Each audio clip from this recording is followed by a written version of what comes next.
Good morning. Good morning, good morning, good morning. Hi, Rhonda. Good morning, Rhonda. Well, it's Friday morning. It's Friday morning, November 5th. And this is Mary at the.meri.atelier. And welcome to my desk. Welcome to my desk. I'm going to do some work on ongoing projects. I've been doing a lot of lives, but I do want to get this recipe journal finished, and I want to get my Asian caboodle finished. I won't get them finished today, but I am going to work on them. I was watching Rosemary last night, and I'm catching up on her Asian caboodle. I think she's got like six videos out there, 6 live streams. And I'm especially watching the ones now where she did her closures, which are not hard to do. And on the Asian one, I'm going to make the spine, and I'm working on the expandable cutout.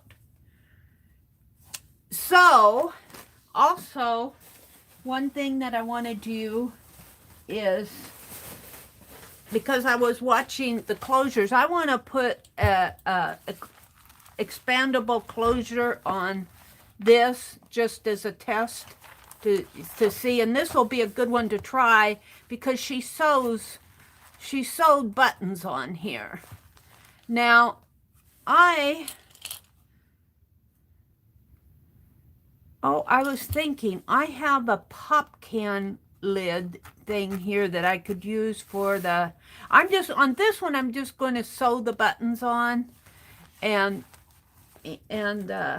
I need, what did I do with it? I'm going to use this as a tie here, I believe. Yeah.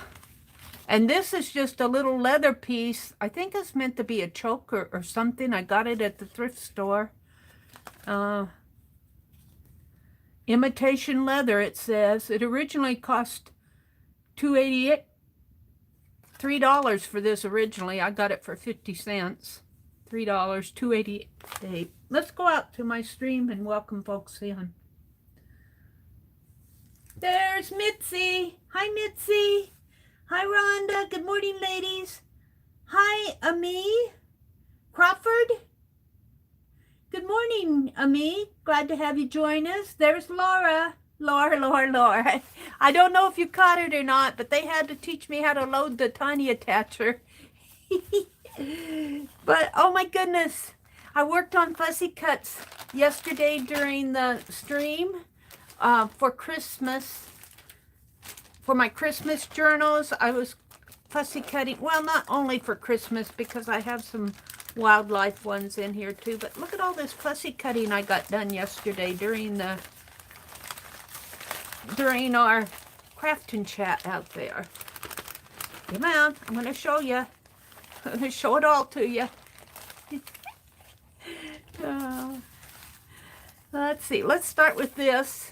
This was a cover of our electric magazine that we get, our little rural electric. They put out a little publication, but it's 2 birds sitting in a tree. So I like that. And then, you know, I cut out, these are those ceramic Christmas trees. I'm going to need to cut that one out better. I did a better job on these. And, oh yeah, I've got signs, welcomes. This was more of a fall one. Look at this old car. So I just had all sorts of fun doing Christmas fussy cuts. There's a little gnome, another gnome, more gnomes in here. A whole family of gnomes. Christmas. It looks like they're all upside down. This, you guys have seen this. Come with us to a charming village where life moves at a gentler pace and old mysteries are just waiting to be revealed. Recipes, snowmen. So, yeah, I'm ready for some Christmas journaling.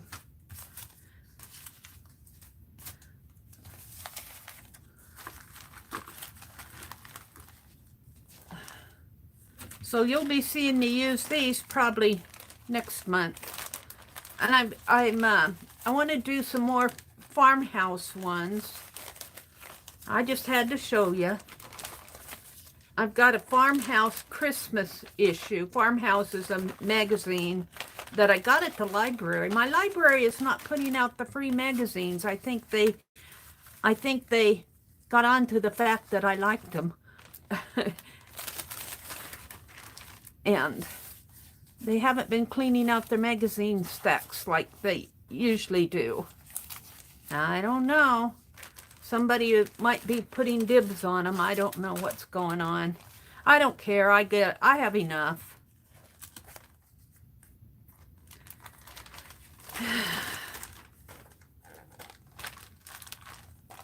All right. We'll put that behind me for now. So what I want to do on here. Oh, Mitzi's in here. Hi, Mitzi. Hi, Carla. Good morning, Carla. Laura. Ami. Carla. Linda. Hi, Linda Hanson. Good morning and welcome. Got a couple of newbie folks in here. Early risers. Linda and Ami. Welcome, welcome. I'm just working on catching up projects. My Friday streams are kind of impromptu. Sometimes I do and sometimes I don't stream on Fridays. But I have so much I need to get caught up of. Now I'm going to put some buttons here. And I'm thinking that if I just do like Rosemary did, she just put in 2. And I did bind these. I bound these in the same style that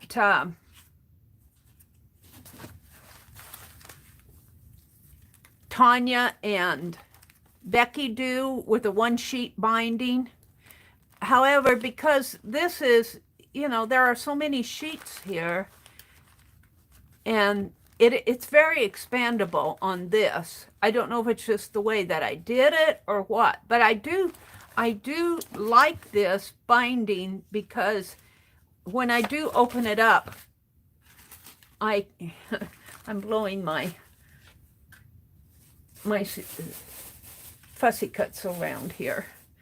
When I do open it up, it does lay flat, and I can work on this. And for 1-sheet binding, that's really what you want. Now, you could just put it in, you know, put it in book rings. But I don't like book rings. They're so stiff. I mean, they're okay after you have all your pages done. But this is kind of wiggly and wobbly here. I don't like that part. And I don't know if it's just the way that I did it. But I think it needs to be wiggly and wobbly. If I made this real tight, I think that it would be harder to turn the pages. So I've been watching Rosemary Morris on her Asian caboodle, how she does the expandable binding, spine. Now this is not her, this binding here is not what Rosemary did. She did an accordion style. But I am going to, she did use buttons, and I'm going to get out some buttons and put on here because let's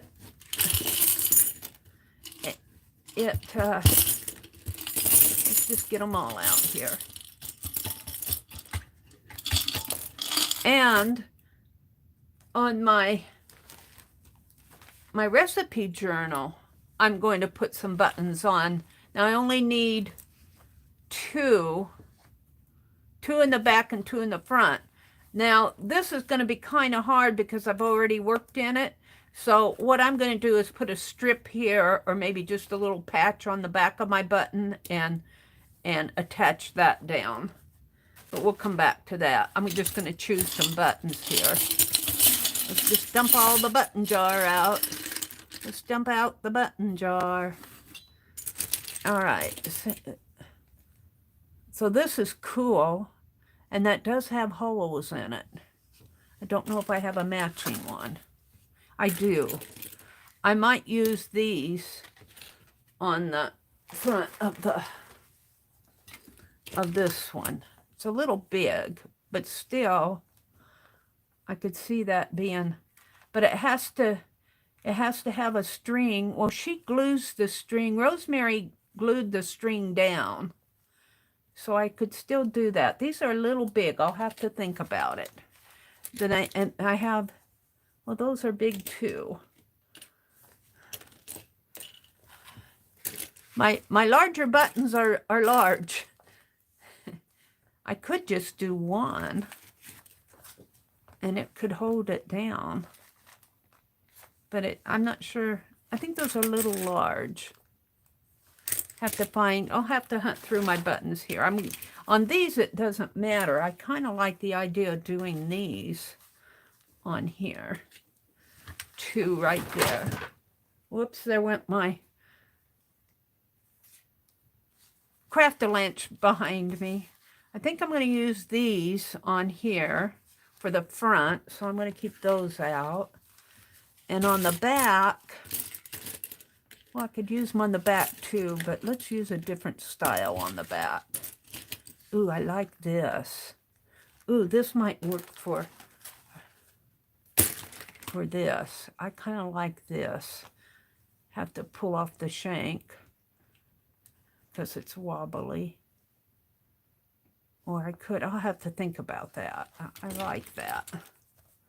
Do I have another one? Yes, I do, right here.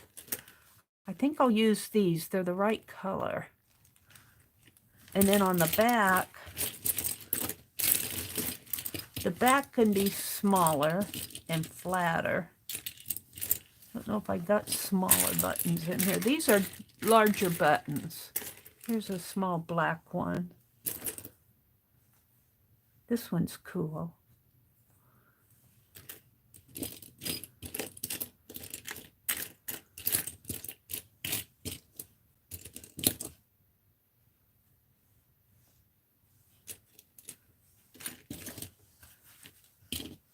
That's cool.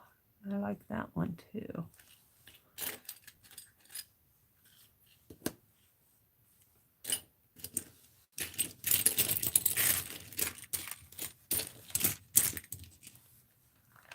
Another small black ones. This is a shank one. I'm sorting through buttons. Hi, Kimberly. Hi, Lori. Hi, Jill. Good morning, ladies.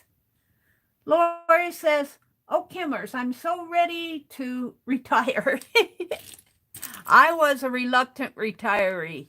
I'm glad you're working to the point where you're ready to retire. I was not ready to retire when the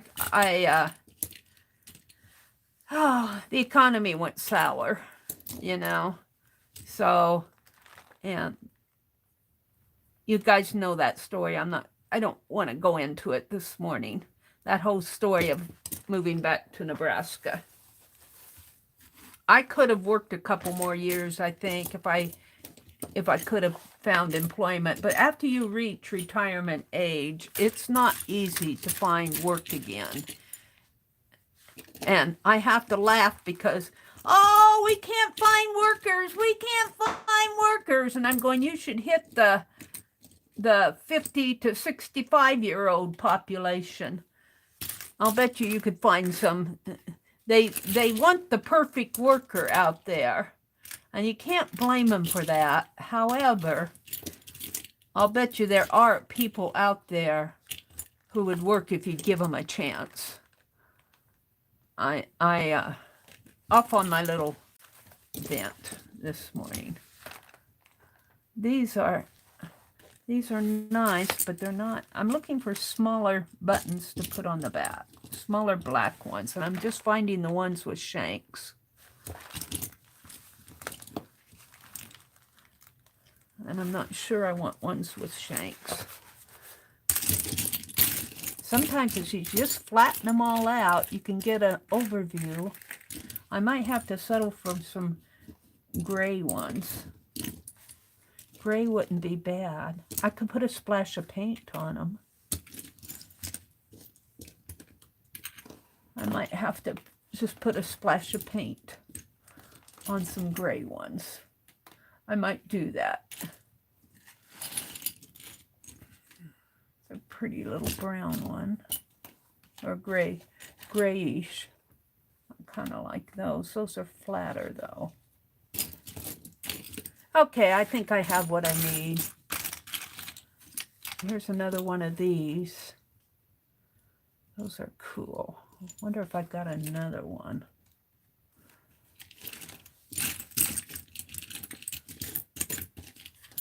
I don't see another one. It's a couple of black ones sewn together.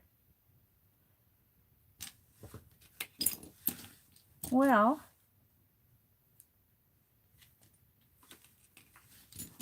all right, we're going to start putting them back in a minute. I don't have another one of those red ones. All right, I think I have what I want.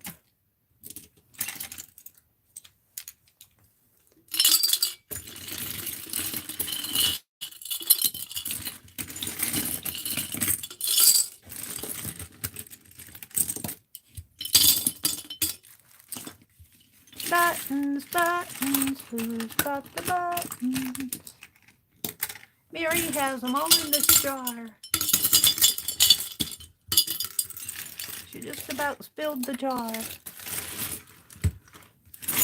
So I do want to get at least the binding done. I want to work on my Asian journal this morning, because Rosemary's already up and going on the Egyptian one. And I've been watching replays of Rosemary. She thinks I don't watch her videos, but I do watch her videos, but I can't catch her live all the time. I don't catch her live all the times. And then when I do catch it, I feel like I'm such a disruption in there. Because I have to have my say, you know. But I do watch Rosemary, and I love her caboodles.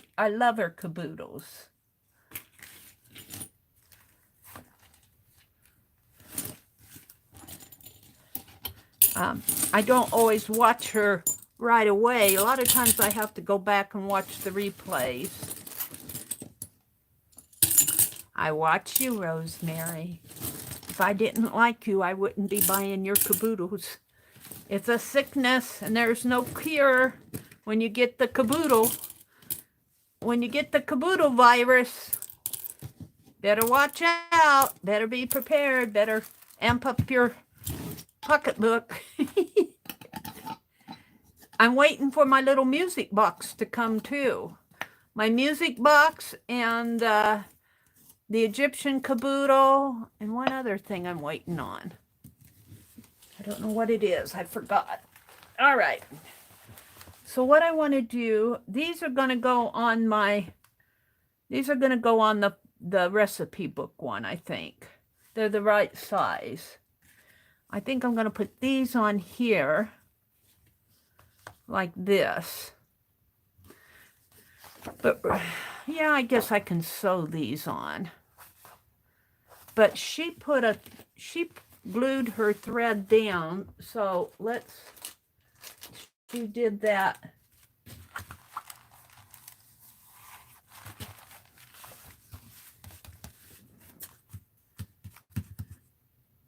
What did I do with it?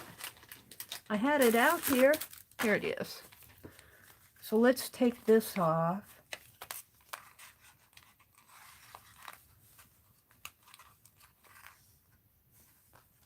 Good morning, Jacqueline.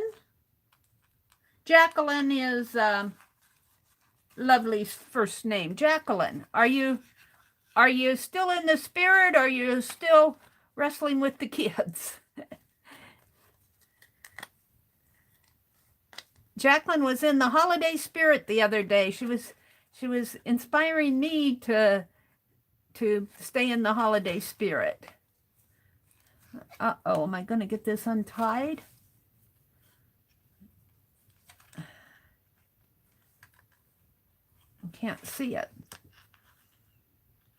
should just be able to pull it. Yes, Mary, you can do that. And there's plenty of this here. Now, do I want 2? I think I just want 2. I think 2 will be fine. And what Rosemary did was she glued this down. She did a little tape to hold on to this. And she glued that down. Now, I think I want a big, long length. So maybe about like that. Will I have enough? Yeah. Yeah. So let's cut this. And this has the little shoelace thing on the end.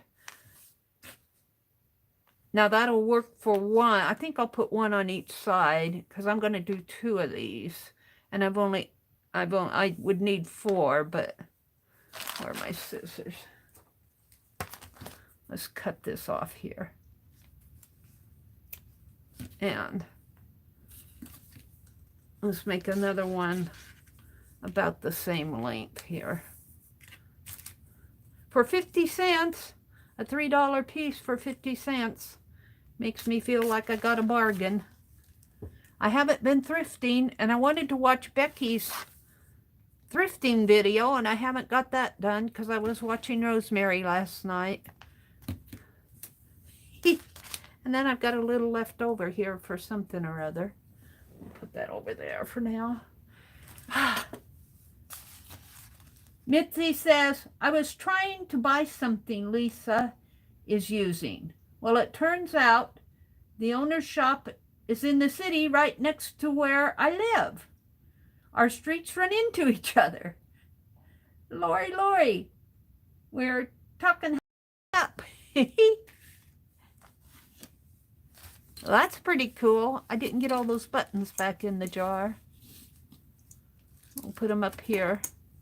I'm reaching for my coffee. Penelope, where did you go off to? Let's put Penelope back on her throne. I want some coffee. Put my stapler away because I'll need it, my remover, and I'll be hunting for it. And I'll say, where did that go? Where did I put that now? If I put it right back in here where I can find it, right here, I know where it's at. I'm trying to get in the habit of doing that.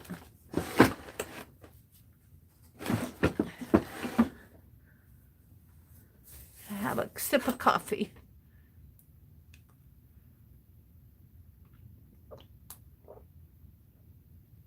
Mitzi is working on Lisa's weaving project. I'm going to join that when she does the frame loom. I'm going to join in.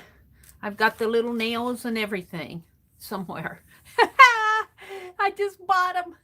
I think they're in the, I haven't unloaded my bags yet. I got some boxes for my diorama that I need to catch up on. So what Rosemary did, oh, you know what? I need these cut in half. Let's just take one. And they're long enough because you put one on the back and one on the front, and then you tie them here in the center. You put it like that, and it forms a tie that you just tie right there, and that'll hold it together. I'm hoping on this one. This is an experiment. And then she comes back in and puts, after these are attached, like so. I want it fairly long so I can tie a knot. After these are attached, she comes back in with the button. Now, I think I'm going to sew the button on a separate little piece of fabric and put the fabric down on it rather than try to sew it on this. If I knew I was going to do this when I bound this journal, I would have done it on the cover before I bound it. But, you know, things are still in progress here. Sometimes I don't make my decisions until the last moment. I don't know what I'm going to do until I get there sometimes. All right, so we're going to attach this. And I'm just going to pull it. Well, I think I'll just put it like that. And she attached it with some double-sided tape. But let's see. Yeah, I guess I could do that over that, and that would probably pull off. Mary's talking to herself here. Yep. This is just a temporary. Or I could leave it and... Now, I won't have the same Chinese coin.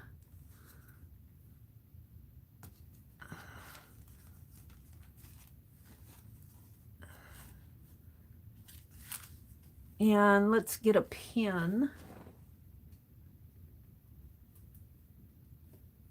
Release papers are a little stubborn. Tim Holtz gets this little pokey tool to remove the release papers. But I use a pin. And what you want to do is sometimes you want to get in between. And because I'm putting this down on fabric here,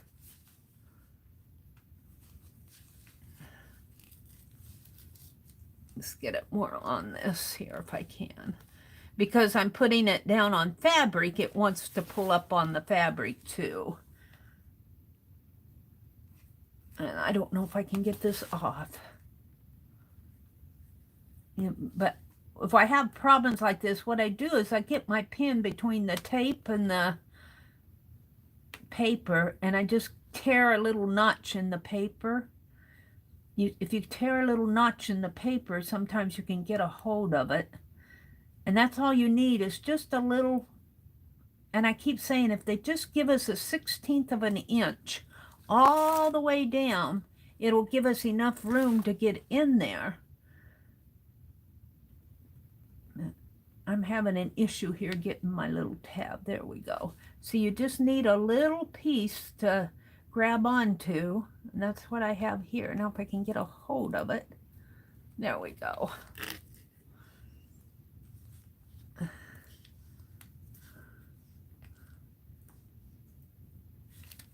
And then you can, if you just need that little pull tab is all you need.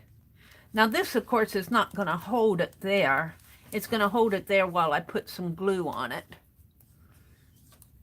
And I'm just going to use glossy accent because that's what I have out. And this is just, this will need to dry, but I'm going to put a button on over it. So I'm not going to worry about it right there. Let me put the...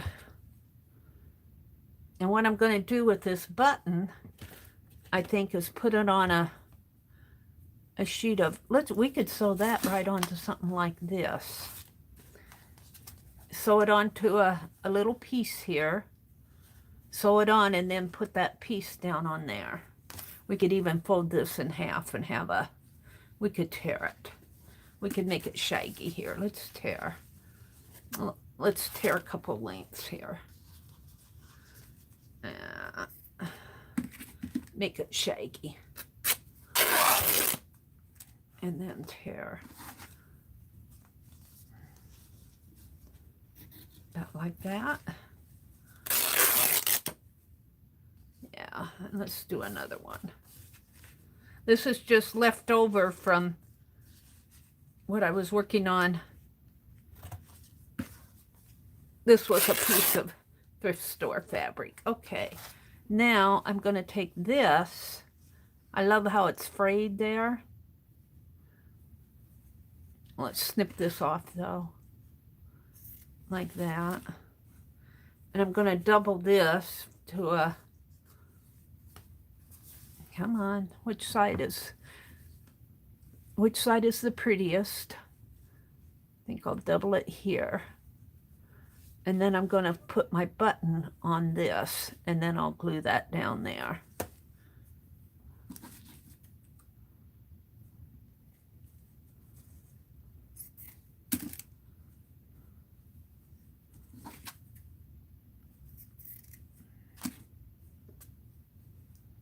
And we'll just fold this one that way too.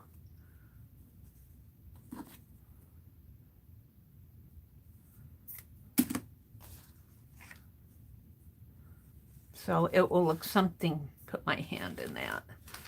It will look something like that. Actually, like a little piece of lace under there.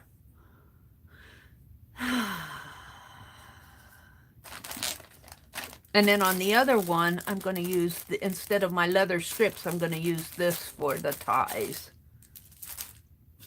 Now let's do the ones for the back. The back I'm going to use, I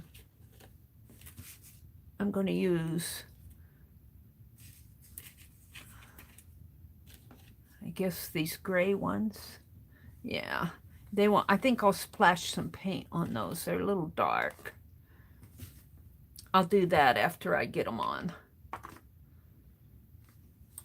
So let's cut a little strip. No, I wanted to do this. So I need the other tie here.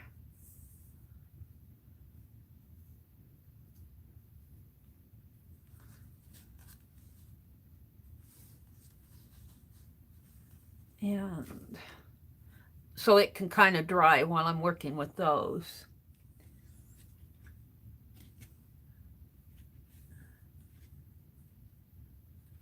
Lori says, I'm trying to perfect faces using Copic markers lately. I need to practice. I've watched a lot of videos. Great tips. I usually use 3 colors for the faces. Well, I'll tell you, face coloring is a challenge, isn't it? And I'll bet you're doing a great job. I'll bet you're doing a great job of it. Alrighty, where's my pen? I don't think I gave it back to her. Maybe I stuck it in the...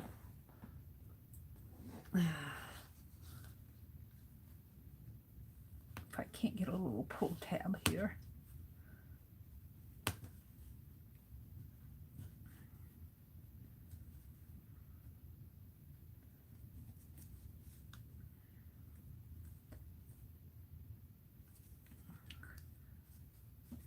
It's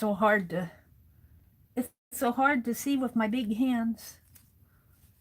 There we go.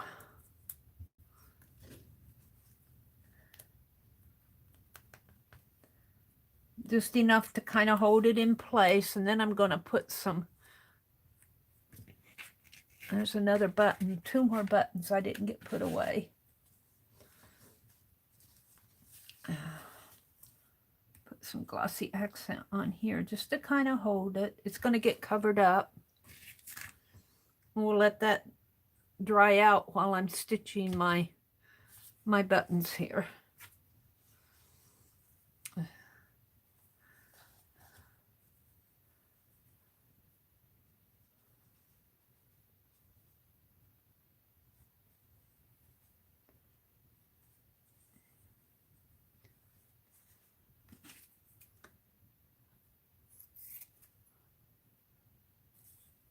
These will go on the back. And I truthfully don't know if this type of binding is going to work on this journal, but it's so wonky anyway. It's so wonky anyway. And they got little, don't know if you can see on this fabric, there's 3 little girls there. 4 little girls up there. There you can see them. 4 little girls. So cute. I'll probably cover them up with my button though. But I might make some clusters because I got some more pieces of this. All right. So there are my buttons. Now, I'm going to use this thread. I think I can find the needle to go through that. These I might have to, I don't know if I can put this thread through. I have to find a needle that will go through it. And it's looped in here.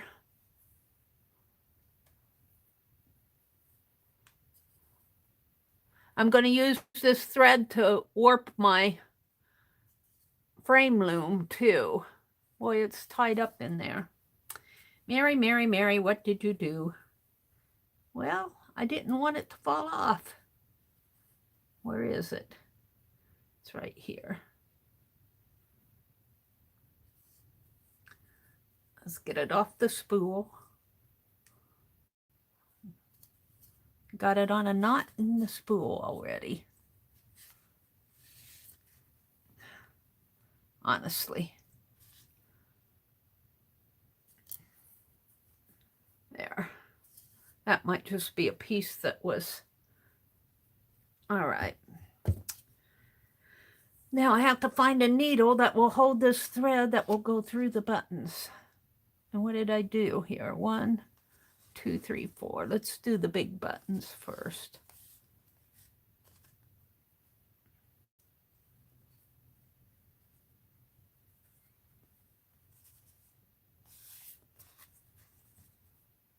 All right, Penelope, I need a needle. I need a needle. She eats my little needles. This one might work. It's a longer one. It'll go through these, I think. I'm not sure about those. Let's make sure. Will you go through? It's always the, yeah, okay. And it's got a big enough eye that will hold my thread. I hope. Get in there. I'm going to have to get this up to my eyes to see it. There we go. And I don't have it cut off of the... There we go. Now, let's just stitch this onto these.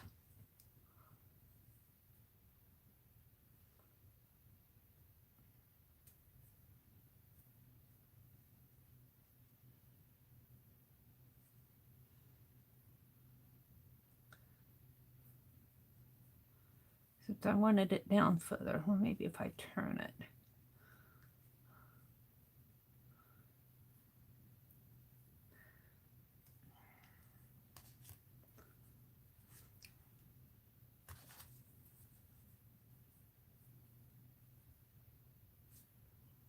We're going to come from the front to the back and let the thread hang.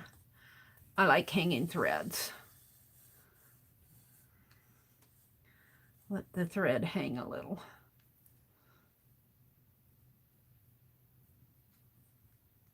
And then I always have trouble here until I get it started. And it's always harder when you're doing this online because you're trying to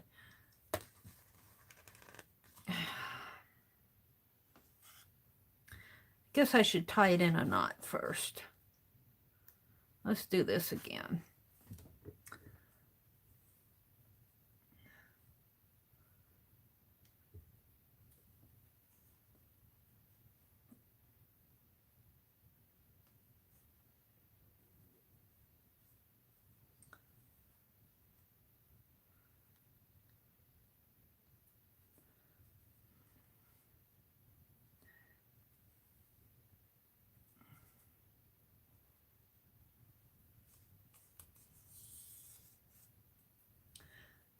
Okay, now we want to come through right about, doesn't have to be perfect, and go in there.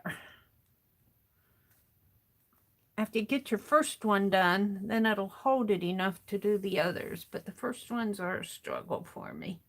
And I'm going to let my thread hang because I like hanging threads. But I think I will tie this in a little knot just to hold on to the button.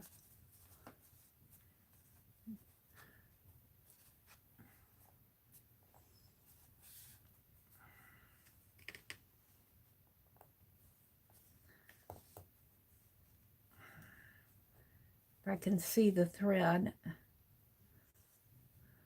There we go. Just to kind of hold it on there while I'm stitching it.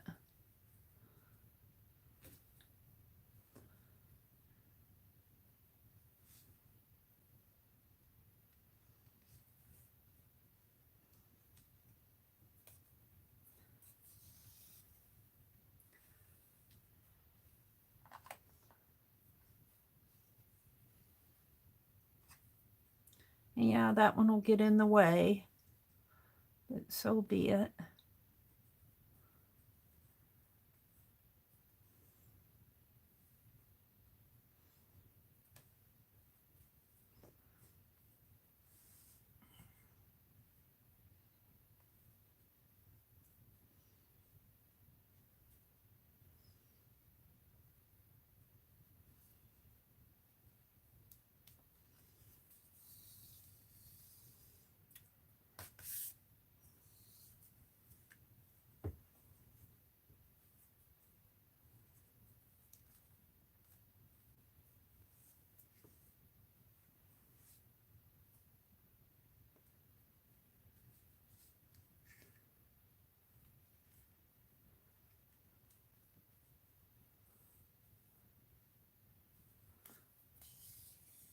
And this doesn't have to be tight. I mean, I don't have to do 10 million stitches in here because I'm going to glue it down. We're going to go through one more time over here. Conceive to put my needle through there. Right in there.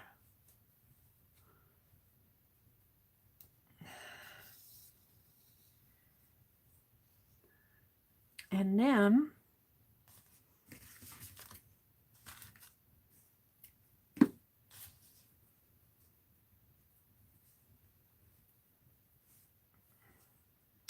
if you have access to a store, let me get it out here. Maybe that's what fell. What did I do with it? Is that what fell?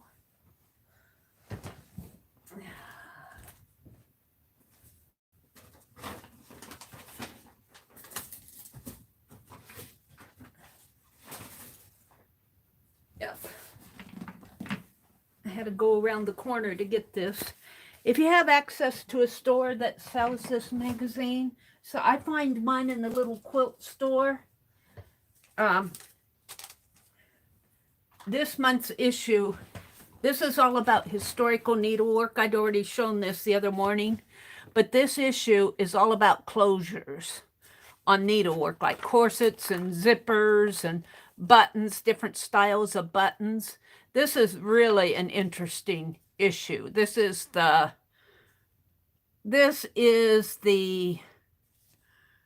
well, it's the most recent issue. It doesn't have the date on the cover. Let's see.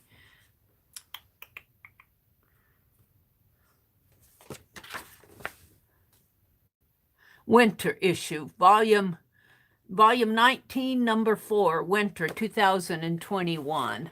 But it's all about different closures, which I think is really cool, even for your art journaling, because that's what we're doing here is a closure. Only we're doing it on, we're making an expandable, well, not intentionally. Our spine is expandable, and we're making a closure to hold it closed at a certain point. Now, I'm going to glue this onto here, but I think I want a piece of lace on under that. So let me get up.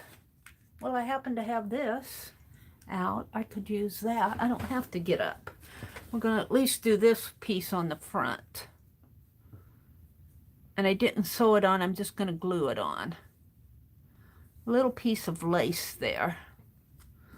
So let's snip this off right about there. And we'll put my lace down first. And I think I can just attach it to the glue that's already there. And we'll put some more on it.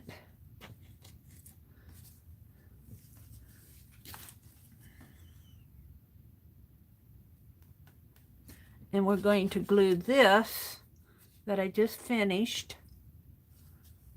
I'm going to put some glue on the back of this. And we're going to glue that right there. Now that'll have to set up, but while it's thinking about it here, I'm going to work on this button. Becky says she has to run to pick up meds and groceries before the craft and chat. Okay, Becky. We are going to, in Becky's opens a craft and chat room in a Phibbsville Friends Facebook group, and on Friday mornings, and we decided yesterday that we're going to do some jelly plating this morning. Everybody said, yeah, let's do jelly plating. Vita had come in and was talking about how she found this, and I don't know what it is because I didn't catch it, but she had found a jelly printing video where they were doing plaid on the jelly plate. You guys might know about that. You might have seen it. But I thought, oh yeah, let's do some jelly plating. So that's what we're going to do in our craft and chat this morning. Sometimes when we come into craft and chat, we just work on whatever. But we're going to do jelly plating this morning as a group. Now, where's my needle? Here. Right here.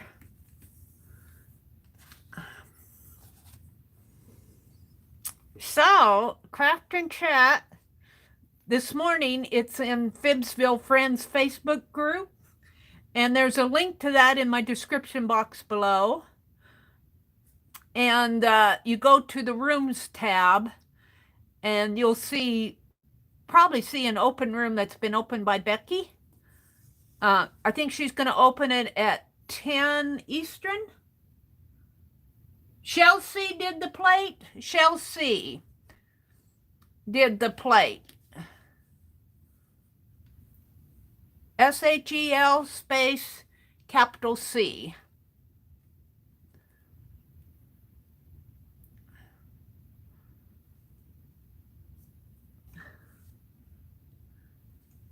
Plaid, yeah. That's going to be fun to do. I don't think I've done plaid. And I have to, before I come in, I have to remember where I put my I want to use my larger jelly plate. And I know it's over there somewhere. I moved it so that I could get my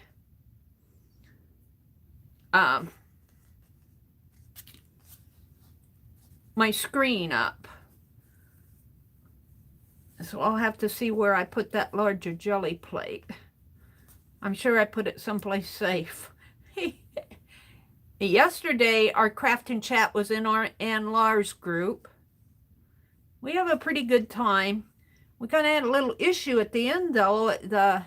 My phone started beeping, and when my phone starts beeping like that, oh, let's sew it through a couple of times, it will sign me off.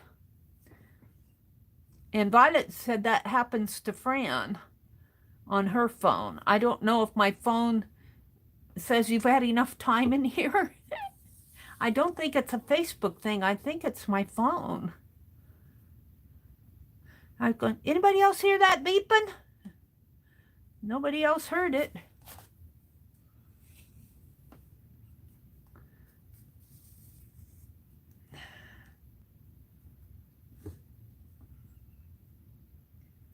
Mitzi says, I'm second guessing myself. I thought I said TY. TY for the Fantastic Halloween HM. But maybe I didn't. So thanks again. Oh, thank you. Thank you for the Fantastic Halloween HM. I think she's talking to Becky. Happy Mail. HN is Happy Mail. I have to interpret these abbreviations. TY is thank you. HM, she's thanking Becky for Happy Mail. HM is for Happy Mail. Oh, we're talking in abbreviations. All right, let's snip this.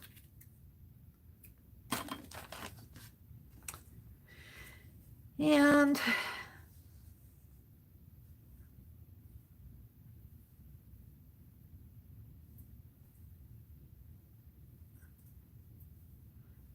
yeah, I will go this morning until about 9 o'clock. I'm just going to work on this. I want to get the closures done on this. I want to do the closures on my recipe book, and I want to work on my Asian journal, and that is enough. All right, so let's put some more glossy accent on here. The glossy accents holds this pretty well, and it really isn't the thread that I'm sewing this to get on the button with. The thread is not holding it together, it's glued on there. And when Rosemary did her Asian caboodle, it's so cute. She's got Chinese coins, and she threads a ribbon through the Chinese coins. And you know, you could probably do this same type of closure over on, this journal's too thick over here, but if you were making a closure over here, you could do the same type of thing, maybe with a big button over here, and have the same type of closure. I'm liking this a lot. Now, I'm going to let those set. What did I knock off? I'm always knocking things off on the floor. Paintbrush. I'll be looking for my needle. There it is. Knock the needle off. Now I'm going to sew these little ones while these are setting up. And this one, whoops. I guess this went to this. I wish I could keep those little girls showing. They're so cute. I think I'm going to save that for a cluster. Let's get another snip over here of something. Do I have enough? Look, I've even got a tie. Let's just make another little snip here.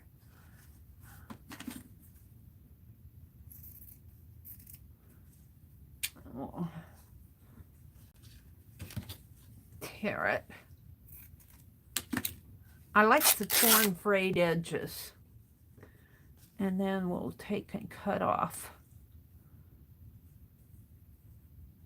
a little piece.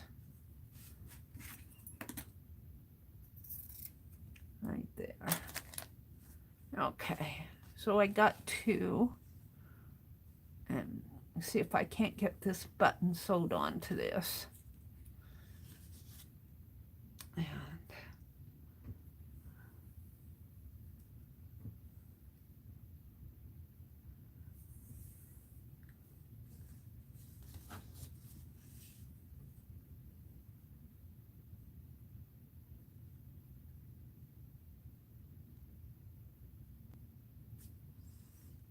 kind of hard to see the holes on this. These smaller buttons are for the back. I'm going to let it hang. I like my threads to be hanging. I've got to get this up to my face to see where I'm going. It's hard to see. It's too dark. I didn't get out my work light.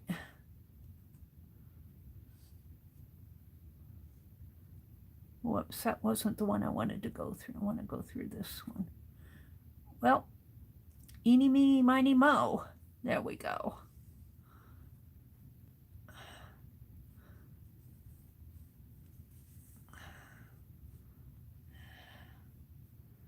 Okay, we're going to tie a knot here.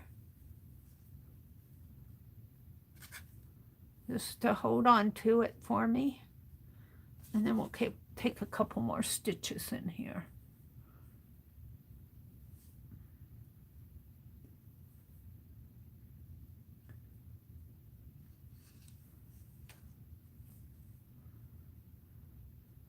A long needle with a short thread.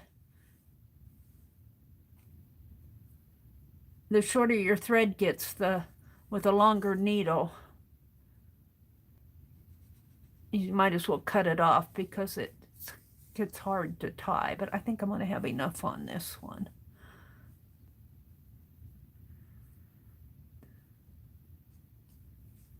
One more this way. This is more for decoration than for holding power, but it is holding the button to the thread. Popo runs when Meri gets out the long needles. Run, Popo, run.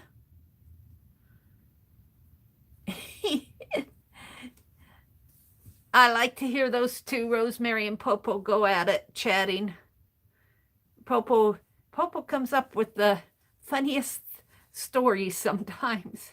She was telling in the video I was listening to last night, which was, I think it was video 3 of the Asian caboodles. It was either video 2 or 3, but she was talking about reading her email at work and how this guy back in the warehouse fell over some box straps or something. I don't know, that he done, there was bindings around the box, and he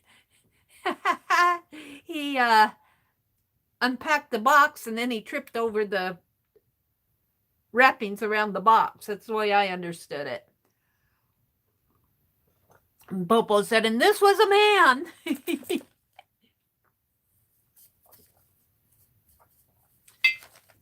All right, I guess I'll cut another longer thread because I might use this on the other journal too because it's out. No, I'm gonna, yeah, well, we'll see. Okay, where's the, right here.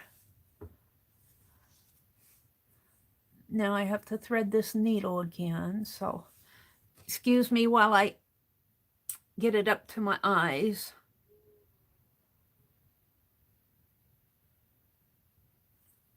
This thread is just a little bit too thick for the eye of this needle, but it will go in there if you're persistent. There we go.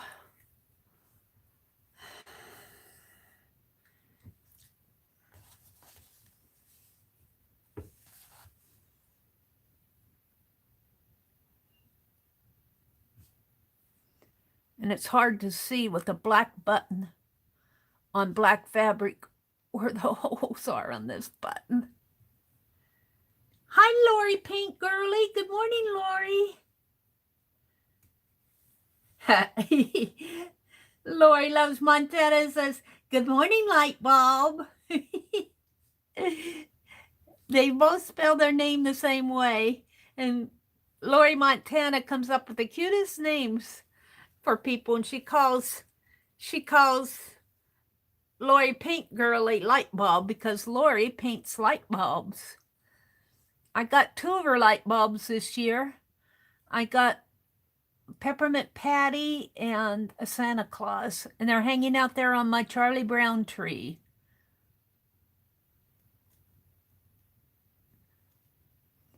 They're out there hanging on my Charlie Brown tree, which I should make some more Christmas decorations for my Charlie Brown tree. I might make a couple more before the year is up.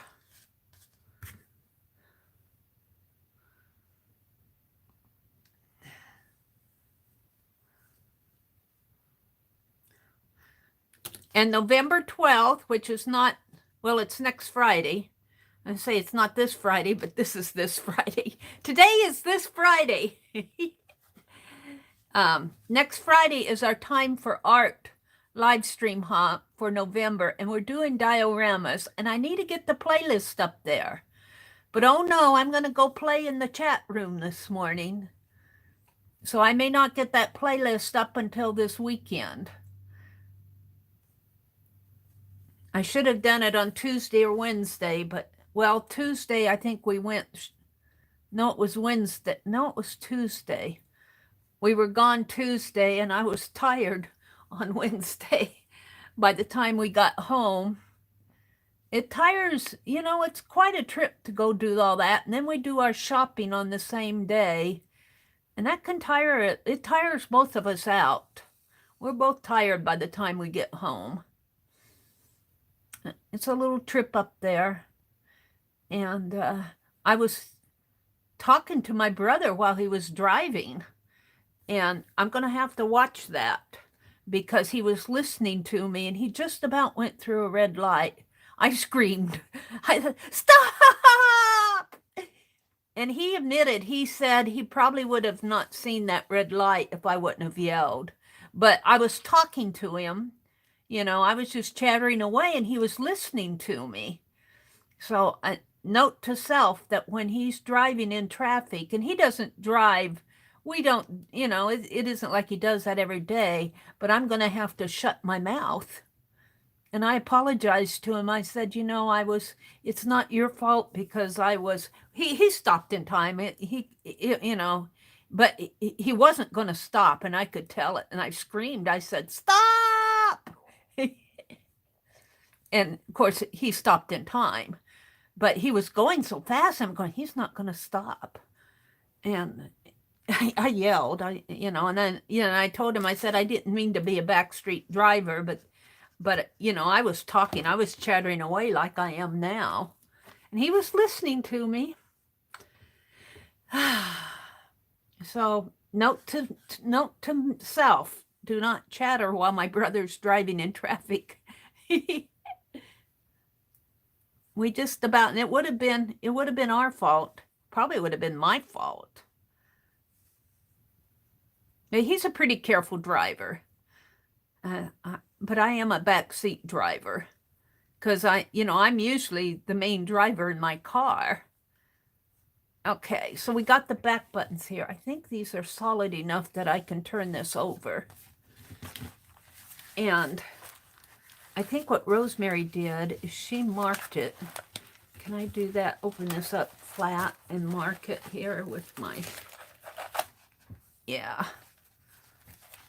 I have to mark it over here. I got all these threads in the spine here. Let's get those tucked in.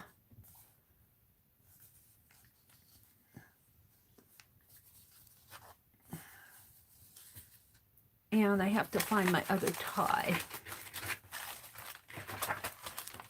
Where is it?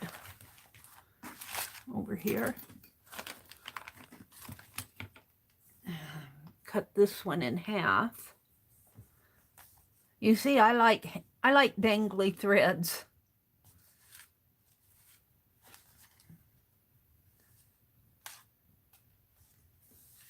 And those will dangle down. And let's cut this one in half.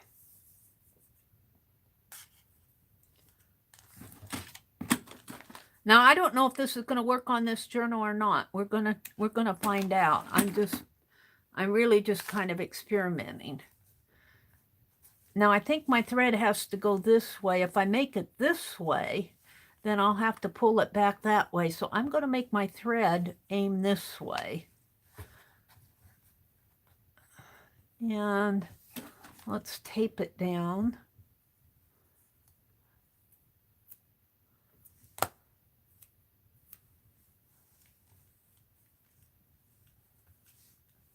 Right about there.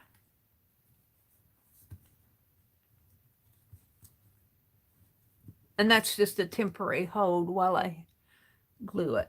I got pins out here.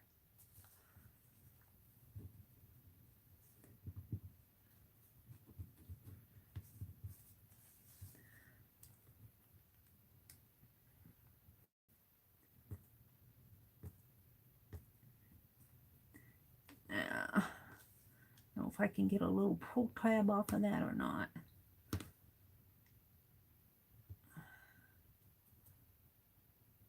You want to separate your tape from the release paper, and you want enough to get a little pull tab on your paper.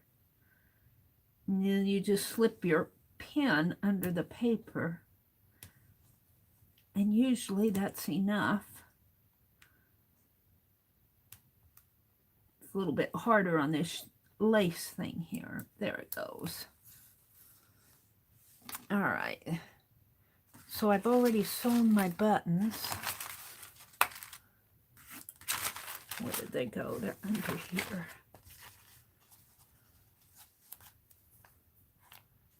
So it'll tie right in there. So what we want to do, and I need some more lace. Let's see what I can find over here.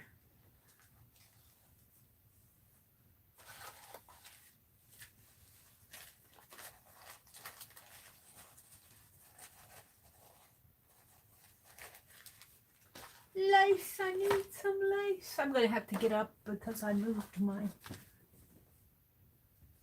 I don't think I have anything close at hand.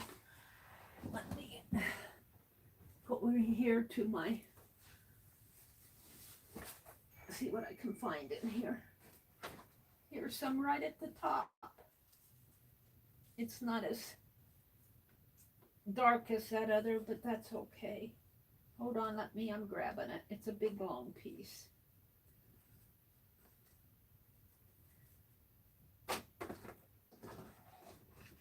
It's nice to be able to walk on my floor. Oh, here's some that's too little. It's nice to be able to walk on my floor without jumping over boxes. It's nice to be able to walk on my floor without jumping over boxes. But I tell you, my challenge now is keeping this desk behind me clean. Okay, we're going to put a little piece of lace under here. And see, this is the lace that has the ribbon. And I'm going to pull that ribbon out.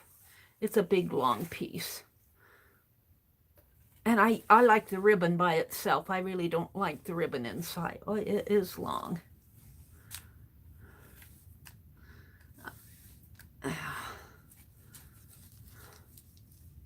Is it tied down here? It's taped.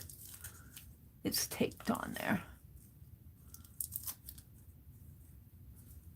Let's pull it this way. Wow, it's really taped on there. I didn't do that. It came this way. There.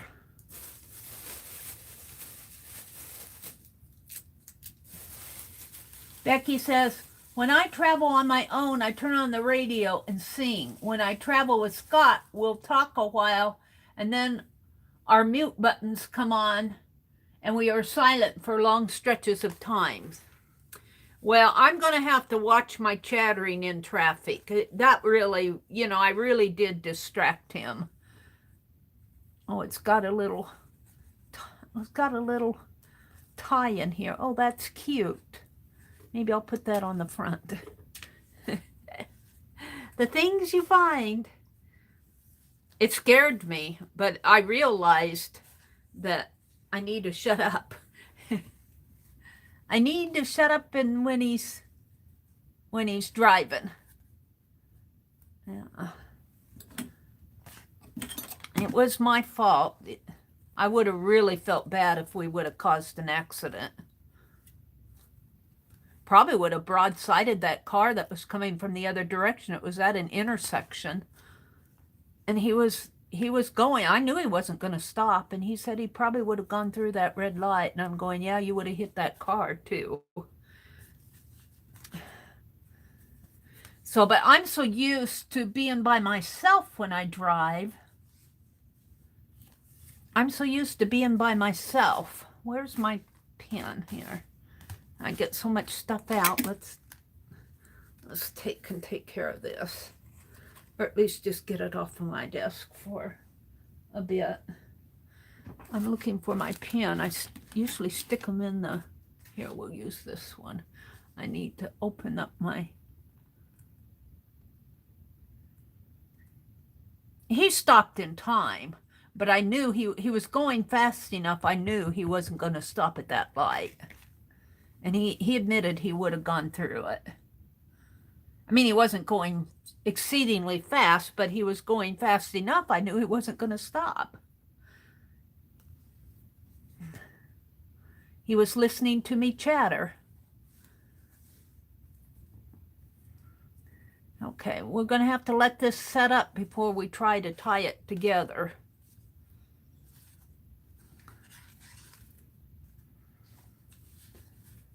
Okay, well now I need to do this one down here with my other tie. Whatever did I do with that other tie? Here. And I want these to head this way. Right there.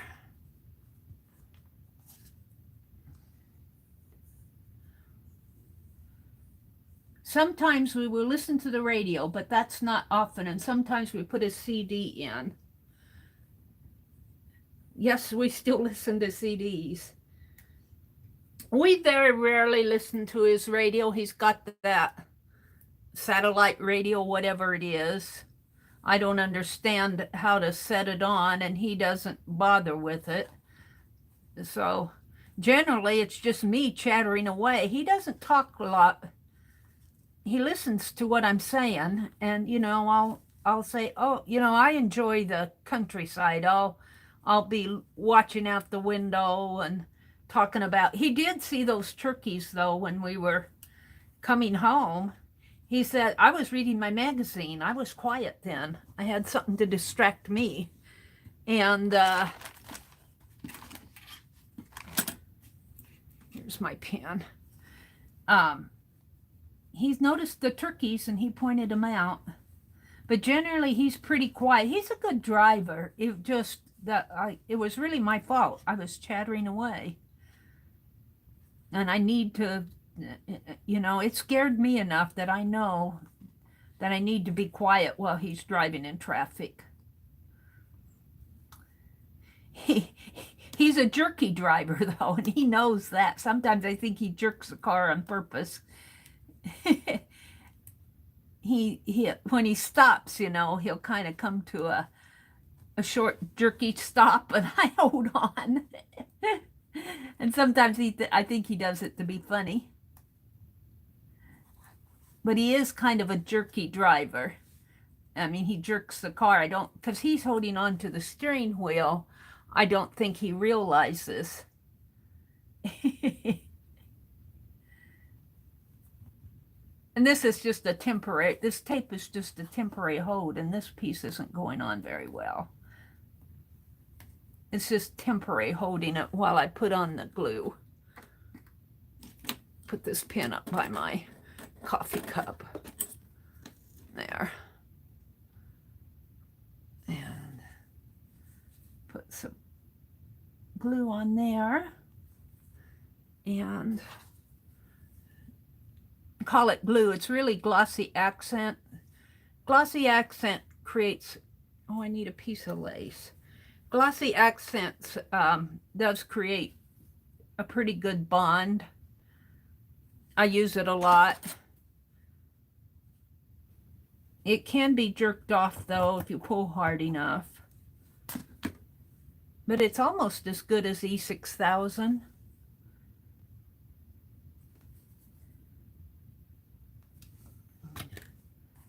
All right.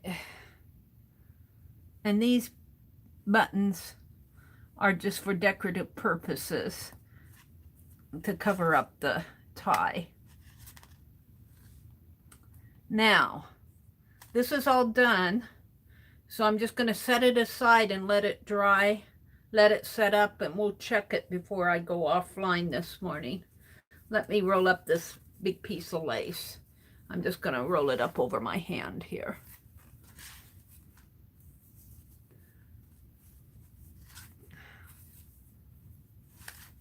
Let's look at chat. Jacqueline says, okay, on my car ride now, got alert. What did Jacqueline say before? Colleen is not streaming this morning, she said last week. Oh, thank you, Kimberly, for letting us know. Colleen is Scrap Chick. She usually streams at 10 Eastern on Friday mornings. I usually try to get off in time for 9 Central in time for her to come on. I don't like to bite into her time. Let's put my pen back into the glossy accent there. And I'm just going to take this and lay it flat behind me and let these dry up, set up. I got plenty of room on my floor behind me. I'll pick it up before I leave this morning. Okay, so now I want to do the same type of thing on this journal as a closure. But instead of those leather ties, I'm going to use this because I think it's awfully pretty. And I think I can thread that ribbon through the shank of this needle, this button. And I think that'll be pretty on the front. And I was talking about putting a black piece there, but we might have enough. I won't try until this is a cloth.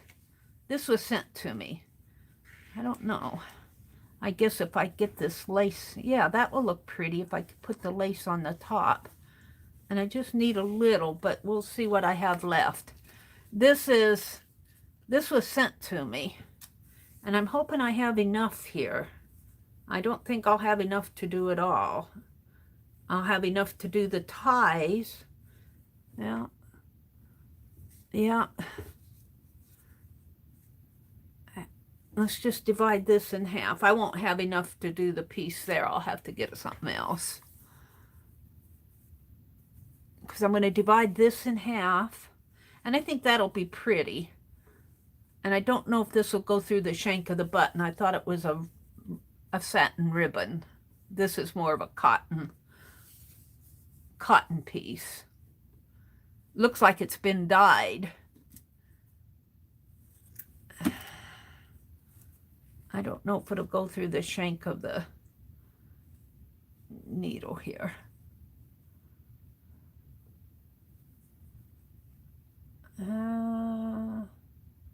Maybe if I poke it through with my needle.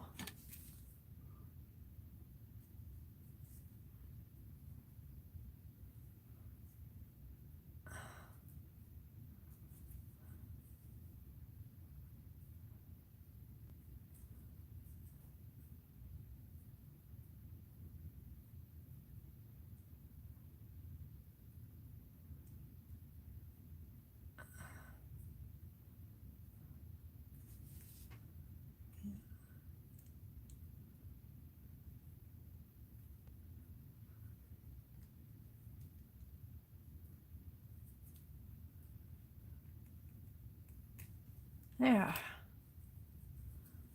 Oh, that's cool. Oh, I'm gonna like that. It's kind of gathering some threads there.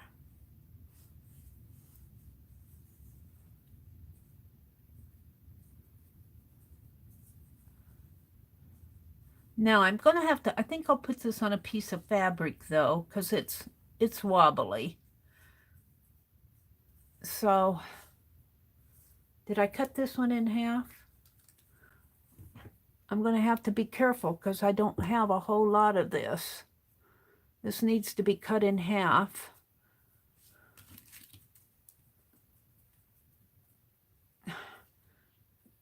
Threads on my scissors here.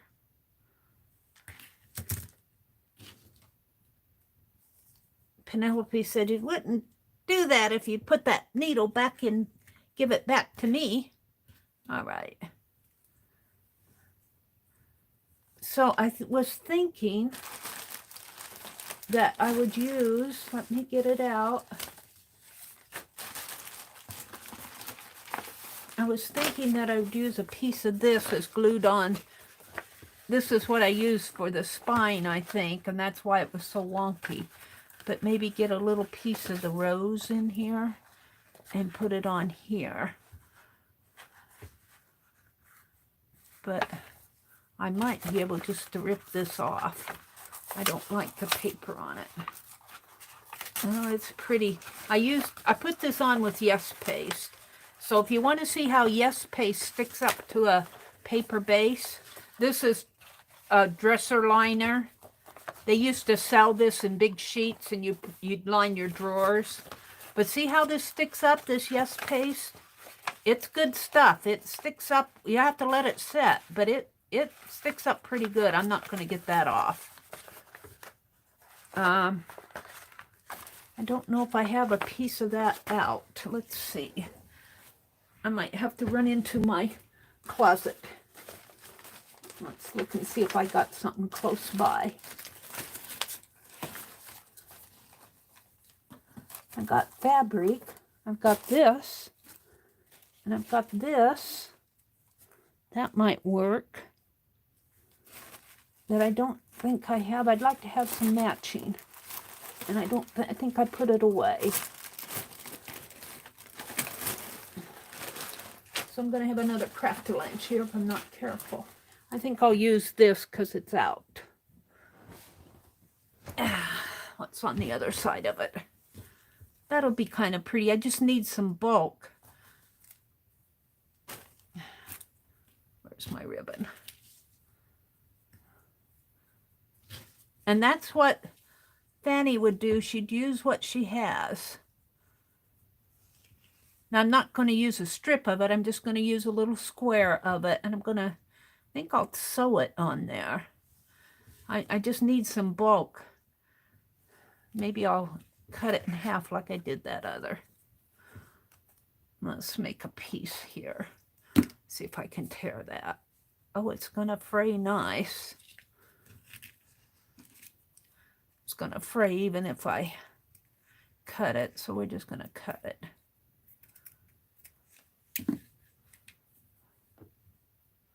It's just a woven piece here. And we're going to fold this in half. And where's my piece? I didn't cut this in half yet. Let's cut this in half.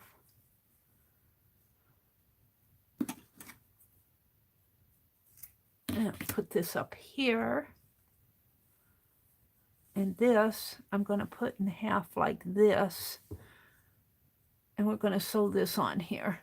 Just to kind of take care of that bulk. That might be too much. But it's going to fray. So I'm going to sew it. Hopefully I can get my needle through there.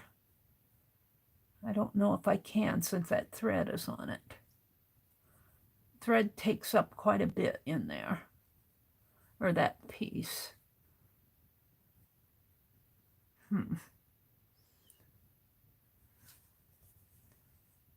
And that's an awful lot. That's not going to work for me.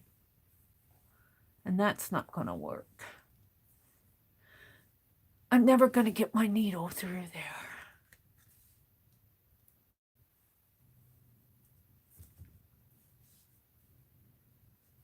And I like that piece in there.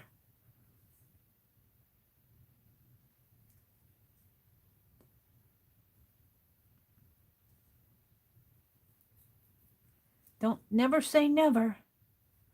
Never say never. Let's get this off here.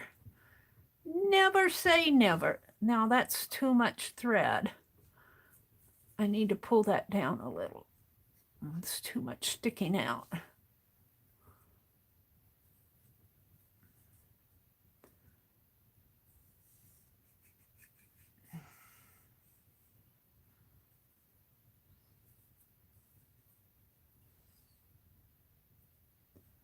Oh, you know what?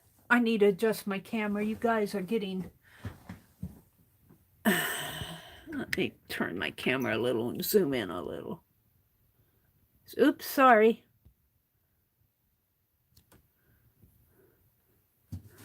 Maybe down a little bit more. There. A little bit better view. Sorry about that. I had it, when I'm working on a smaller piece, when I had that big piece out there, you could see what I was doing, but zoom a little on this one. Now I'm going to see if I can't tie a knot. I like my dangling thread here. I got a dangle thread, but I got, how did I get two there? That's just a snip. So let's tie this in a knot.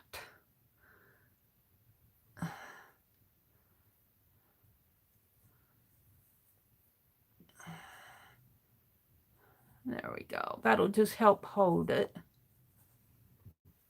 Now, I think this is too much doubled, so let's just cut it down a little. I just need the bulk.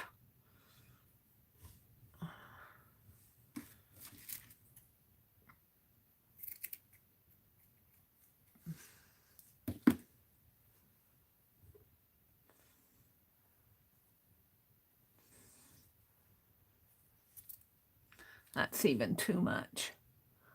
But by the time I get my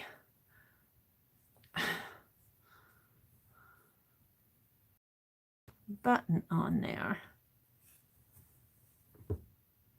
let's triple it.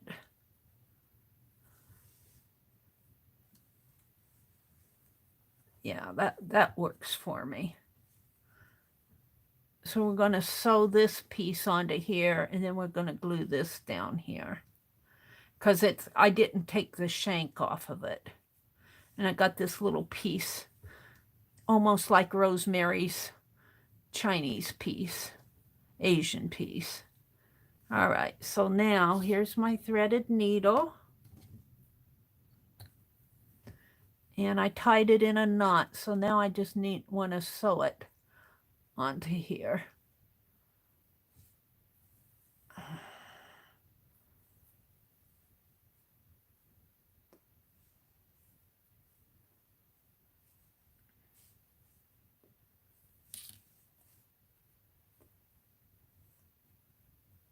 Pull that through.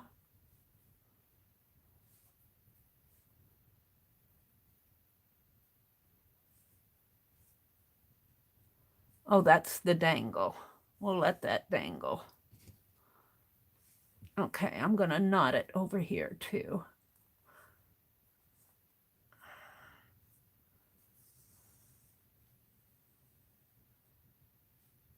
Now, I don't know if I can get through that eye of that needle one, of that button one more time, but we're going to try it.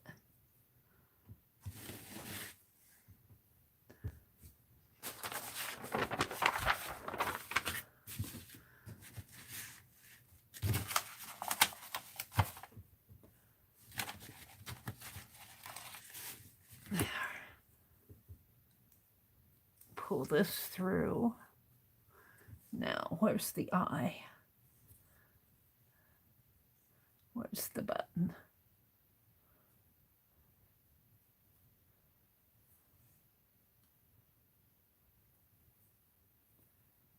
Can't see it. For all the thread, I can't see it. It's under here someplace.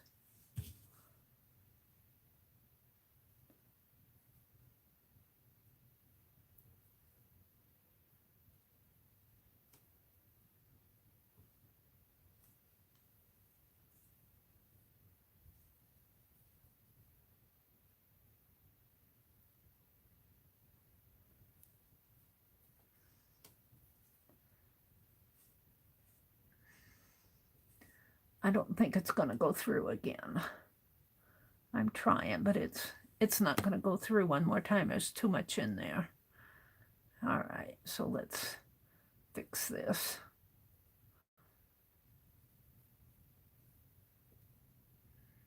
This is just the back, so it doesn't matter if it's wonky. Let's go through here.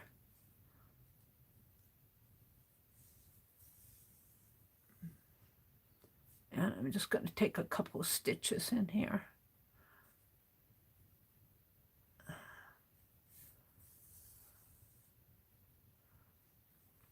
Just to hold it together.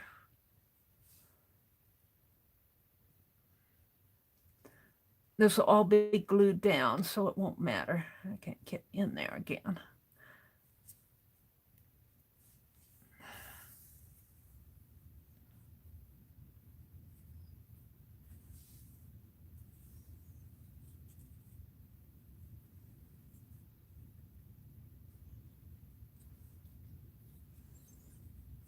I might have to put some glue right under the button here to help hold it to this piece that I'm going to glue down, because I can't get my needle back through that eye of that button.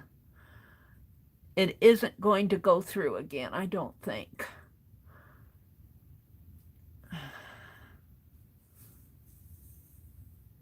Uh-oh, did I do that right? Yeah. Now, I'm going to try it one more time. Maybe I can see it better over here.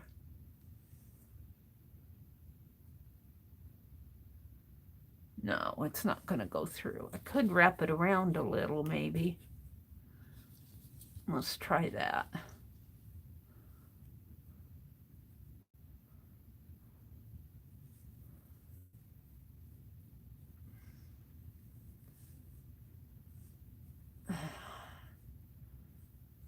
Help hold it. Okay. So let's go down one more time.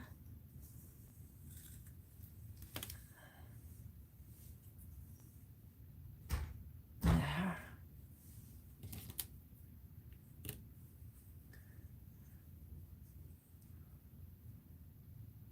Yeah, I'm going to have to glue this on. I'm going to have to put some glue in there because that'll never hold when I tie it. So I'm going to tie this off. Let's come through one more time here.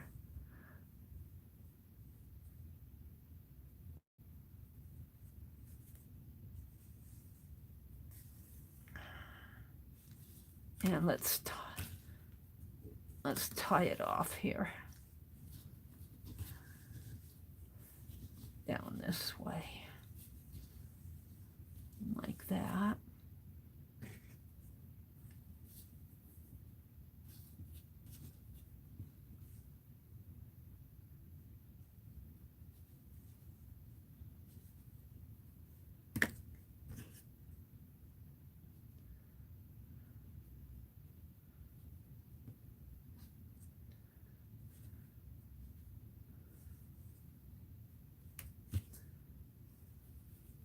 There. Snip off my thread down there. Now, before I even glue this on, I'm going to glue this fabric piece to this button a little bit better and just let it set before I even, you know, and I may just need one button. Might be enough to hold this closed. But I think I'll do two. So let's do this next. Let's just put some glue down in here. And glue that down. Got a lot of threads dangling, Mary.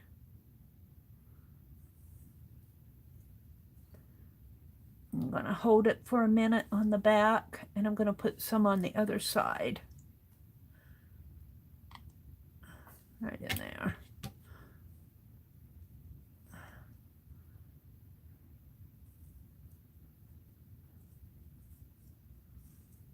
And this piece will come out the edge here. I like that. And this will come down the bottom.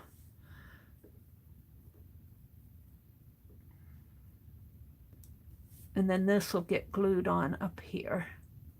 But we're going to let this dry, and I'm going to do the other one.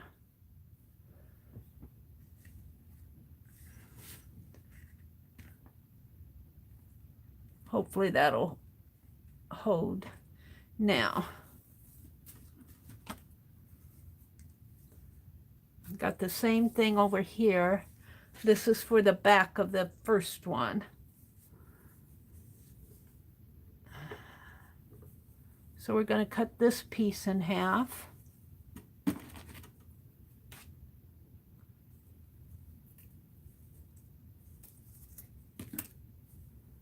And we're going to try to put it through the eye of the button here. Might be able to with this side. Got another button just like that other one. I'm just using what I have, a thinner ribbon. I thought this was more of a silk ribbon. This is a cotton. I think this is a piece that was gifted to me, and I think it's been dyed. I think it's a dyed piece of cloth that they stripped and made a tie out of. See if I can't push this through with my needle like I did the other one.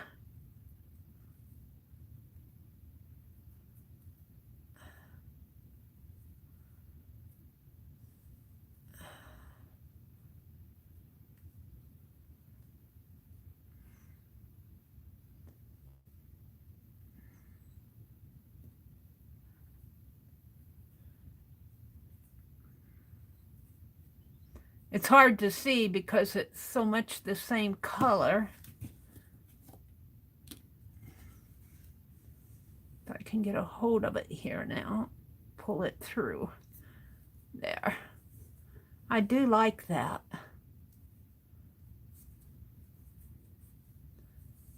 Very cool.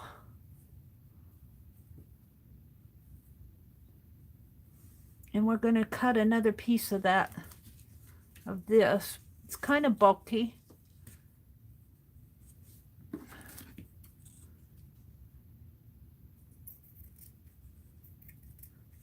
This is just a scrap of sample material that was sent for Freddie. Pattern is Freddie. This pattern is Freddie.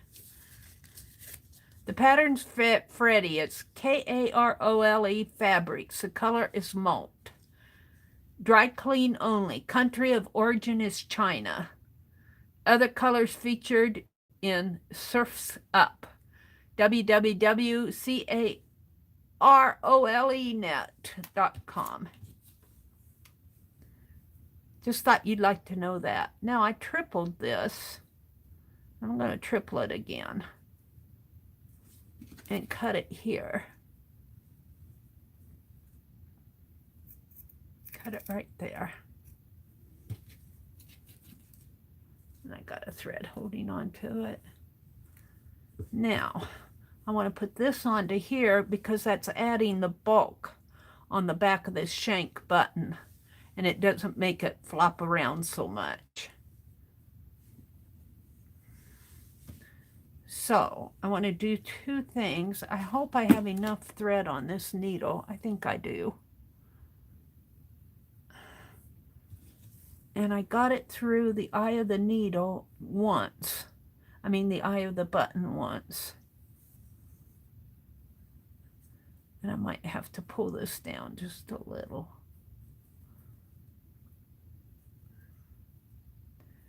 So I'm going to put it through the eye of the button.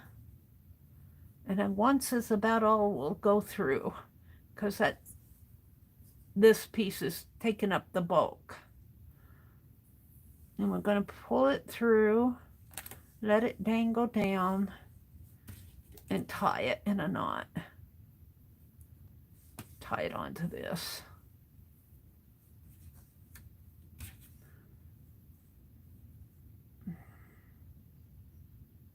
I might make that a little bit longer.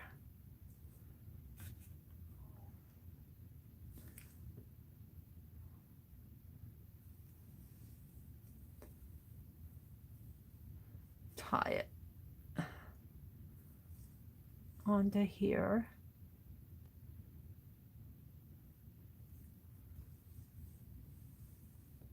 And then I take that piece that I cut and tripled the fabric. Yeah, and it's got, and I'm going to sew that on the back of this button, hopefully.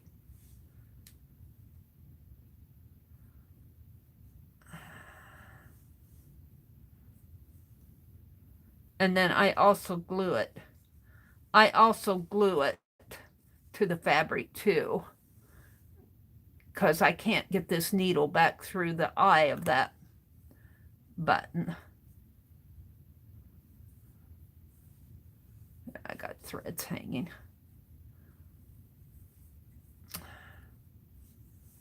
Got a lot of threads hanging here.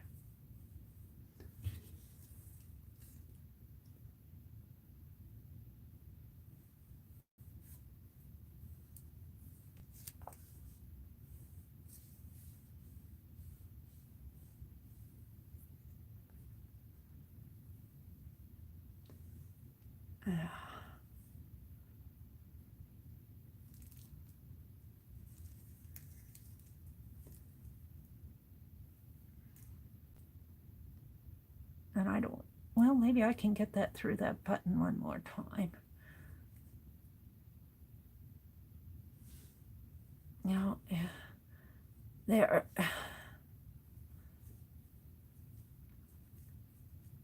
I might need my pliers. There it goes.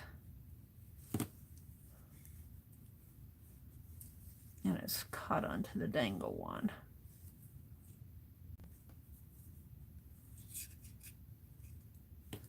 A lot of stray threads to deal with here. Oh, that did pretty good there.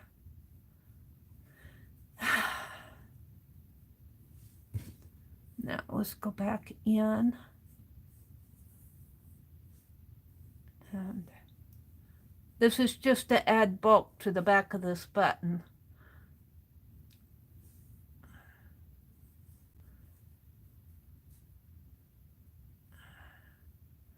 Back under, and then I'm going to wrap it around a couple times. Come on, what are you catching on?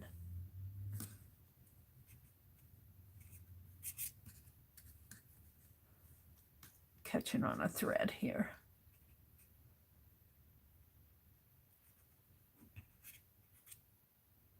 Which is in my needle.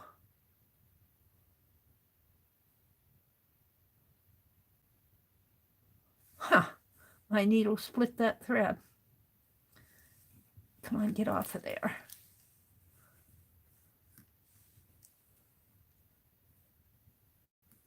One little thread. Looks like a mess, doesn't it? It'll look okay once I get it done. Okay. And straighten it out. There's a lot of loose threads on this piece. Goes like that. Like that. This is my dangle thread.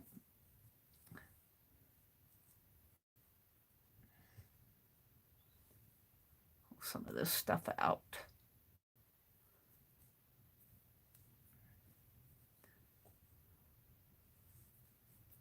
All right, let's wrap this around a couple times. And oops, I unthreaded my needle. I guess I'm going to tie it right here.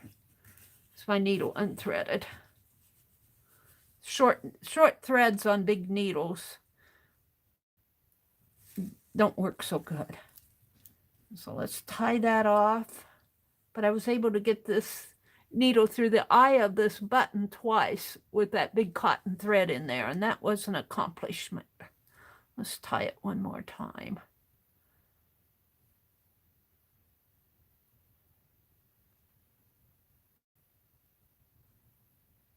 There. So all I did was put this fabric on the back here to add bulk, and I'm going to glue it onto here. And I got 2 threads dangling there, which I like. This longer one might need to be cut off a little. All right, there. So that'll go down here. But I'm going to do the same thing and glue this. Yeah. Clean my glue off of my cap here.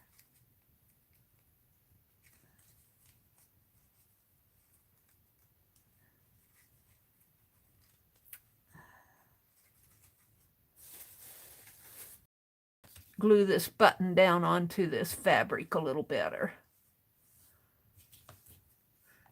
And I'm not sure if this is going to hold, but we'll find out.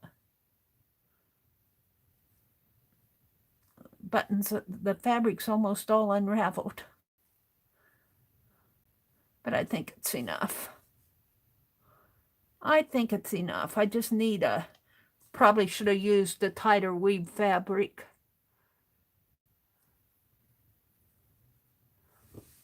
I could still put another piece of fabric on the back of that.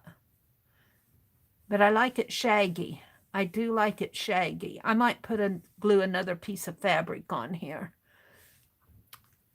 All right, let's do the back. And the back are going to be flat buttons. They're just going to be like this. And I need the tie to go this way. So I'm just going to sew. I'm going to also leave a little tail. I'm going to sew this onto here. And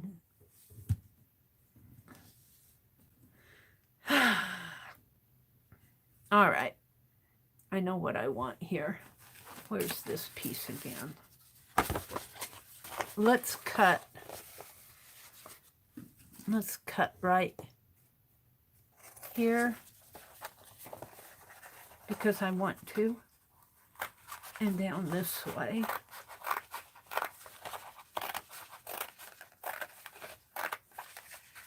And there. So I have a nice colored piece that matches this. And I might cut this. Let's just keep going here.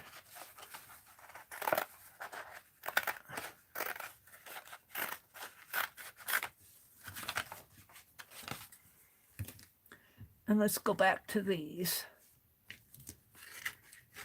Let's go back to this. Let's put this onto here. Yeah. And then I'll put that down there. So I just want a little chunk of it.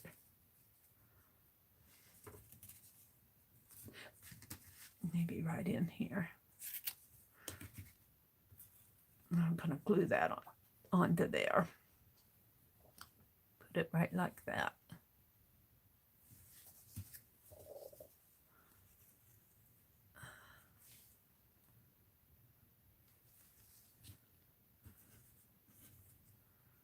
And it'll go like this.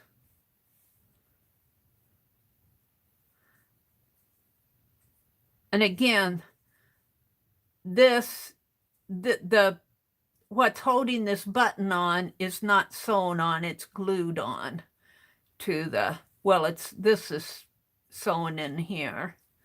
That's threaded through there. That's going to be tight enough. Yeah, I'm liking that. I'm liking that a lot.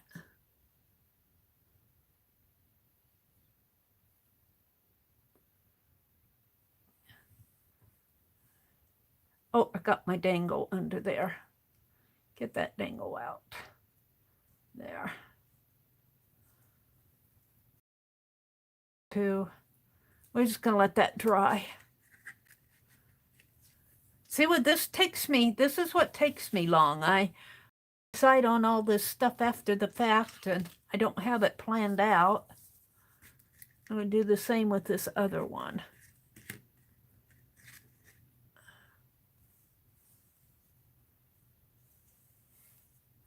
Let's cut a piece here. I really like the colored stuff. I like the pink to be showing. So I'm picking out the pinks. It's just scrap fabric anyway, scrap piece. And we're going to glue that onto there and put it down on here. Because I just need that fabric for the bulk.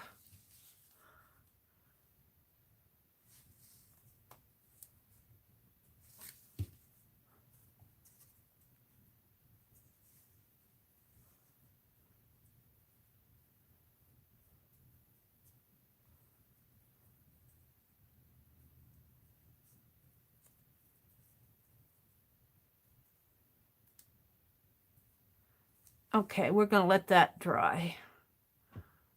And we might have to let it dry overnight to set up. I'm going to do the back pieces here, but we might need to let that dry to set up. Let me get a towel here to clean off my glue. And I don't know what I did with my pen.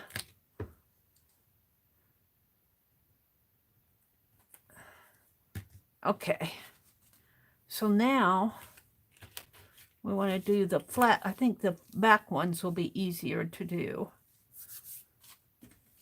And then I'm going to move on to my Asian journal. Let's see what you guys are saying in chat. Beth Schuler's here. Ah, Suze. Good morning, Suze. Beth says, Suze, I'm sorry you're in pain. Suze, I'm sorry too. I don't know how some of you guys live through the pain that you have to go through. It just floors me. Oh, Suze, lots of pain. I'm so sorry.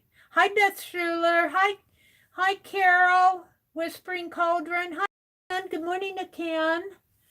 Beth is here. Brenda D is here. Good morning, Brenda D. Good morning, Brenda. Mrs. Gigi is in the background cleaning. Ah, good morning, Gigi. I don't know why. Maybe it's her name. I always thought Gigi was from Sweden. I think she's from North Carolina. I think one of the Carolinas. Sue said good morning. Rhonda says, Carol, happy to have you here. Happy you're well. Carol, this is where Carol came in. Rhonda's here. Ruth is here. Hi, Ruth. Good morning, Ruth. Ruth was in our room yesterday. What were you working on, Ruth? I can't. Oh, you were starting to do a cardboard weaving. When I asked you what you were doing, I've got to thread this needle up to my eyes here. Oops. I got a bit of a frayed thread there. Let's snip it off. When you get glossy accent on your finger, try to thread a needle. You get the thread through the eye of the needle, and then you pull it out with your finger. Get in there. Get in there. Come on. It's being stubborn. Now, I got to get it up to my face. This thread is just a little too thick for this needle. But if I'm persistent, I get it. That's why I have a long piece. All right, so we want to sew this fabric piece here onto this needle, onto this button. And I'm going to let the thread dangle in the front again. Let's pull it down a little. Let's open this up a little.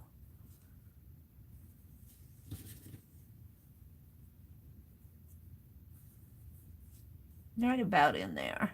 And I think this will go a lot easier because I don't have to put in something bulky to fill up the shank.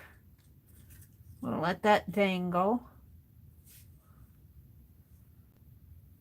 Beth, one of these times I'm going to make it into your stream. One of these times. Probably when the winter comes and I'm not outside so much. I've got to get outside tomorrow because I think tomorrow is going to be one of our last nice days. It's supposed to be nice here tomorrow.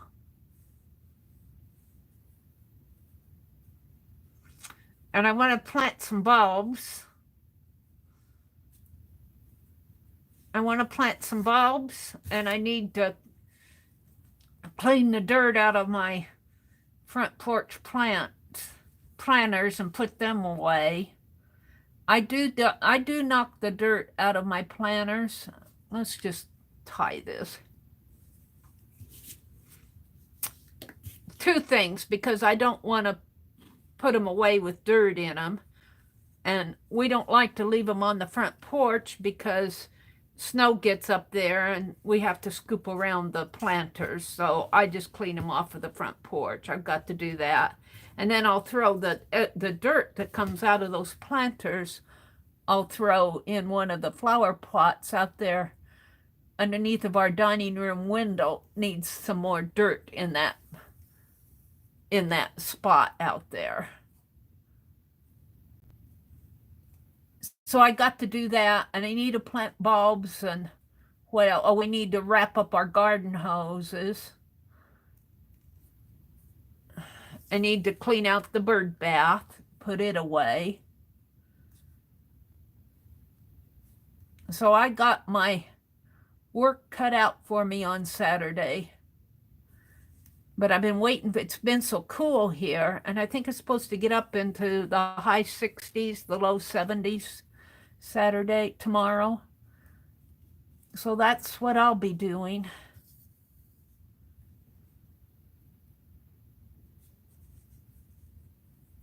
Yeah, this is going to be a little bit better, I think. I can probably glue these on the back of my journal this morning, get that much done.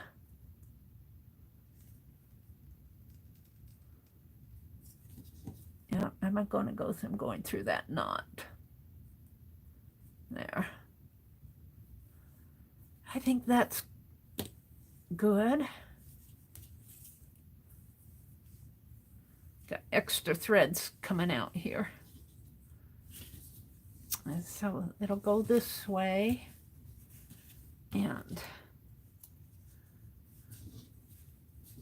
those front ones were kind of hard to do. I should have known. I like those buttons, though. I like the buttons, but shank buttons for closures, you either deal with them or let them dangle. They're really made to put on coats and stuff like that. Those are coat buttons. Ouch. Stuck myself, Popo. Owie. No, that knot goes on the front. Yeah.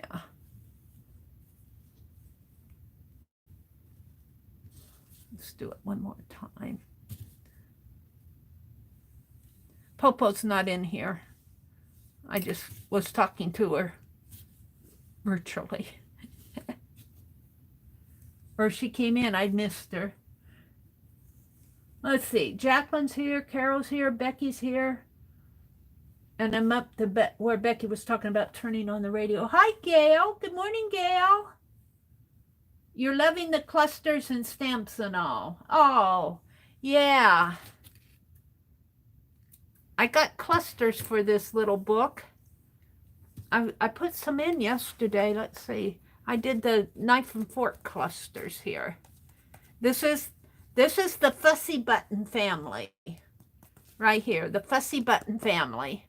I did that page yesterday, and here's Fanny. This is Grandma Fanny, Fussy Button. Of course, they've passed away. This journal was made in 1949. And this is Floyd. This is Grandpa Floyd, Fussy Button, when he was a younger man. And we got the recipes. I still have a little work to do on journaling for him. But we are ready for Franklin. And I was going to do a family tree. I got it all worked out because when I tell my stories, I tend to get Franklin and Finney, and I get the characters mixed up yet. So I did a family tree yesterday while I was in the crafting chat, a Fussy Button family tree. I wrote it out in my book. I might do that next since we're working on this. Let's go ahead and do this other back piece here. I'll have to go in and get my, yeah, I might do that next, a Fussy Button family tree. Can we pull this out a little? This looks like it's part of a seam. This would be nice for underneath, but let's see if it'll pull out. This looks like it was two pieces attached together here.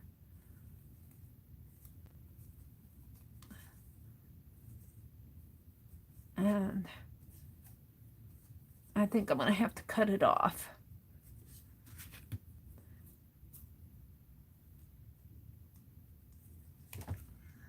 I need my little scissors. I need my little scissors. I think I got it snipped. No.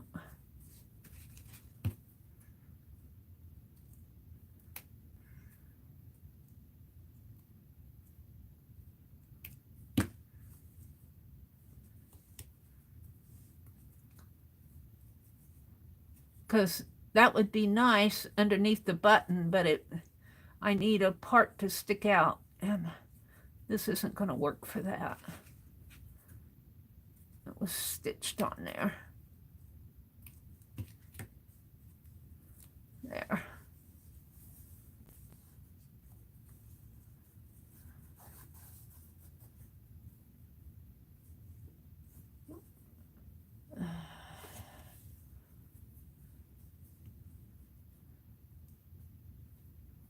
Come on. Open sesame. I want to put this button in here, but I need a little piece to stick it out. Right in there. Right there.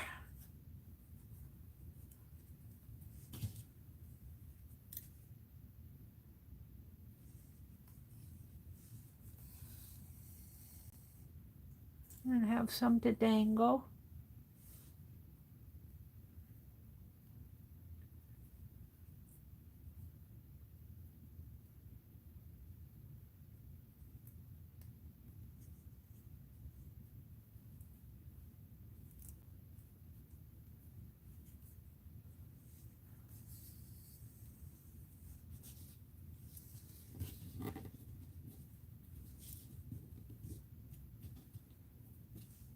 And tie a knot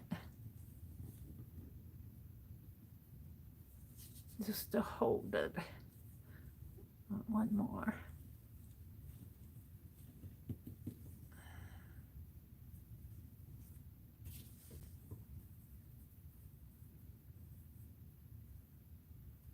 I get so many fuzzy threads here from it fraying. They get in my way.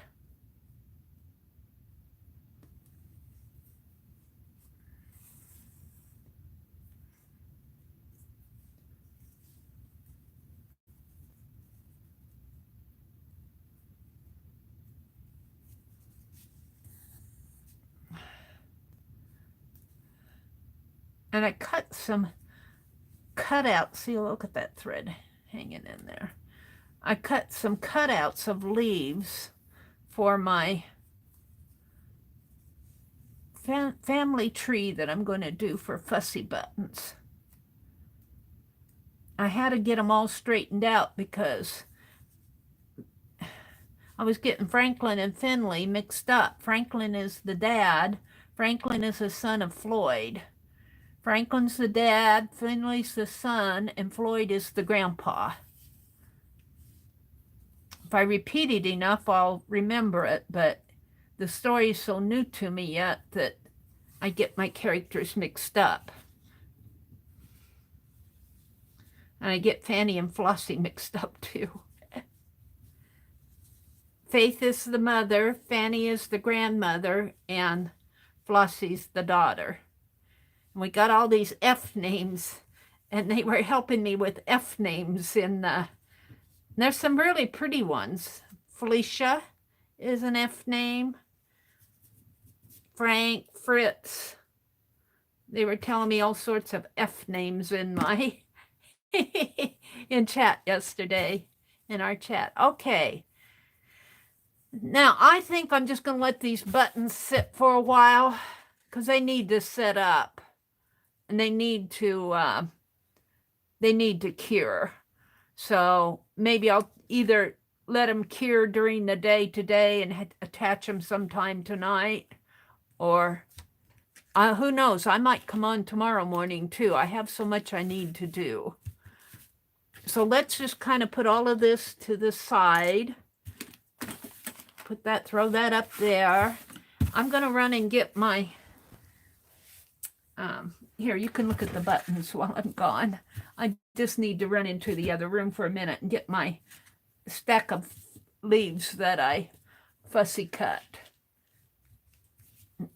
That I cut out because I want to do them for the family tree. Let me run into here. Right in here by my recliner. Shouldn't take me but a minute, hopefully. I'll set them up here. Here they are.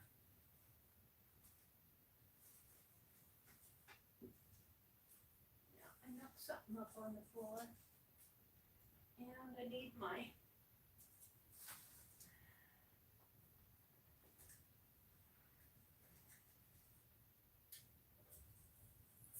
okie dokie.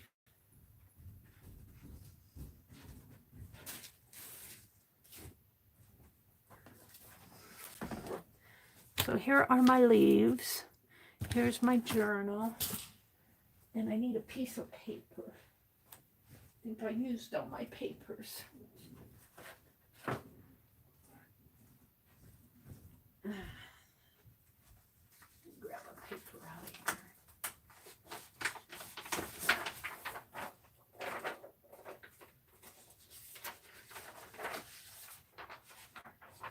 here. Okie dokie. We're going to do a fussy button family tree. I might have to zoom out again here. Yep. A fussy button family tree. Let's get these off of the desk. 1, 2, 3, 4. And all this fussy button stuff can go over to the side. And we'll put this down.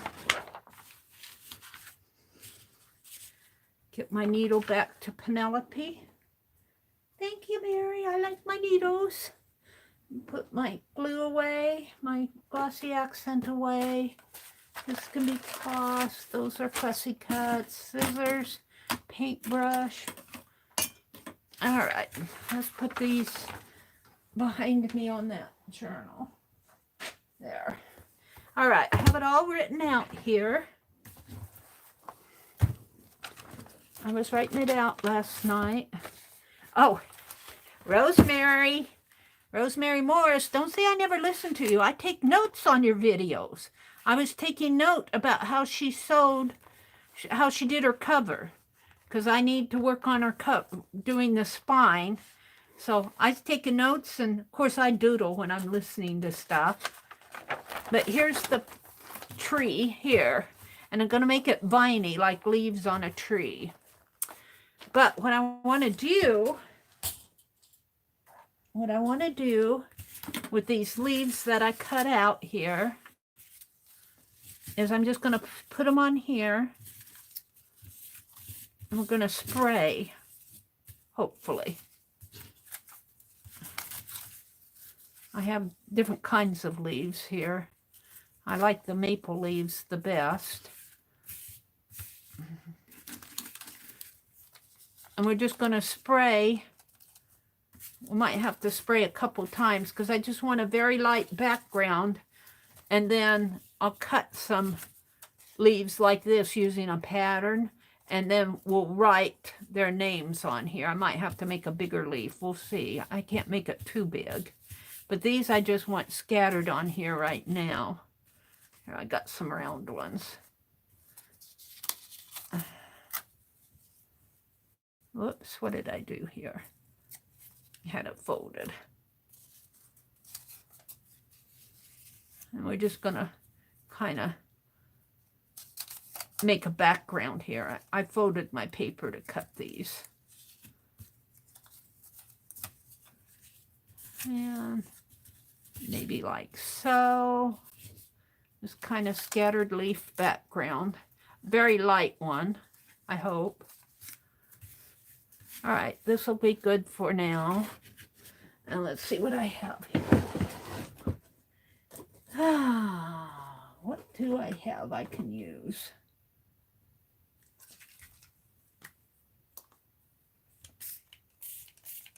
Black. We're just going to put in a back. This, of course, is spraying in a stream. But that's okay for, maybe it'll look like some branches in there. The Walmart sprayer. And let's do some of this.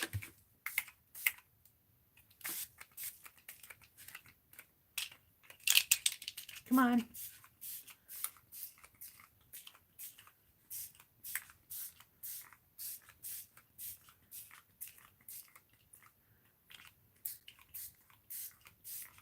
Let's some of that. And I don't know what I have in these sprays. Some of them work and some of them don't. Drugstore stuff, I mean Walmart stuff doesn't work very well for the sprayers. They get clogged up. I don't think this will show up. This is a gold. I don't think it'll show up on this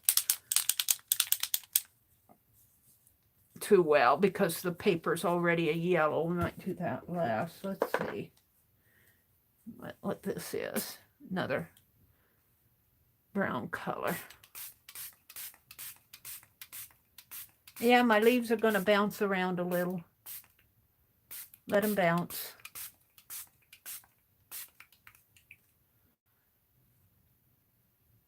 I need some greens.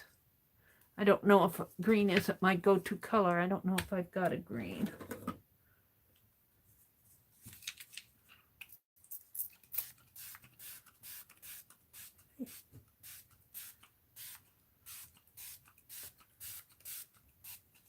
Okay, let's pick up my leaves. Put this one back. Oof, I smell alcohol.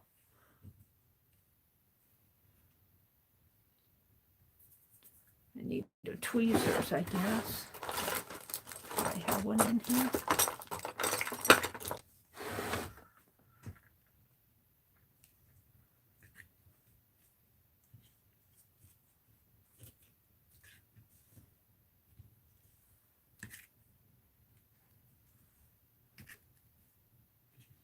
Yeah, I have one up here.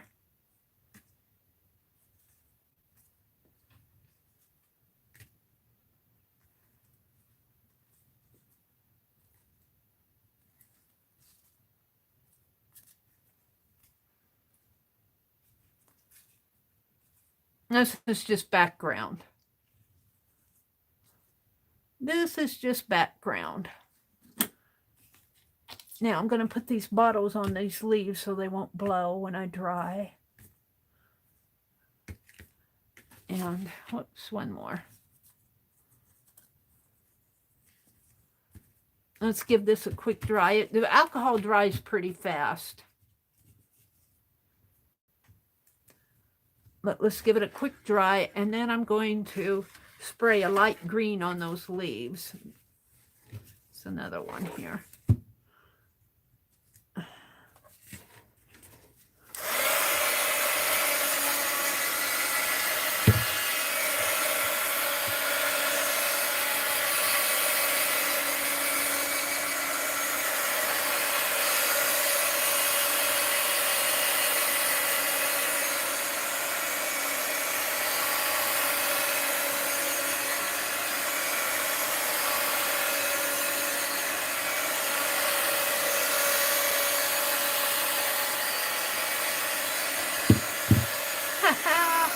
My cord's knocking the bottles over.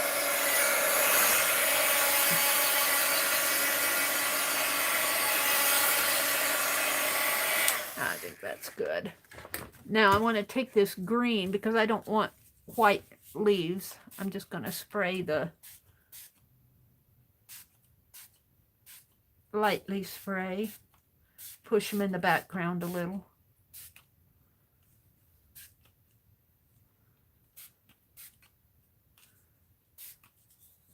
Let's dry that.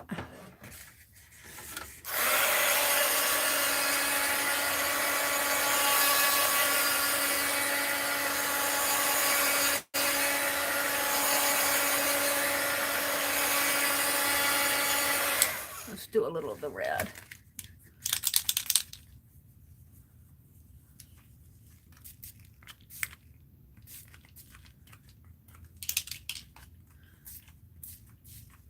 I'm getting down to the bottom of this, so I have to make sure my sprayer hits the liquid down there, so I can't go like that. I have to come at it this way. And it'll dry a little lighter, so I'm not too worried. This is just all background anyway. This is just all background. Let's dry this.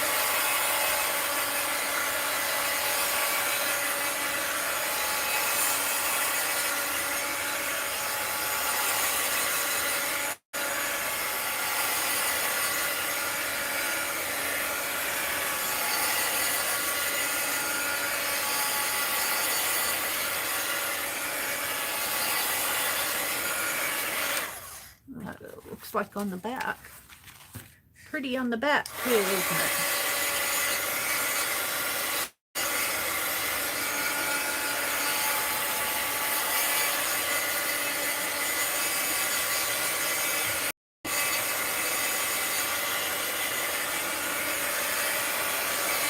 That's dry. Well, it's a little wet in there. Well, that's this color that came through. Looks like that red came through. Alrighty.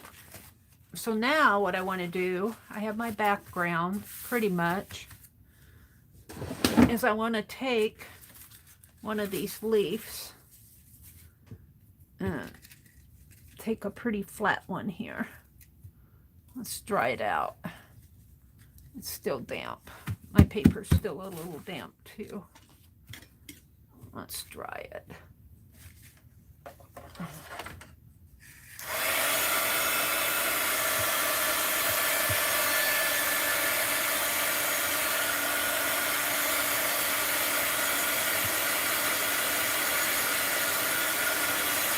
Boy, it'd be fun to take those leaves and just kind of collage them on there, wouldn't it?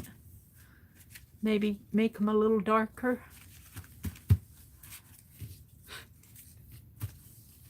Outline them, maybe. But I don't want it that isn't where I was going with this. This is just background. It's still a little damp. But let's set this as, well, no, let's just leave it there. It'll dry out a little more. Let's maybe turn it upside down and I got a button under it. Gotta put those buttons away. Extra buttons.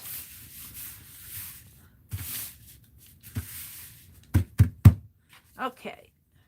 So I could even use this and make, yeah, I kind of like that with the yellow. I was going to use white, but the yellow will look nice. And where's my leaf? What did I do with the leaf that I dried out? Yeah. What happened to him? He flew away. A lot of good that did. Is this him? Let's draw, let's take a couple pages here. I need, let's look at my family tree. I need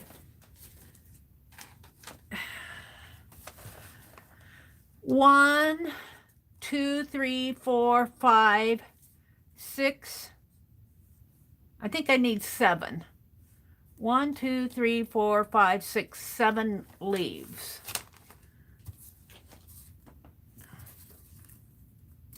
So 1, 2, 3, 4, 5.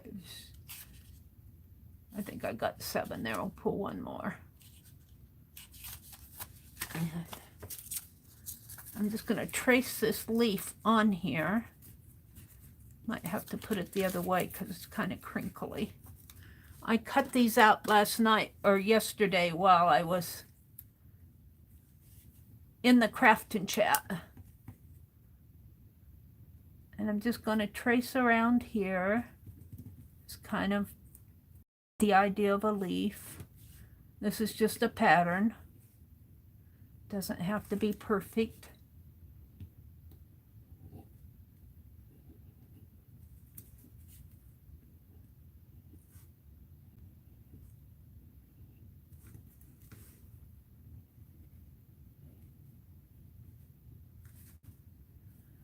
I went in here like that.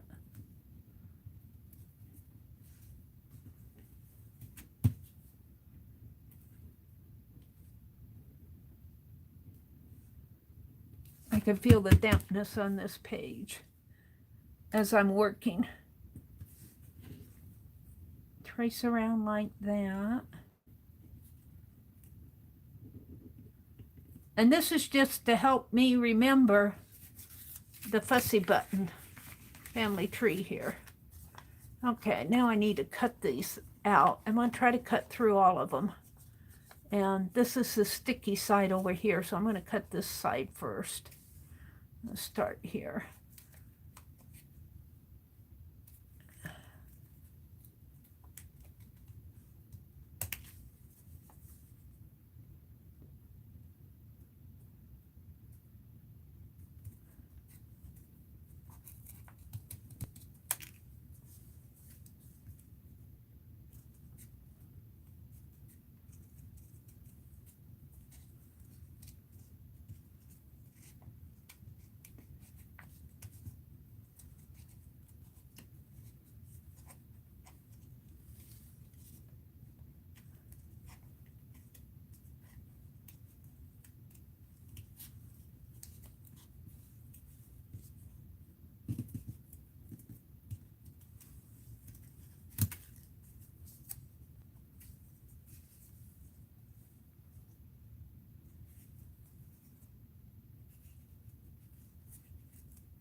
So we're just kind of cutting out a leaf, a stack of leaves. I think I have 8 on here. We'll see how many I have. I added an extra one for the pattern.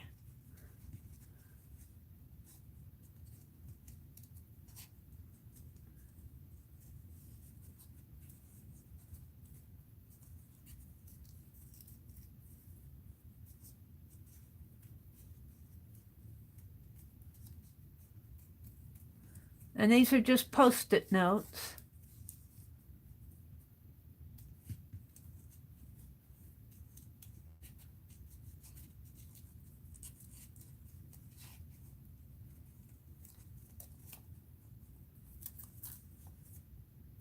Is that the sticky? No, this is the sticky side. So I'm still good.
There we go. So I got a stack of leaves here. Let's see how many I actually got out of there.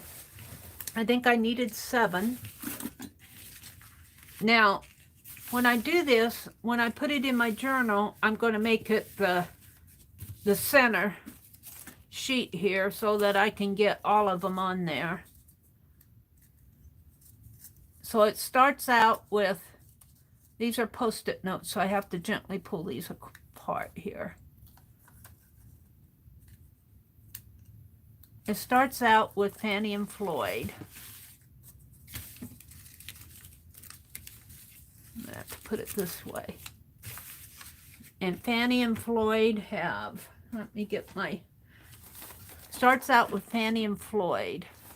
And I might put them over here, like I have it in my book. Fannie and Floyd, and then there'll be a branch coming down to Franklin and Faith. Franklin is the oldest son. Actually, I don't want to put that exactly in the center because I need, let's fold my page in half. Let's fold this in half so where we know where half of it is. Because this will go in my journal.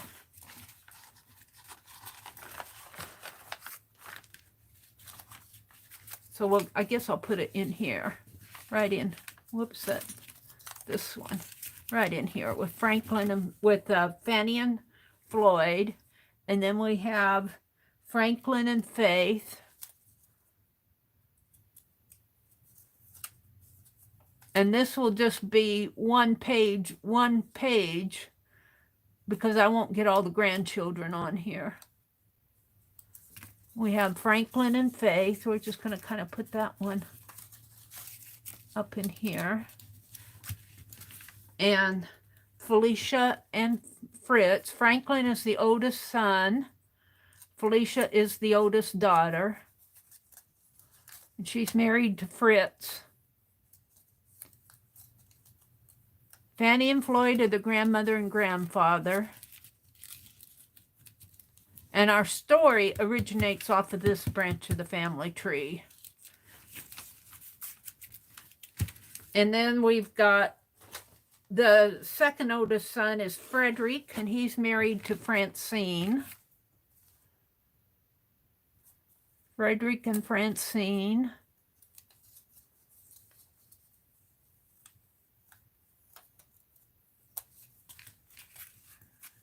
Now, I guess I don't really want to make one go over the center, but I guess I will for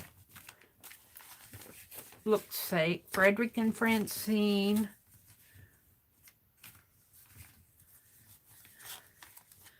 And then Fabio is the third oldest boy. Fabio, and he's married to Felicity. Felicity, this is Felicia, and he's married. Fabio is married to Felicity, and then the little girl, the youngest girl, is Florence, and she's married to Finian. She's married to Finian, the youngest girl. So she'll go over here. Now, our story falls into this line here, because Franklin and Faith have Finley as their oldest boy, and he's married to Flossie. And Flossie is the person who finds Fanny's recipe book. So I also have the children here. Here's Franklin and Faith here. This is Finley and Flossie. And then off of this tree, I have some little leaves coming down here because I named the grandchildren over here. But I don't have the grandchildren of Flossie and Finley yet. I've got all the grandchildren named here, but I'm still naming grandchildren because their grandchildren will be involved when the Christmas recipe. I think I can move this one down a little like this because I don't really want to put it on the fold. We'll put this one over here. We'll move this one down a little in there. This one here, because this is kind of like a tree. It's like a tree. And I'm going to put these on, I think, with glue stick. But I think I'll put some ink on the edges here before I do that. So let's, I took my other paper for the backing. Let me get another piece of scratch paper.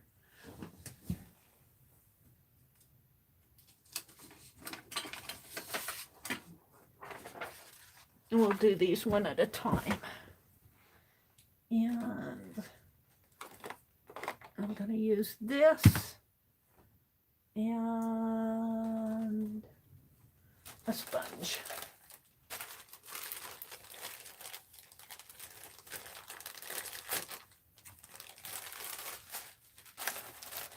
Okie dokie. So, was that the top one? I think it is.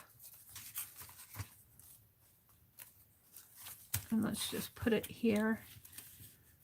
And I'm going to ink around the edges.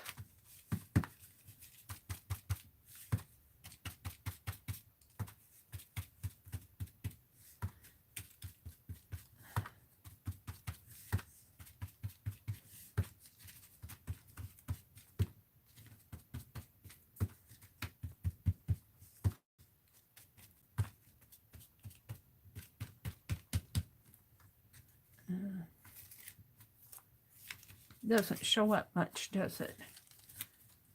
That's not what I'm wanting. I want it darker.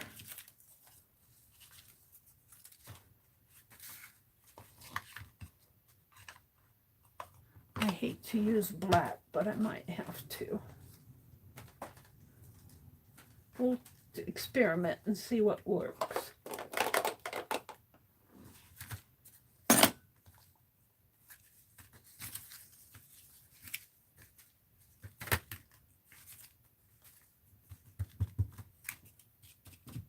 Yeah, I think the black is going to show up better.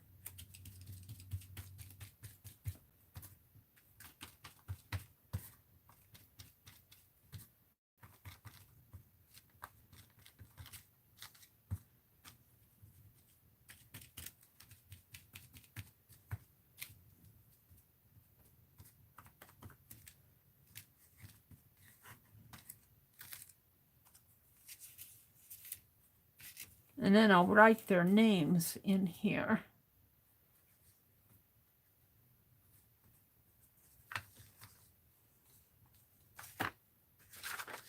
And I think I'll glue these down as I go.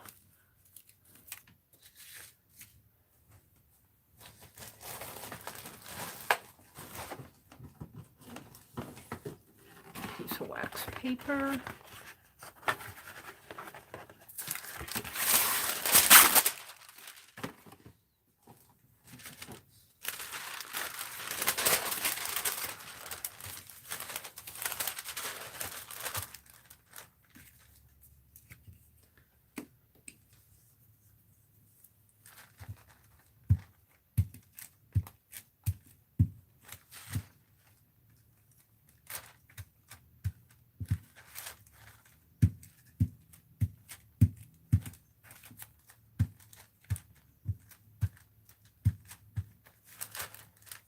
Okay.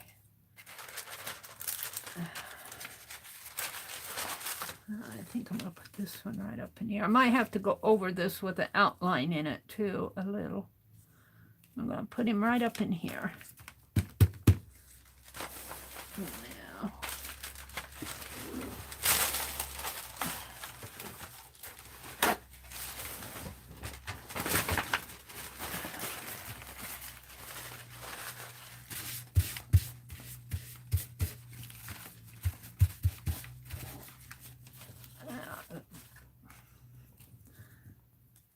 That's the one thing I don't like about these glue sticks.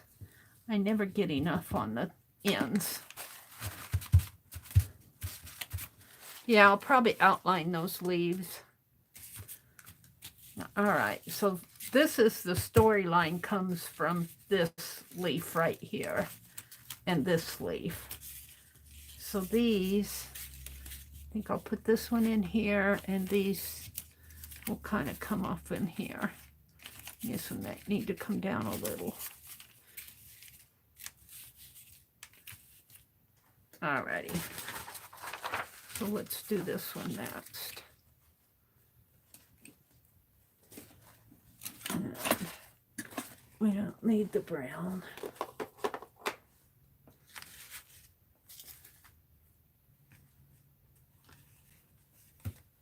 Good morning, Angie. Hi, Lala. Good morning, Lala.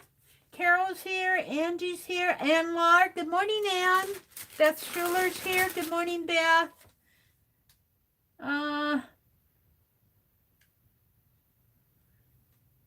Beth said, I think there'll be some catnaps in my future.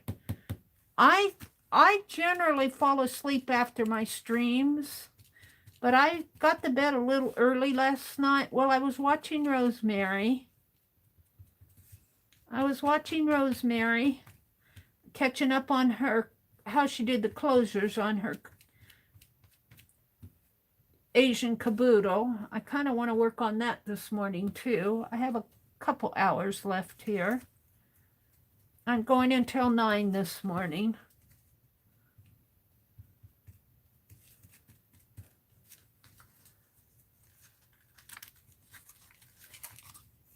That makes a nice a nice background, doesn't it?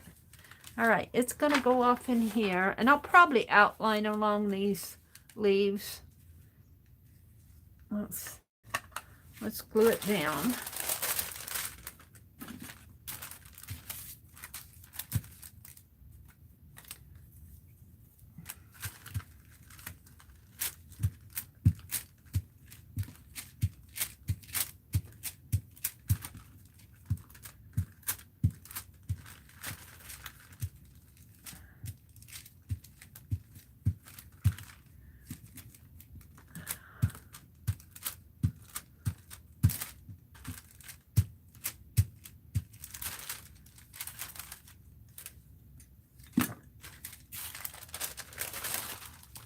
We're going to put him right up in here.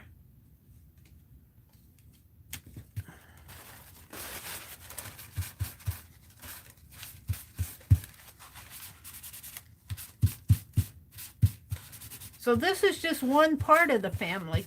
This is one tree in the forest, the fussy button forest. Got all the F's in there. I got a new F word, forest. The fussy button forest. All right. But this branch, I'm going to hook these together here with ink marks. The leaf, this leaf is where our story comes from, down this way. These other leaves are brothers and sisters and grandchildren. I might steal a couple grandchildren from here for them, because I need my storyline developed. Let's do this one next. Let's put this one right up in here.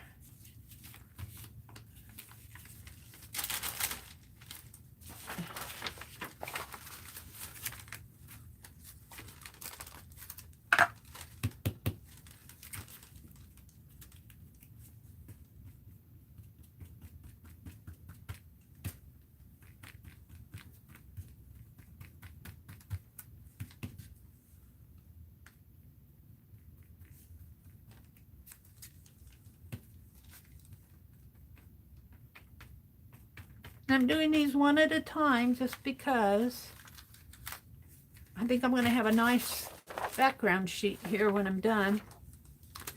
All right, he's going to get glued down in here.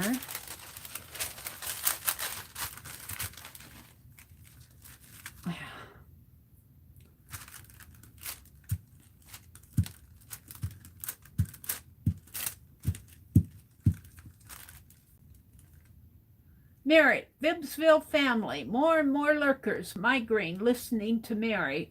Oh, you got a, I'm sorry, Lala. You got a migraine? Brenda's here, Ruth is here. Becky said, all right, Meri and all, I have my list together, so I'm off to the grocery and drugstore. Becky's got to get groceries and drugs. See some of you in Bibbsville at 10 a.m. for some gel plating fun. Yes, we're going to do jelly plating at 10 a.m. If you get out your gel plates and come play with us. I have to practice what I preach. I got to find my big jelly plate. I put it someplace as I was cleaning in here. All right, let's see. Where do I want this? Someplace right in here. Right in there, because I'll be putting notes down in here. So we're just going to put it right there. I'm not going to fuss with it too much.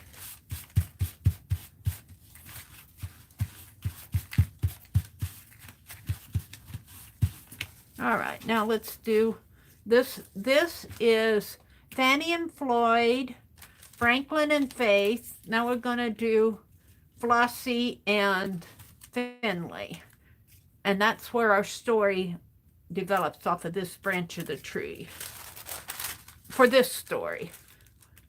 Who knows? We might tell more stories in Bibbsville. We just might come up with some more stories. But this story is hooked together with the recipe book that we're doing in Aunt Bet's. Doing recipes.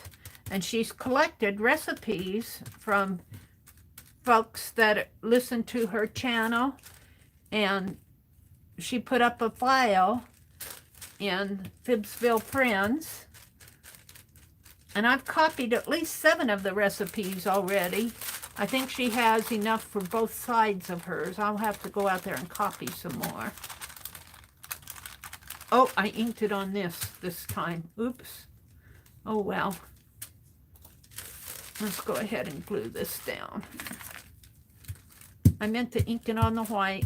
I inked it on the wax paper.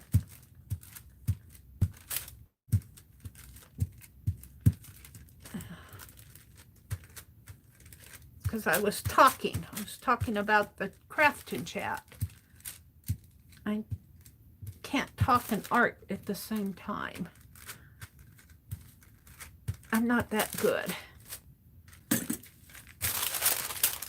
All right, so this is Flossie and Finley's leaf. Put it right in. Let's put it right there. And then when we do the recipe, the cookie exchange one in December, we'll continue down with Flossie and Finley, because Flossie's going to, she actually found Faith. This is Franklin and Faith. Faith is Finley's mother. And she calls, there's kind of a little tragic story. Flossie lost her own mother. We haven't named her. This is Finley's side of the family. Her own mother and her grandparents at an early age. So she calls Finley's grandmother Fanny and Finley's mother Faith, mother and grandmother. So you know how you do, like, you just say, like, I'll call my brother Pogo just because my niece called him Pogo when she was a little girl. She couldn't say grandpa, so she said Pogo. And so I don't call my brother, whose name is Tom. When I'm in the store, I don't call him Pogo. I call him Tom, but because I don't want to embarrass him. But I generally call my brother Pogo, just because my grandniece did. Well, Flossie will call Faith mother, and although it's really Finley's mother. All right, let's ink this one up.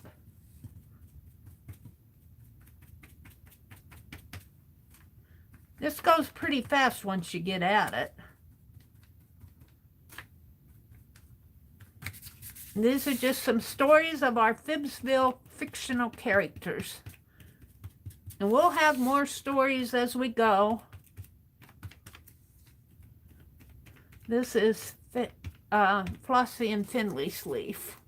No, we did that down there. This is the third boy, and he is, I lose track. This is why I'm doing a family tree.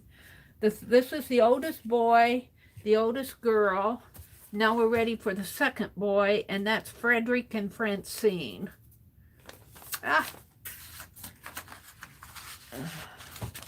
And he's going to go right in here, because I'm going to have to put one up there and kind of one down there, because we've got notes for grandchildren coming on here.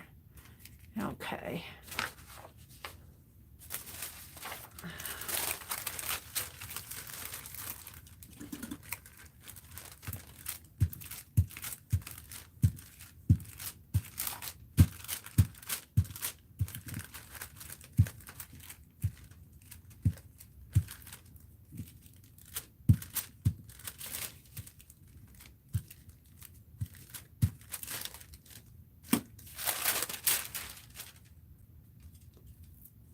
Let's just kind of put it like this.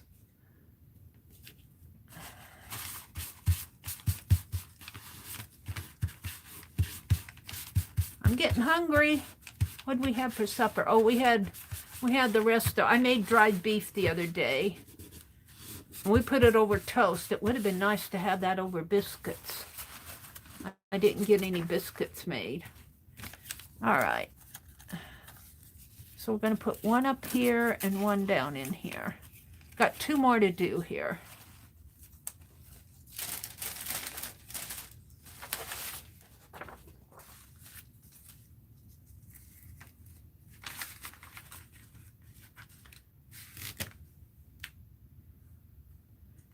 Sue says, I'm back. Hi, Susan Hiles. Good morning, Susan. Hi, Bootsy. Good morning, Bootsy. Yep, I'm catching up with some of these projects. I wanted to do closures. So I did a closure on my November journals. We're going to see how that holds. And I did a closure on made the closures for my recipe book. it's not, they're not on there yet. They're going to have to dry pretty good. I'm just doing these. Now I'm doing a Phibbsville Fussy Button family tree in the Fussy Button forest. You know, the grandma and grandpa Fussy Button lived on a farm north of the Stream of Dreams. And the Stream of Dreams, if you've been listening to my story, the Stream of Dreams flow into the River of Dreams. And the River of Dreams, the Stream of Dreams is a little stream that runs through the center of Phibbsville. Just like Watertown, Wisconsin. And little stream that flows through the center of Phibbsville. But it flows into the River of Dreams, and the River of Dreams flows out by the Fussy Button, Grandma and Grandpa Fussy Button's farm. And Flossie found Grandma Fanny's cookbook at a flea market. She was just, Flossie and Finley are a retired couple. Flossie comes into the TheMeriAtelier every now and then. And, well, she comes into it a lot, but we're just getting to know her now because through her family. But she found her grandmother's cookbook, and she was wanting to give their grandchildren a real old-fashioned Thanksgiving. Well, they have downsized. They're a retired couple. Flossie and Finley are a retired couple. And they're just living a little cottage north of the Stream of Dreams in Phibbsville. And, you know, they got all these grandchildren and aunts and uncles and cousins and all that coming for Thanksgiving. And they go, we're not going to have a room in our little cottage. Well, Finley saved the day. He found out that Grandpa Floyd's farm house is still in the family. He checked it out. They kind of got busy with their lives, and now they're just kind of reconnecting with their family. They've just recently retired.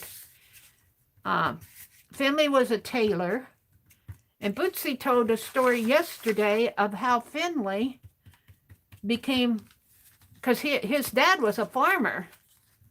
His grandpa was a farmer. Franklin was the tailor. Finley, I guess, is a tailor too. I don't know what Finley does. Franklin's the tailor.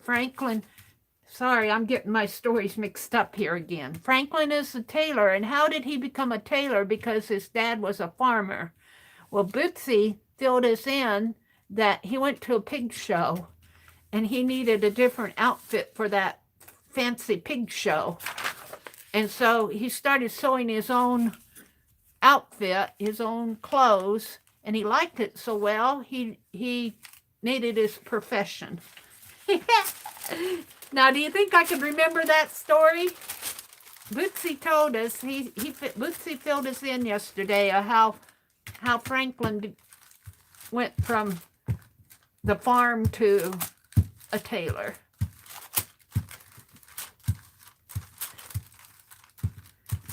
And I actually have a little piece that I found in a magazine. I don't think I brought it out, but it talks about how this young man learned different things by working on his grandpa's pumpkin farm, and how it helped him, all the math and everything that he learned from selling those pumpkins, how it helped him later in his own career. And I forget what the career was, but I cut that article out of the magazine because I seem to get into these stories and then I find real life stories that match. All right, so I got my leaves on there. Let's do a little detailing here. Where's my cap to my glue? And put the lid back on my ink.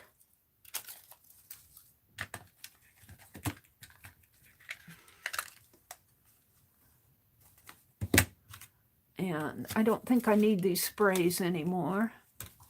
Let's put these away, get them off my desk. I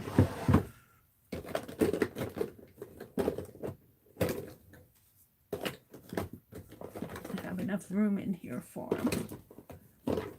Alrighty. Putting the clothes. Alright. So now what I want to do, I'll save my leaves. I might use them as masks for another project.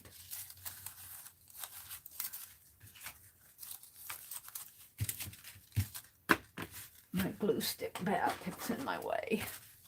Post-it notes. Some more leaves that I sprayed here. I'll just put them all in a stack, and I'll put them in an envelope or a bag. Maybe I'll use these as cluster fodder. They're still a little damp. I'm going to leave them out for a little while. Let's pull this up.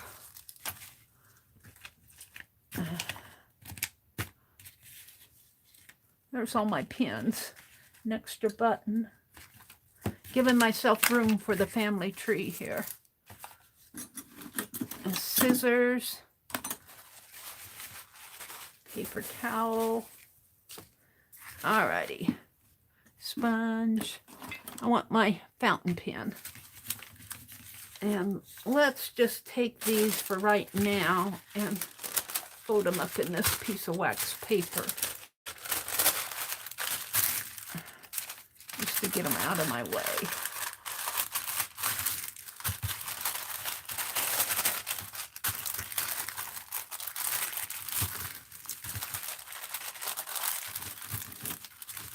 And we will do something with those later, maybe. So what I want to do is I'm going to outline these leaves with my fountain pen.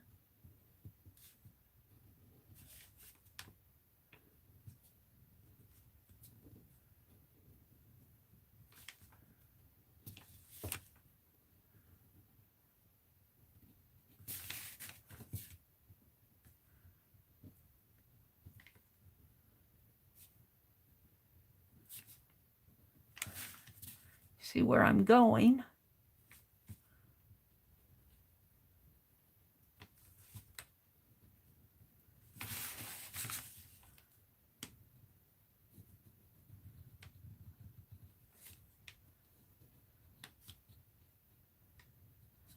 And I can put a little leaf there, a little.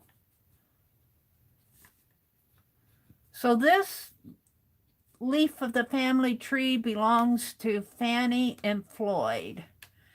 And they are Grandma Fanny and Grandpa Floyd. And they're the ones, they've passed away. They've gone to their glory. And they've passed away, but they were the farmers. She was a farmer's wife and he was the farmer. All right, but she made a cookbook one year for Thanksgiving, and it is dated 1949. So I'm going to write, I guess we do the Floyd first and then the wife. We do the husband and then the wife on the family tree. So we're going to put Floyd on here if I can. F L O Y D, and then I'm just going to do a little line, and we're going to do Fanny. F A N N Y. Okay, then over in this leaf is Franklin and Faith, and Franklin is the oldest son, and he was the one who became the tailor. He's the one who was showing pigs at a show, and he needed a better, it was a fancy pig show. And he needed a suit rather than his old overalls. I mean, these pigs were you know, they were top of the line pigs, show pigs. And he needed a suit, and he didn't have a suit. All he had was his old overalls, so he had to sew him up a suit. And he enjoyed doing that so much, and it turned out so nice that he took up the tailor profession, and he became a tailor. Franklin did. Now, I think in my first story, I said Finley was the tailor. Well, Finley probably picked it up from his father, Franklin. So Finley carried on the family business. That's how that went. I have to make these storylines fit together somehow. Yeah. So this is Franklin and Faith. Franklin is the oldest son.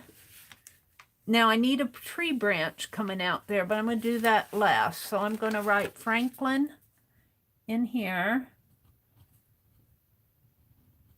And they were asking me yesterday why I had all the F names. And I'm not really sure how I got started off on that. It could have been from Phibbsville. The F for Phibbsville. Let's see, Franklin.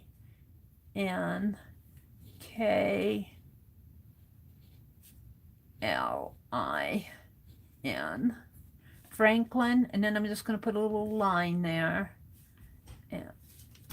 And Faith. Faith is his wife.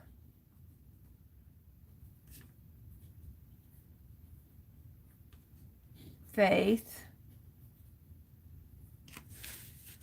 And then down here, this is where our story evolves from. These are the siblings.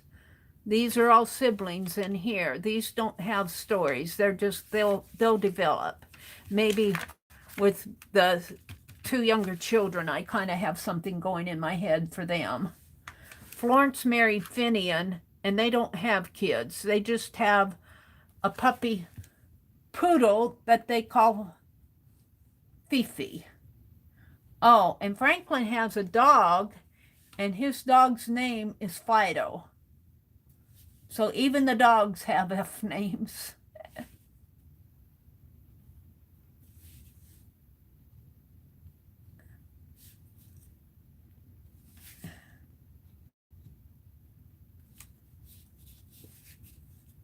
Now, I was thinking about my little gnome story, my little Ruby Rose gnome story. And I was thinking about this piece that I'm working on now. And as I was thinking about it, I'm going, I wonder if gnomes celebrate Thanksgiving. I don't know. We might have to work in a little Thanksgiving story with Ruby Rose. You know, their little family Thanksgiving celebration. We might work that up. I'm still doing illustrations. Of course, Inktober's all over with. But I'm going to still work on those pages in my October journal. I'm illustrating the story of Ruby Rose and Bandit and the polecat, and how Ruby Rose is our little gnome. Oh, and I'm still making the little gnome doll for Becky. Becky sent me some fabric, and I'm making a little gnome paper doll for Becky. And it's still in the works. Whoops, I didn't mean to do that. I meant to come down this way. But that's okay. All right. So this is Finley. And I'm going to look up how I spelled that again, because I want to spell it the same way that I did over here. Yeah. Make sure I'm spelling Finley right. I think it's Fennlly or Ley. Fennley. That's how I'm going to spell it from now on. Fennley. So Finley is in here. Fennley.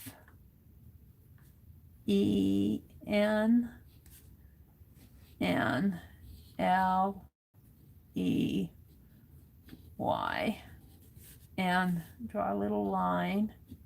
And Flossie. F L O S S. Now I can either do it I-E or Y. How did I do it on here? I did a Y. So we're going to do it Y. Flossie. Now the siblings, the oldest daughter is Felicia. Let me go back to, see, this is why I need the family tree, because I forget what I name them. Let's go back to my family tree here. Felicia, and she married Fritz. So I'm going to put Felicia's name first here because she's the oldest daughter. Fritz was her husband. Can't see where I'm going here.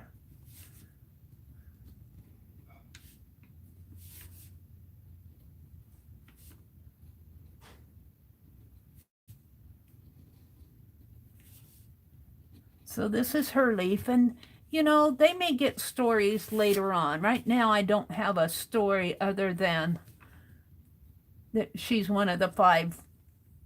She's one of the five.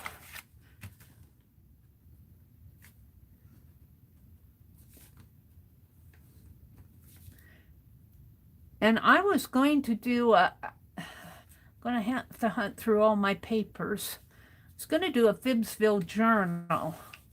So I don't know if I'll put this in my November journal. I might just save this for a Phibbsville journal. And I'm getting quite a few pages. We have list of, we did a list one night a couple years ago probably of all these Phibbsville characters running around. And like we had Flo the waitress, and Floyd the barber, and Orvo, and they all need family trees. They all need their stories. Okay, Felicia is spelled F-E-L-I-C-I-A. That's how I spelled it on here. F-E-L. So she's the oldest daughter. F-E-L-I-C-I-A.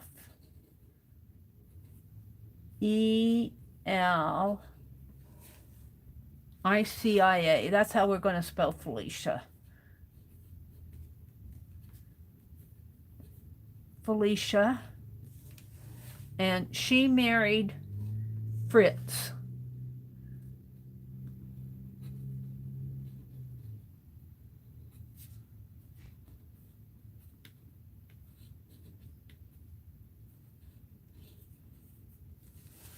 All right. Then the second son is Frederick, and he married Francine. This is the second oldest son. This is his leaf.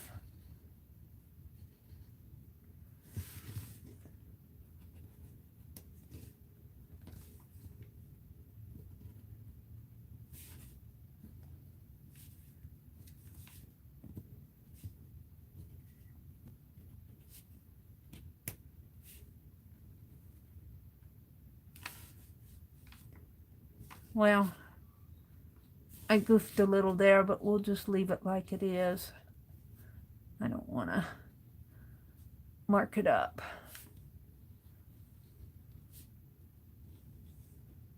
I don't have the best overhead lighting, and I forgot to bring out my little overhead work lamp.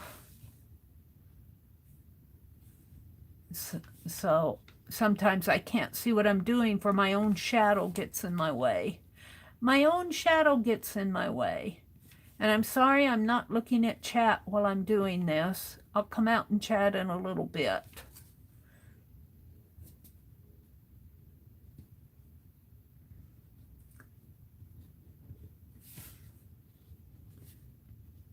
So this is the second oldest boy, his leaf, and it's Frederick and Francine.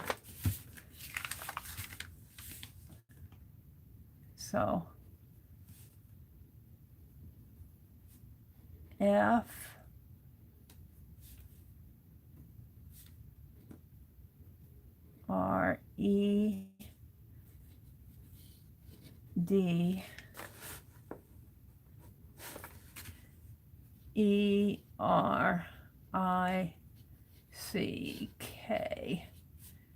and Francine.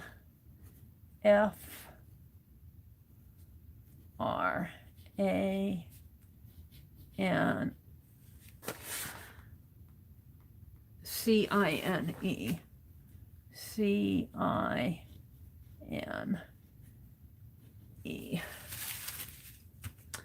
And then the third oldest boy is Fabio, and he marries Felicia.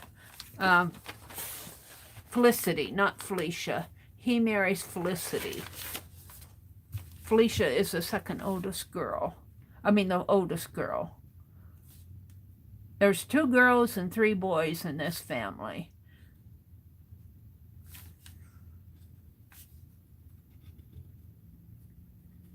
And I go back and I listen to my chat sometimes. I make so many mistakes, you guys. I don't know where my mouth... I go, what isn't what I said? So just take it with a grain of salt if you hear me say something and it doesn't quite match up, because it's hard to concentrate on your art, on your story, put all these together on the fly. You know, I tell these stories sometimes spontaneously, and be aware of who's in the room and chatting with all you guys. It's a lot to do in a stream. And locate your scissors and think about what you're going to do next. And yep. So I get a little confused at times with what I'm saying. And sometimes I'll be thinking about something and I'll be talking about working on something else and want to say something about what I'm working on. And instead, I'll talk about what'll come out of my mouth will be what's in my head. Fabio and Felicity. Fabio. So there's Fabio.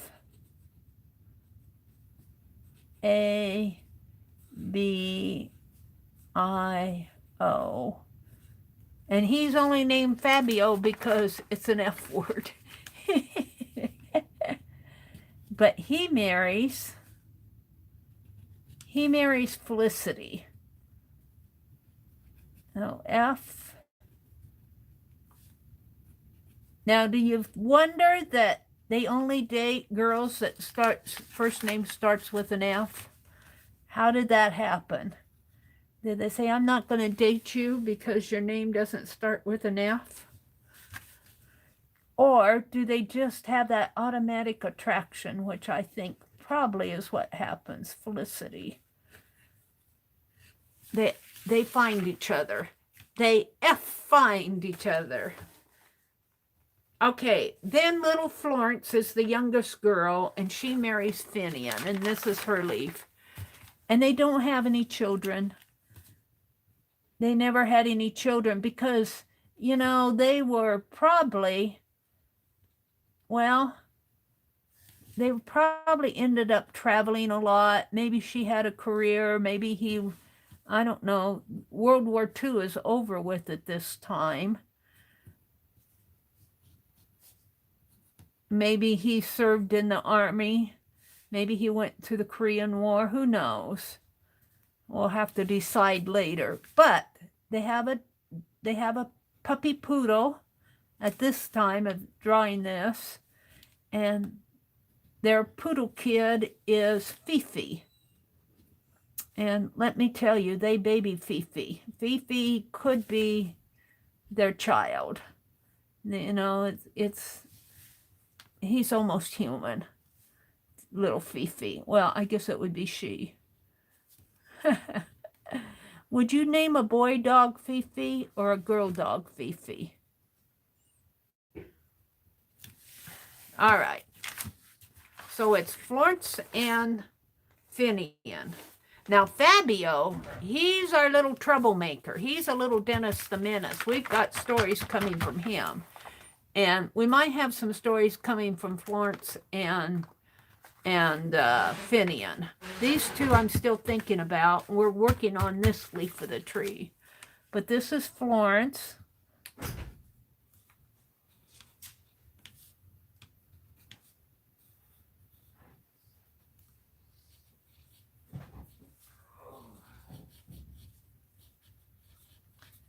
And she marries Finian.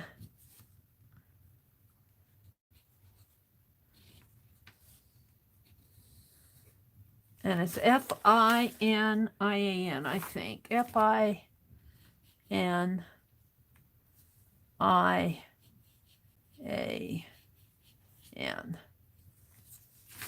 So there's the bones of our fussy button family. Now, I don't think, well, I guess I will. I want these leaves to kind of be looped together here. This one will come down this way, maybe, like this, and down this way, like this, maybe hook up onto this, down, and let's see, it has to come down this way. And we'll just make that go off the edge.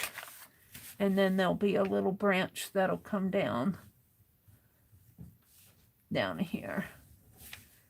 And then on this side, it'll come here and loop up.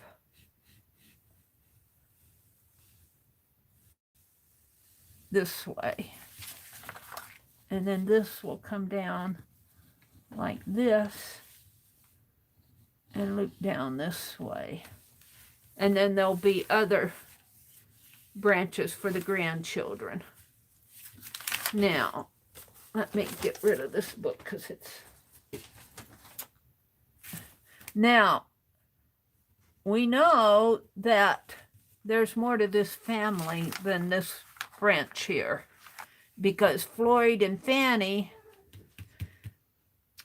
I have the generation, this cookbook that I'm doing recipe is dated 1949. Well, Floyd and Fanny, I think Fanny was born, I figured up when she was born. So Floyd would be a couple years earlier, but you know, they have parents and grandparents, and who knows how far back we'll get with their family tree. Now, I just want to do some little leaves in here. Little, just as decorative elements in here. And we might want this branch, these branches a little darker, a little bigger in here.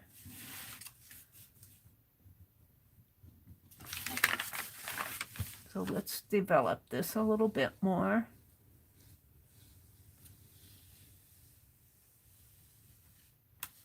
And we'll just let this branch come off that way.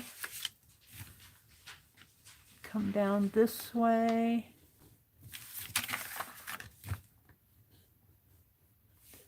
And down this way to this leaf.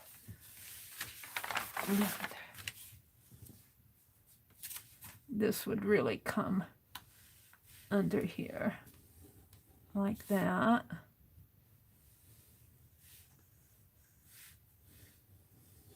Man, I'm getting hungry.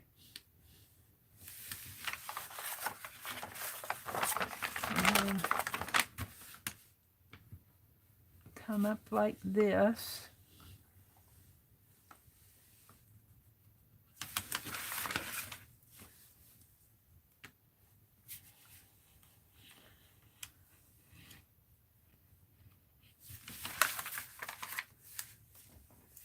Now, for these siblings here, I did develop names. Except for Florence just doesn't have any children. She's got, let's see, I'm going to make a little leaf come, a little line come under here like this.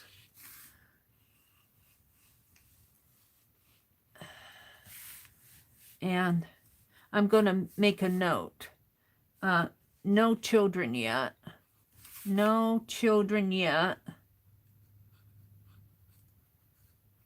And that's how this story is going to go. But they have a puppy poodle,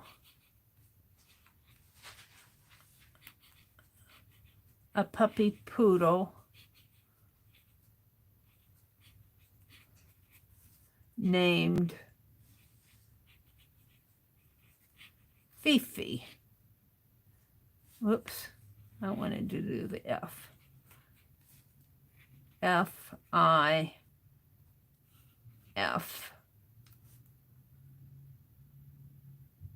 I named it F-I-F-I. I think Fifi spelled differently, but we're going to call it F-I-F-I. And then the third son I don't have children for yet. I haven't named his children yet. The third boy. The second son has 2 girls and a boy. So let's see. How am I going to do this? We're just going to bring a line down this way. And we'll just do a little branch off here for the children. I got a mark in there. And we got Farah is one of the girls. F-A-R-R-A. And I'm not doing the F's like I want. F-A-R-R-A-H. And shall I give her a leaf? No, I think I'll just do the little branch. We've got Farah and Faye. F-A-Y. F-A-Y.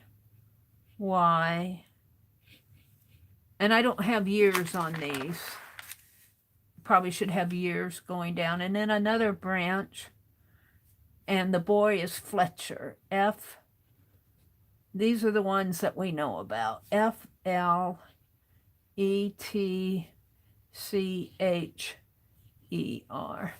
We don't know about this Fabio yet. He's a little character. We might have kids that we don't know about.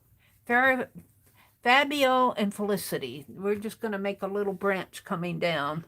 And maybe we'll learn over Thanksgiving if he comes to the dinner. Maybe he'll bring along some kids and we'll find out their names.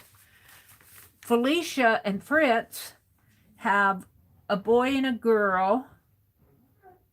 The boy is Francisco and the girl is another Faye with the E. Faye over here did not have an E. This Faye over here has an E. So let's draw a line going this way. And a boy, Francisco. F-R-A-N-C-I-S.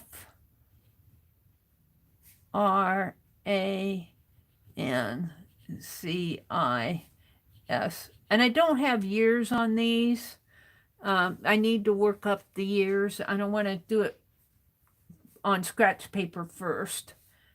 And then he also has a girl named Faye, F-A-Y-E, F-A-Y-E.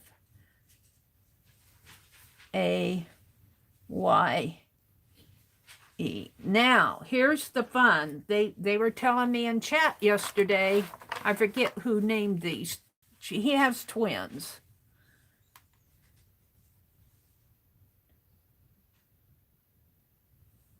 He has twins here.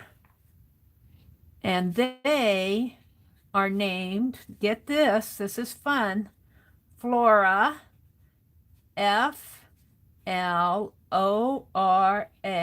and the other little twin girl's name is Fauna.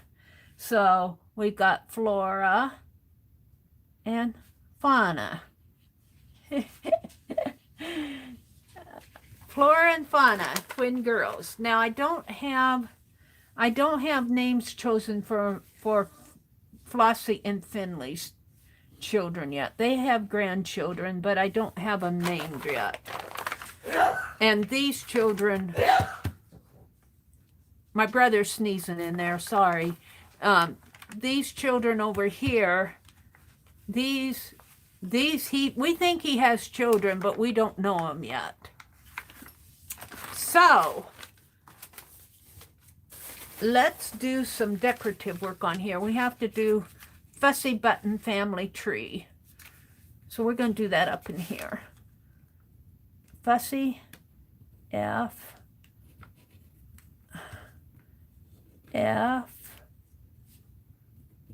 Fussy, F-U, S-S-Y,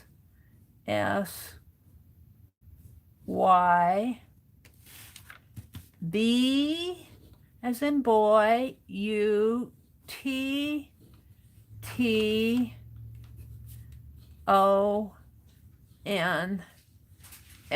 Fussy Buttons. And then we'll put family tree here.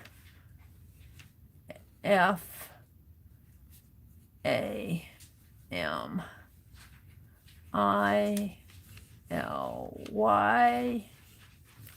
and tree. T-R-E-E.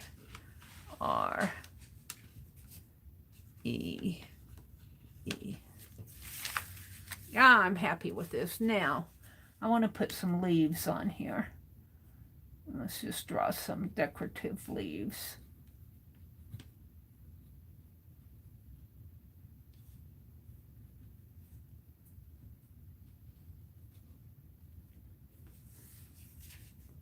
And I might come in and color those, but I don't want to color them with my fountain pen because I'm going to run out of ink soon. I got to hunt up my refills. I might be able to squeeze some ink in here with some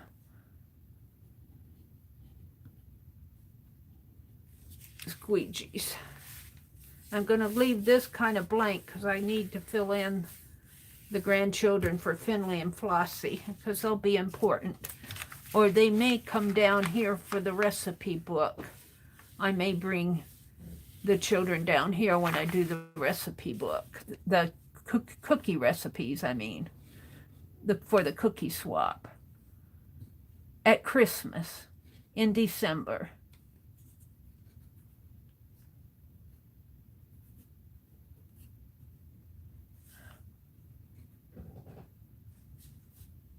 This leaf kind of got twisted on that tree. How did that happen? I don't know. Might have to color that in. We'll just do a couple lines in there. It's too big.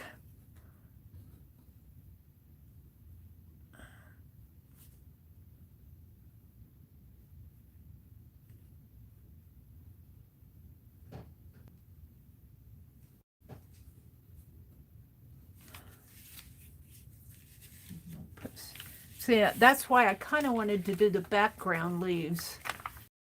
Background to kind of fill it in. Yeah. Let's do a couple more in here. I'm not very good at drawing maple leaves, I guess.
think I'll put couple more in here maybe. Then I'll quit.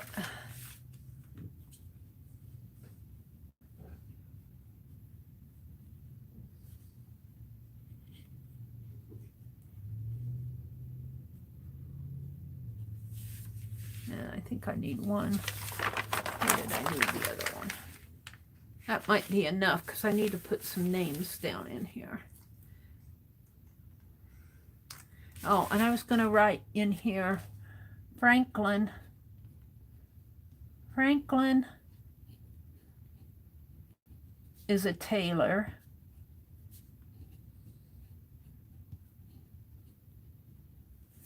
And he has a dog, Vital.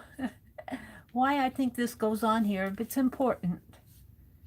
His dog is important to him, named Fido.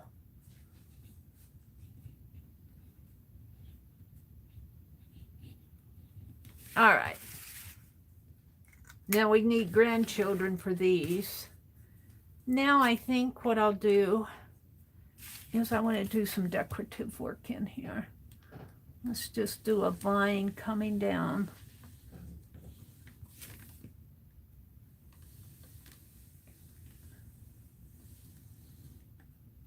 Like so. And maybe it'll go up like that.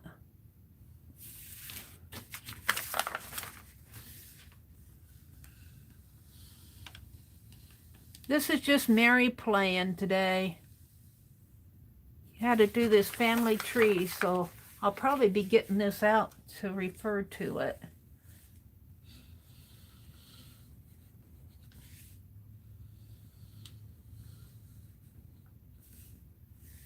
And, you know, I need to put these grandchildren in. Let's see, they gave me names. We were talking, they were giving me names in the chat yesterday.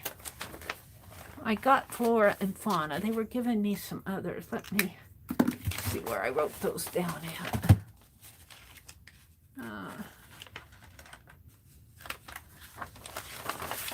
Might have done them over here. Here. Florine. Florine. Ann Laura came up with Florine, and I added Formica. We got for Cynthia, Florine, Formica. We've got Faith, Fiona, Finn, and Forrester. So if we have 1, 2, 3, 4, 5, 6 kids for Flossie, and that's why she wants, well, no, some of them can be grandchildren, because she's got to have children to have grandchildren. So let's have Florine and Formica be the kids, and the grandchildren will be Fiona. We can have another Faith, Finn, and Forrester. She'll have 4 grandchildren. And they'll probably have great-grandchildren on the way, but we can only get Florine and Formica. Florine stands for, they should call her Flo for short. And Formica, they call him Micah for short. All right, so we're just going to do two kids here. And then the grandchildren will come when I do the Christmas one. So we need another branch here, like these, for the grandchildren. Actually, Finley is Floyd's grandchild, so Formica would be Floyd's great-grandchild if he were still living. All right, we'll make Formica the Florine and Formica. All right, let's just do a line like this. We'll make that come up and like this maybe. Formica will be the oldest child. Formica, that's a boy, and we're going to spell it M-I-C-A-H, Micah. Oh, I didn't do my F pretty. and fluorine. F-L-O-R-I-N-E.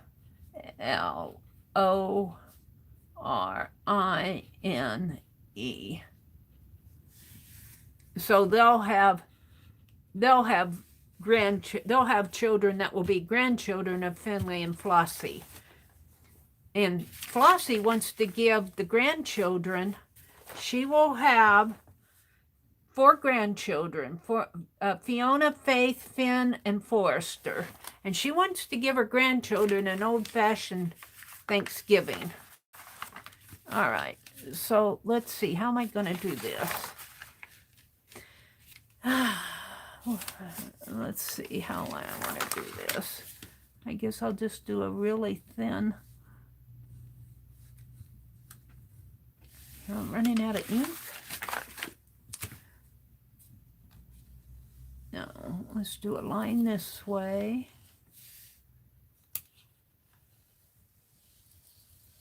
And bring it down like this.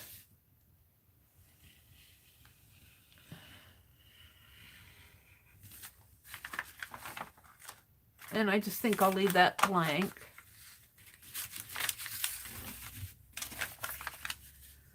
And we'll bring this.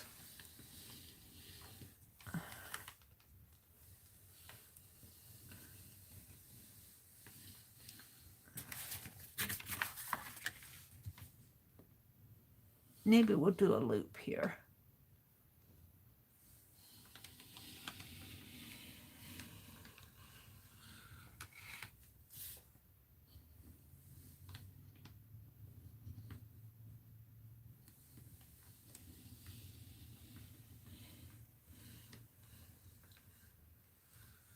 Now, you know this is all fictional, right? All right, I'm liking that. So we got our family tree almost done here. I want to take and I want to darken these. That's not the right one. Do I have a one that's not dried up?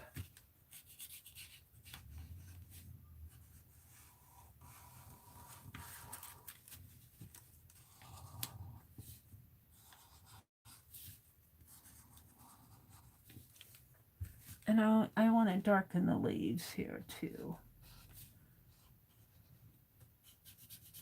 Color them in. Make this some more contrast on here.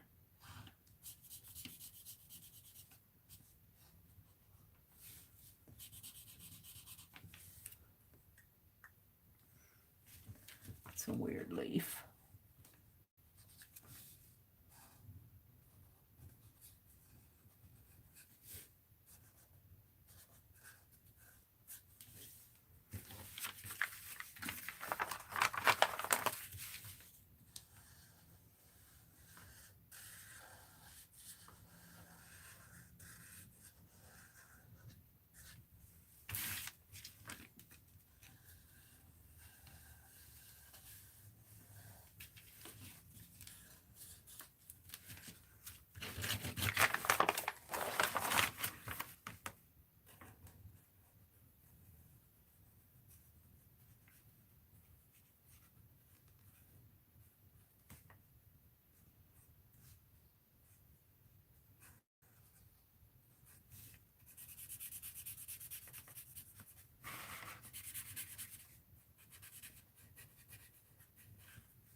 Now, I'm going to make these branches in here loop together with the leaves.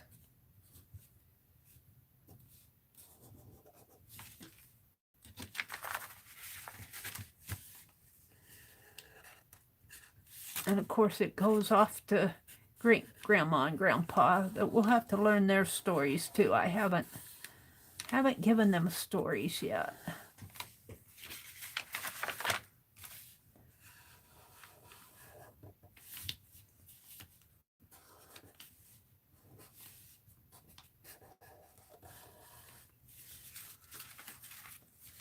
And then he's got a leaf coming down this way to the grandchildren.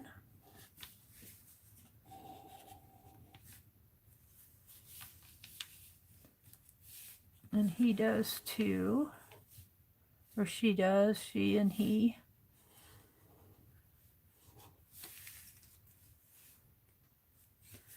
I'm going to make this look a little different there.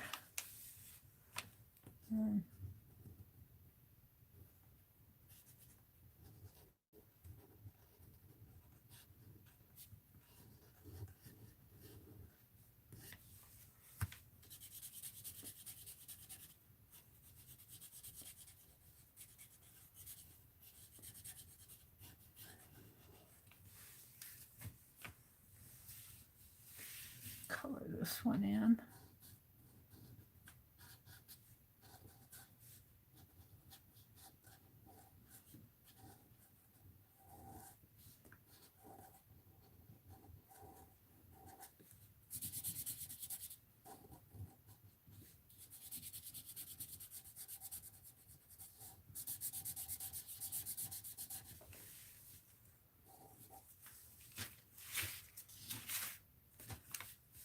This leaf got a little weird.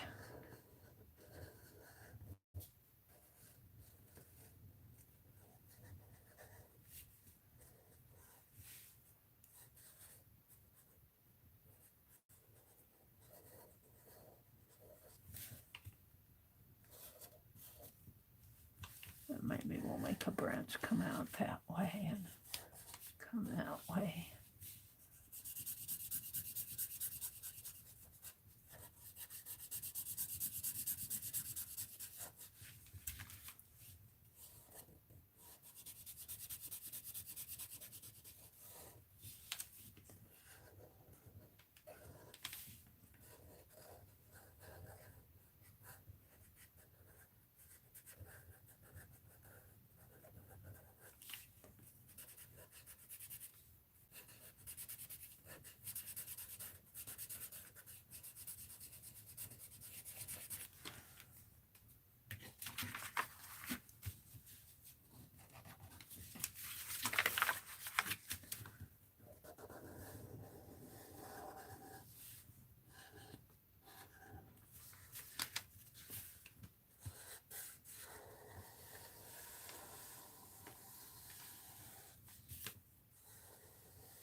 I'm talked out. I'm talked out. Hi, Janice. But Roy, a ferret is kind of close to a polecat. And I've not been around, but I'm guessing that these are the gnomes. Fanny's whole family. These are... No, these aren't gnomes. If you're talking about my family tree here. This is not a gnome family. This is a separate story that goes with the little cookbook. This is a whole nother story. This is a family tree that originates with Floyd and Franny. They're gone now, but they're the grandmother and grandpa. The story falls down on this leaf with Finley and Flossie. Finley is Floyd's grandson. And Flossie is they're a retired couple. They've downsized. And Flossie got bored one day and she just went to a a flea market just because she used to go buy all sorts of treasures at flea markets, but she didn't go to buy, she went to look, and she was looking through this box of novels. She thought maybe she could find something to read. And she ran across this, and she thought, well, that's an unusual book. That's really a nice one. How did it get in with this box of old novels? There's a story in that. But she opened it up, and she started looking at it, and she goes, that's Grandma Fanny when she was a young girl at age 18 in 1932. This is the Fussy Button family. So these aren't gnomes. These are actually little fictional characters in Fibbsville. We don't have a picture of Flossie in here yet. Flossie comes, we have Franklin. The oldest boy is Franklin. He's right here. This is Franklin. This is Felicia. This is Frederick and Fabio, and no, I guess this is Fabio, and this is Frederick, and this little girl right up here, that's Florence. So, and then I'm doing a page. This is done off of Aunt Beck's recipe book that she just did here in a recent project, and I'm doing it expanding journal style because I wanted to learn how to do that before I put my Asian one together. And I kind of got these wonky, so I put tassels on the end of it, and I'm going to have closures here. It's going to be closed off on this side. Then over here, here's Grandpa Floyd when he was younger. And we've done that page, and we've got stories in here. When Fanny had a Thanksgiving, when you came to Fanny's place for Thanksgiving, you had to tell something that it was interesting during the year that happened to you and what you were thankful for. And this is Becky's recipe that goes with the recipe book. Becky did pineapple cheese balls, and that's what goes in Fanny's tab here. And she is thankful. Now remember, this was done in 1949. This cookbook was created in 1949. And Fanny is thankful that World War II is over and she does not have to ration sugar and food for Thanksgiving. And something interesting that happened to Fanny in 1949 was she won a gold ribbon at the Fibbsville Festival for her cornbread dressing. So I'm doing a page, and then this is just a recipe I had along for fettuccine. There's another F word, fettuccine noodles. So those go right in here, right in there. And Finley, I don't have Finley all done in here yet. He's kind of stuck in there. Why is he stuck? Uh-oh. I got him stuck in there. Finley, I need a tab there for him. Finley liked Danny Coleman's apple date bars. Don't ask me how he got a hold of them, but maybe he was able to look into the future or something. But I used Danny Coleman's apple date bars for Finley's recipe book.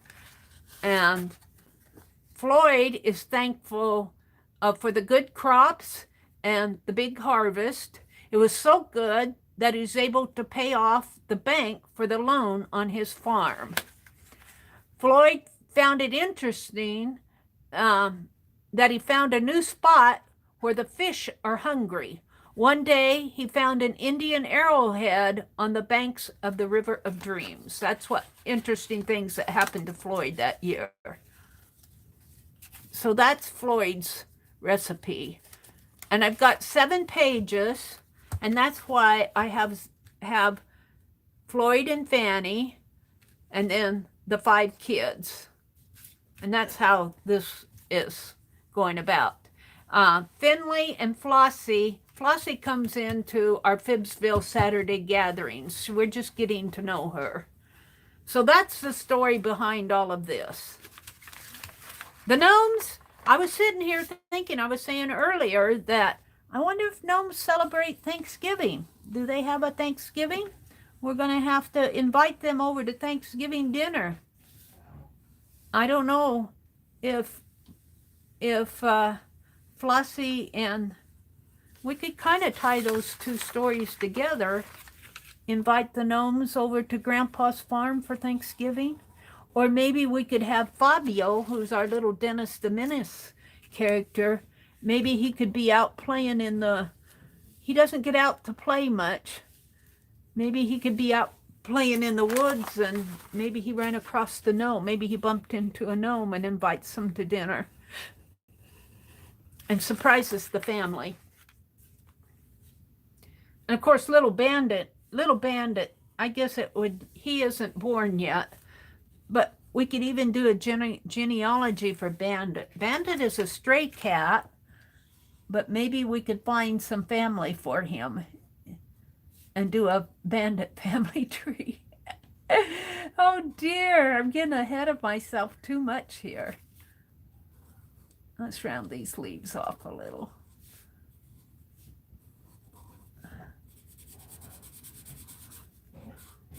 Of course, you can make this fit a gnome family if you want, but in my storytelling, this is not a gnome family.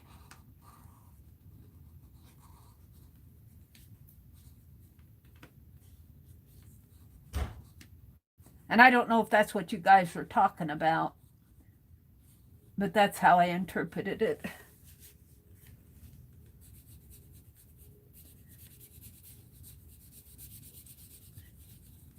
And I started collecting all these extra papers and everything that I do into a, and I don't know what I did with them. I'm going to have to find them. I know I haven't destroyed them. Look at the back of this. That's kind of cool.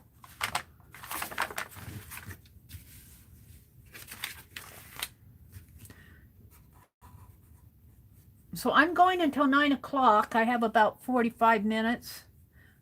I was going to work on my Asian journal. I don't know if I'm going to get it done. At 10, Aunt Becca's going to open the crafting chat in Fibbsville Friends, and we're going to do jelly plating as a group. So come on in, join us. We had a good time yesterday. We had 8 people in there yesterday, which is good for a crafting chat. You get 8 people talking. Get 8 people talking. What were they talking about yesterday? I can't remember. Well, they're talking about the jelly plating and different threads. Becky was showing different threads that she had gotten, different weight threads. Roy, they were talking about you, too. You're crocheting off of size 40 thread. And I guess that's what started the conversation. And Becky had gotten some threads that she was showing us. I think Violet had told her the name of the company or something. I kind of lost track in there. And they were talking about jelly plating, so we decided to do some jelly plating. Now I'm going to leave this part blank up here. We're just going to bring this down this way.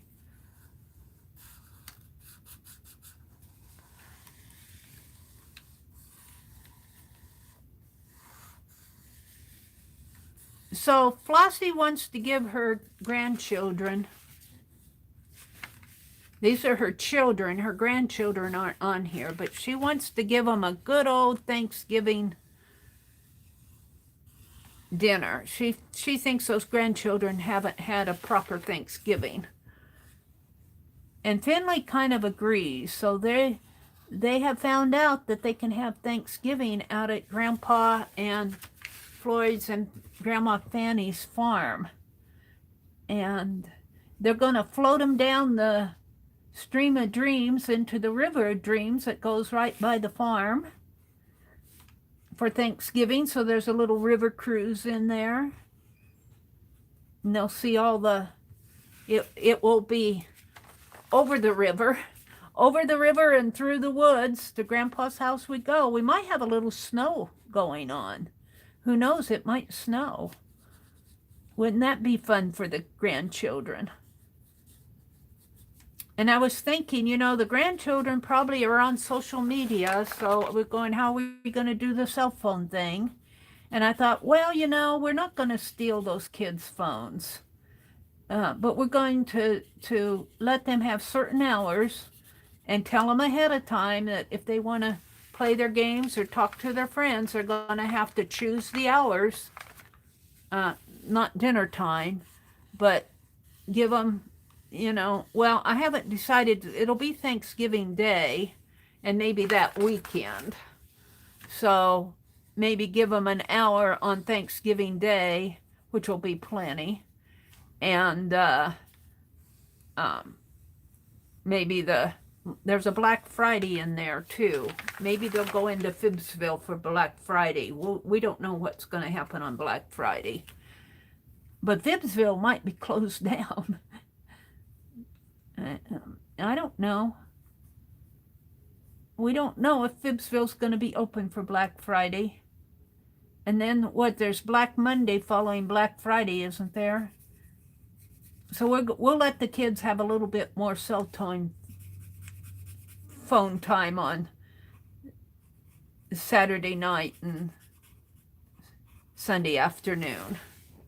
And then they'll have to go home. I'm pretty proud of this. I'm liking it a lot. It needs some more viney leaves in here.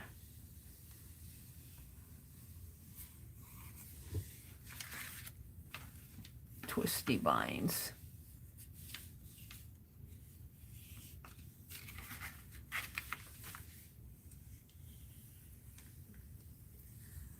There. Maybe this one could come up around a little more. There. And I do think, I wrote this with my fountain pen, but I think it needs to be darker.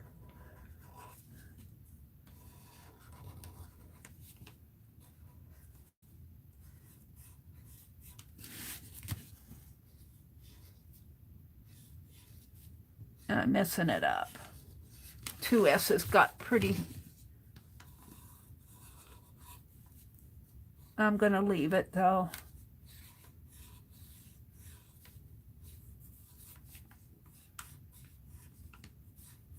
Fussy buttons.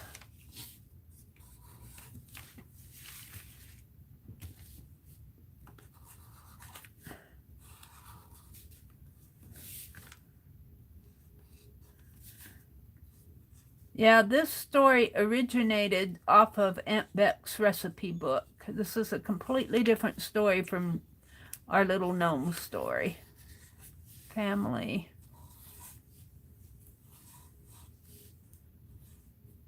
Tree. Although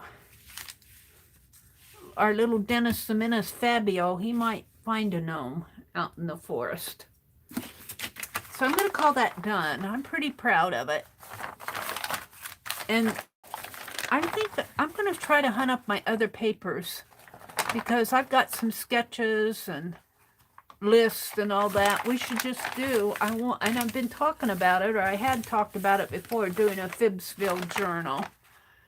A map of the town. We did a big old scratchy map, but we need to do a little plat map of the town. Okay, what time is it? It's 8:25. So that's done. Let's check my closures that I've been doing over here. Let's check the one on my November journal and see how it's doing here. Here it is here. And I put these, I think these are on pretty good. They may need to cure a little more. So I'm hoping that by tying these two together here, and ignore all these threads, I'll be putting stuff on them, but I'm not going to do it till the end of the month. And let's see if I can tie these two together, not real tight, but enough to hold it. Where did it go? Let's weight it down.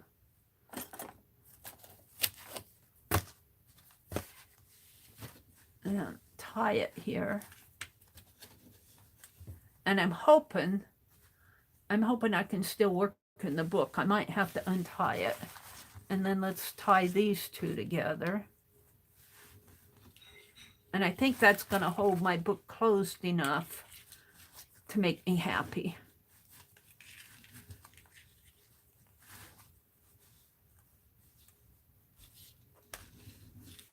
There.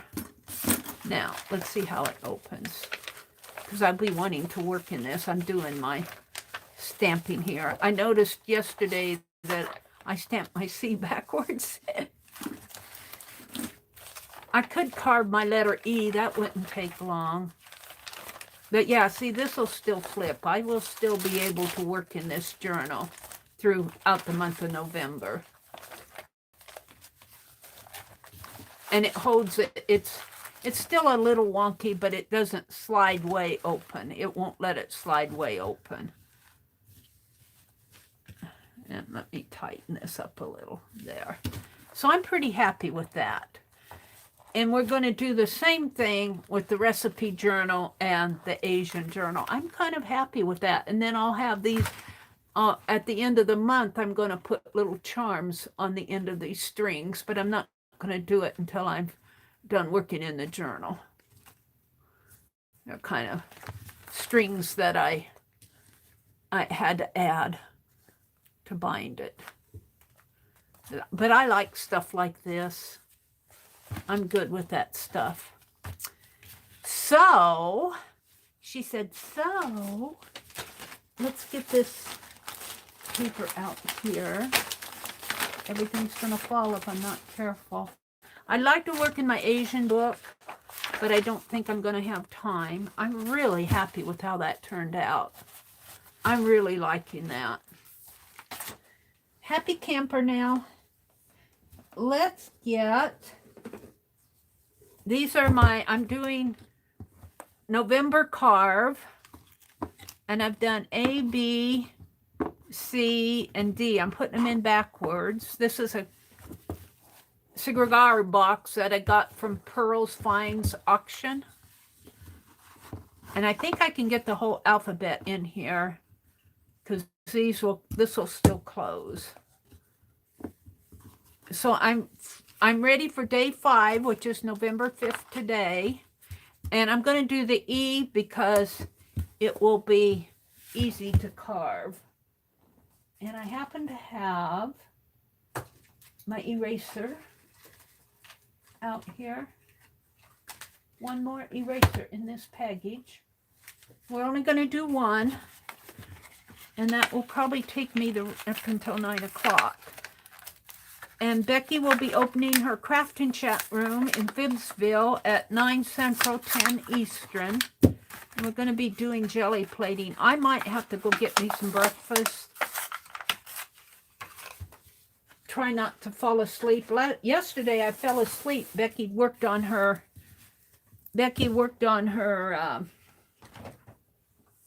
exploding, her diorama. She did an exploding canvas. And I wanted to see it, and I fell asleep after my stream yesterday. So let's get my carving tools out.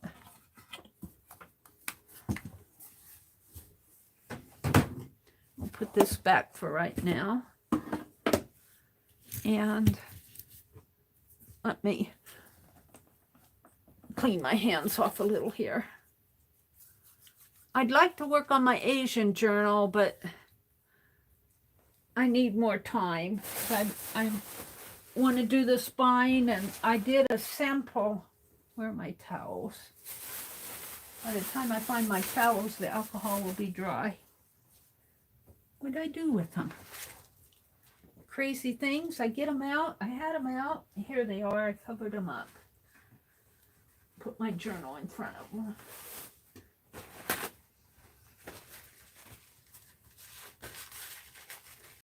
Clean that gunk off of my hands from, I still got sticky glossy accent on them. Thank you to everybody who's coming in. If I missed saying hello to you, I didn't mean it. Let's see who's in here. Arlene is here. Hi, Arlene. Kimberly's here. Brenda D is here. Aunt Beth is here. Hi, Tamarie. Bit good. She's thanking Becky for the postcard and envelope. Brenda, Aunt Beth, Tamarie, Brenda, Janice Glines is here. She says she has to start getting ready for work, so I'll say goodbye. Have a good Friday. She was here. Thank you, Becky. She said, cool family tree. Becky said, I live close to everywhere I needed to go, and I had a list. So she got her work done fast this morning. This family could have ferrets for pets. Janice. Janice said they could have ferret pets. Yes, they could. We might have to work that in. Maybe they'll find a ferret. Are there wild ferrets? Maybe they can find a ferret in the forest in Grandpa when they go out for Thanksgiving, and they'll learn all about ferrets, maybe. Janice, you got me off on another story. She's going to work. Bootsy's here. Nikan is here. Welcome to everybody who's come in. The Farkle family was on Laugh-In, just saying. Oh, I don't know the Farkle family. Could be neighbors to the Fussy Buttons. Maybe the Farkle family has relatives in Phibbsville, or maybe they're just visiting. I don't know. She said the Farkle family was on Laugh-In. Laura's here. Bootsy said, all I can do is giggle when Mary works on this. It reminds me of the Farkle family. Okay, and then Arlene suggested that I save these jackets. So I've been saving them. I'm going to cut them apart here. Or try to. Maybe if I go in this way. They are really on here, let me tell you. They pack these erasers up good. They don't want you to lose your erasers.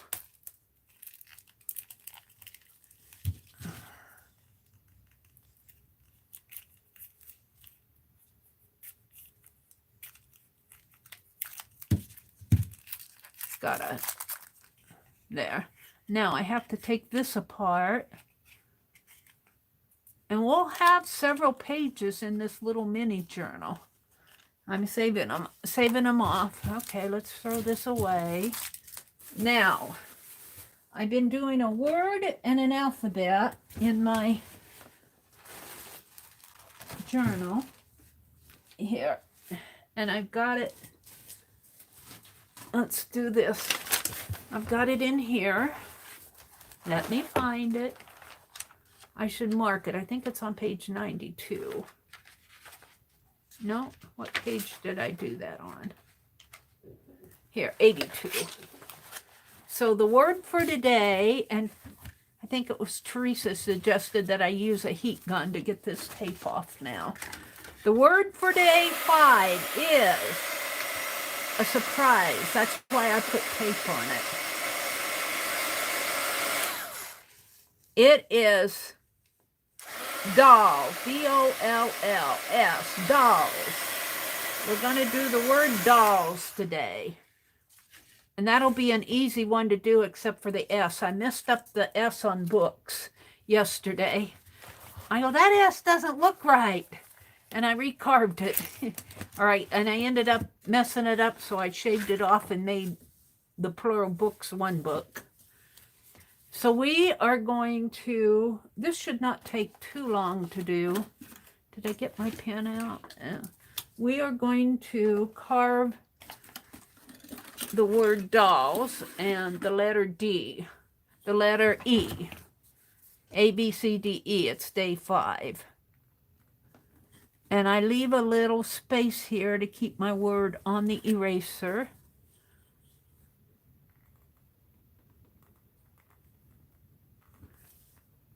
And this should not take too long to do. I should have this done by 9 o'clock. Because there's a lot of easy letters. The M's and the N's. I'm working on my inner points of the K and the M in here. I'm not getting good pointy lines, so I'm working on that. That's my goal for this year. All right, so let me zoom in so you can see what I'm doing. Whoops. There. That's pretty good. Camera's a little wobbly. And let's just draw a line on this. I don't want to draw on this paper. I want to save that.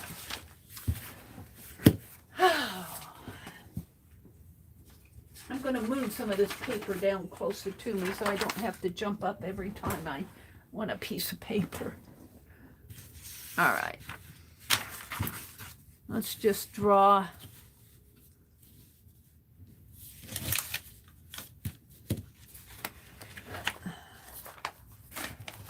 Let's take a piece of tape and tape this paper down so it doesn't move on me.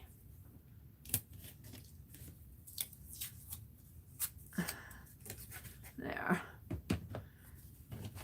And let's draw a rectangle. I'm trying to do this to stay in frame. I tend to get out of frame. So we're just going to draw a rectangle around this to say I want to keep my eraser in that frame. I might have to make it a little bigger. All right. So my D, it will come in here. D, a little space, O, a little space, L, a little space, D, O, O, L will come there, a little space, and then the S will come out to the end. So let's draw the D on here. And I need it better here.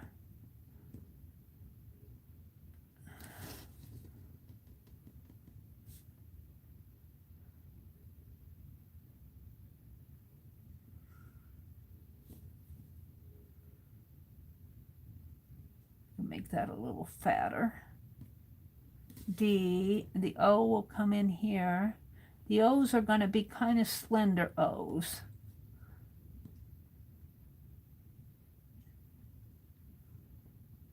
In order to get this entire word on here. O, I don't, get that out of my way. And another O up in here.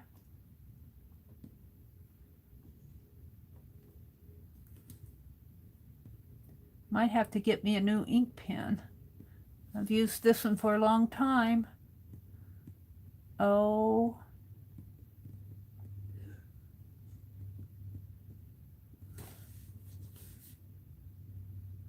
That's not right. That's an L. Ignore this. This is an L. Boy, Mary, I almost made duals. That's an L. We'll shade that in. This will be all carved away anyway. D-O-L and another L. I almost goofed. This will be another L. This is why you draw it on. And then the S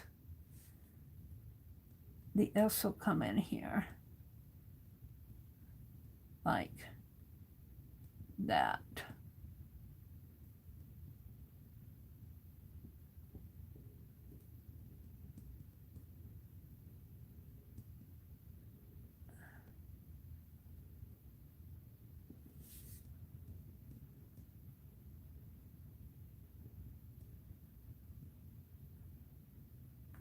Okay, boy.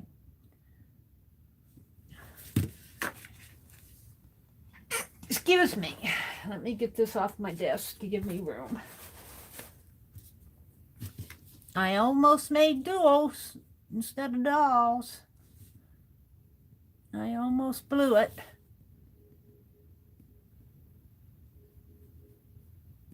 All right, I think that's good enough. Let's get a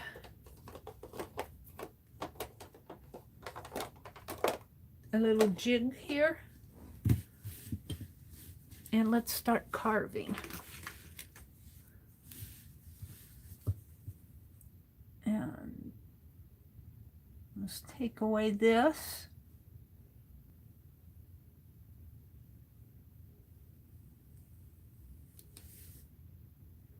And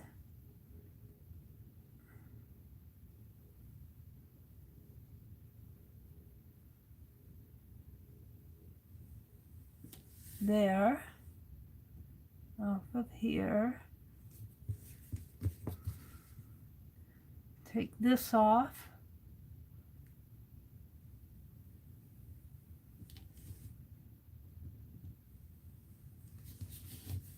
And this.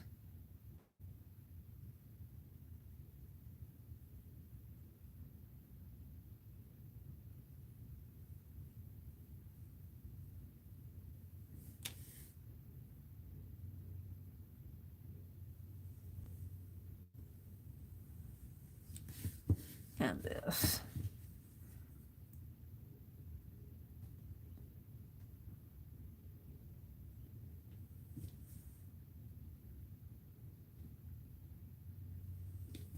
All right. So we're going to do the O here.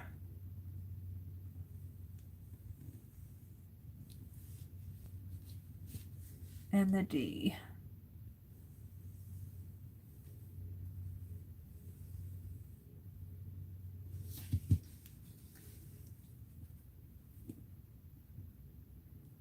The curved lines on them.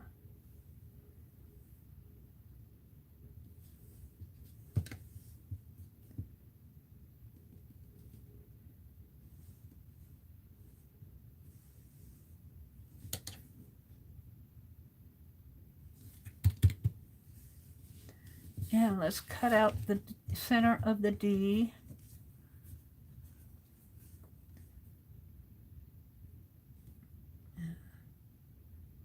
Down, turn the eraser.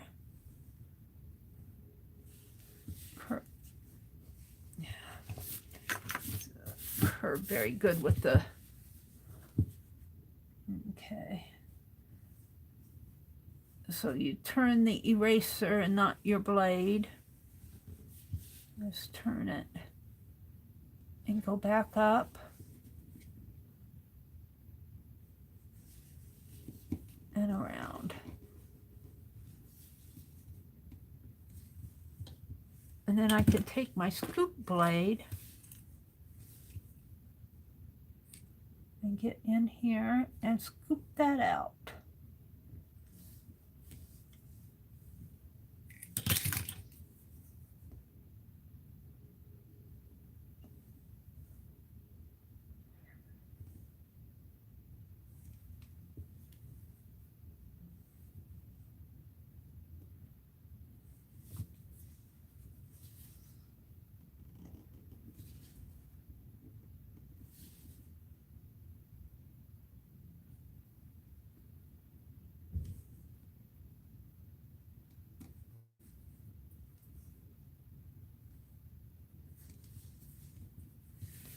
So my D should be done pretty much.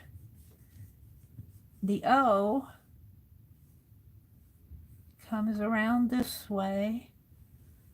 O, and it makes a curve. And then there's an L, which is a straight line here. And you gotta get this out.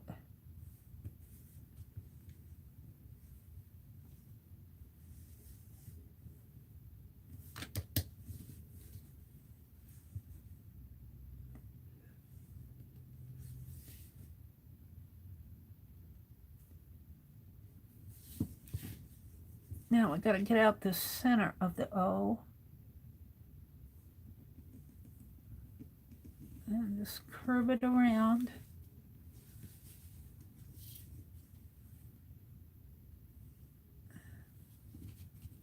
And around.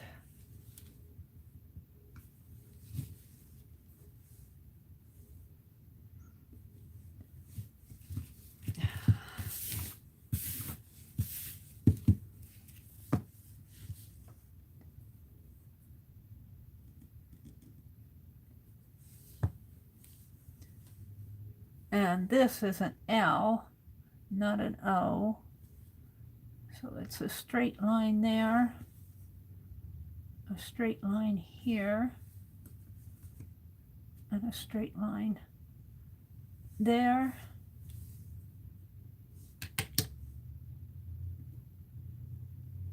And there. Now I can use my scoop blade and scoop out this in one big hunk, which would be nice. There. I might need to scoop this out a little bit more.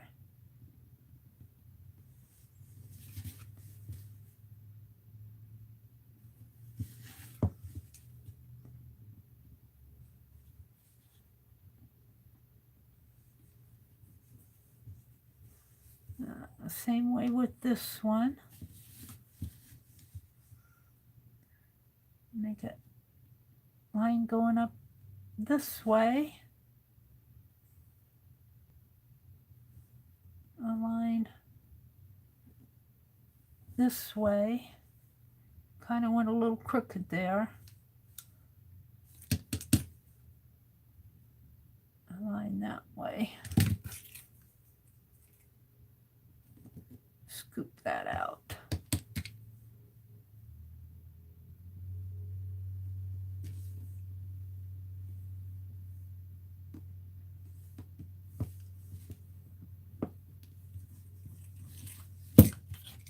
I'm doing this to practice, and boy do I need practice cutting letters. But you know what? The more you practice, the better you get. All right, now all I have left is the S. Boy, I got a lot of shavings off of this. So the S, I'm going to start my curve here.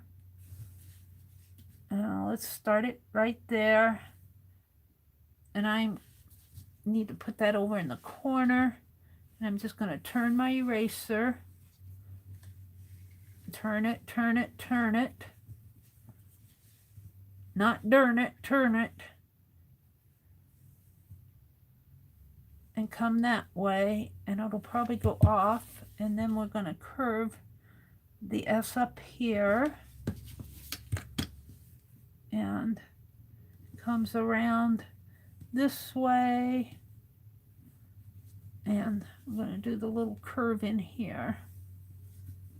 I'll cut that off.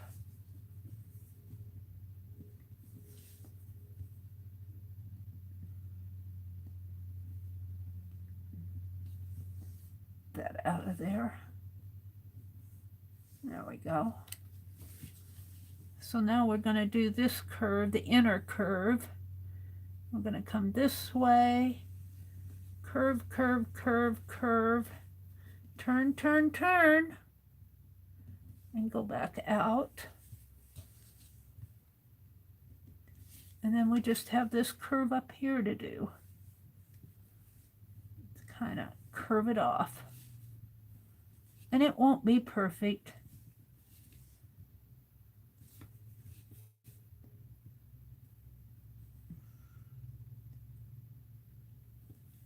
And you can't get precision. Well, you probably could if you really were talented. But I've been carving a long time, and I'm still working on it.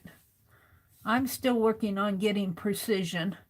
You're gonna have nicks. You're gonna have handmade. It's gonna look very handmade. But that's part of the beauty of carving your own stamps, is they look handmade. They don't look like they were done with a laser gun or a laser pointer. And I am carving on an eraser. All right, I think I'm ready to stamp this off. It says dolls. Let's see how it looks. And we'll stamp my C right too. See if I can get most of this up without untaping it.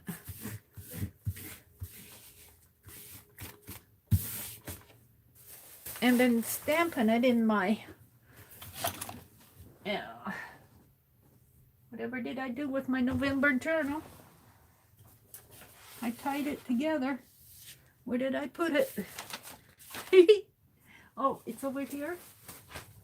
Is it over here? No? Where'd I put my November journal? Oh, Lordy. How can I lose things in 3 feet of space? I haven't figured that out. Where did it go? There it is. I've got to do something to the back page. And we're way zoomed in. But I think I can do the C here. Can you see the C? We're going to do the C right. We're going to make it look right. I stamped it backwards. It has to go this way. Let's do that first. And it could be about time to, where's my black ink? Do I still have my black ink out? Yeah. About time to refresh my ink, but we'll go through today. Hopefully I won't have to refresh it today yet. After you use your stamp pad, and you want to after you use up the initial juice on it, you want to keep it juiced up. I juice it, and especially when I'm doing my carved November, you want to keep it juiced up. I refresh it a lot. Okay, let's put the C like this.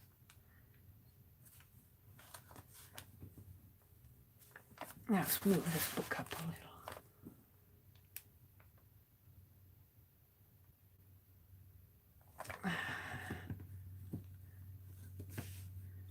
There we go. I'm good with that. We'll leave it like that. So let me put my C back in the box. And we got about 6 minutes. I might run a little over time here. Let's do the doll stamp. Where did I put my doll stamp? Right here. We're going to stamp the word dolls right here. Right in there. Let's see how it stamps up.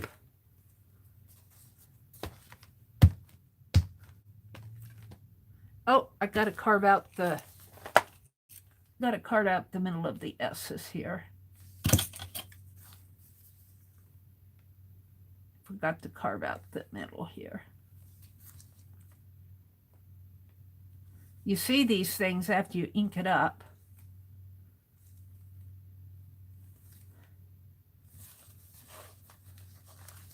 Maybe round that off a little and get that little speck out of there. Where's my other tiny one? Becky is opening her room at 10 o'clock in about 5 minutes. I'm gonna carve my E yet before I leave today, and I might be in there. I might be a half an hour. Okay, dolls is gonna go like this, right in there. This is day 5. I'm trying to keep up with all the days here.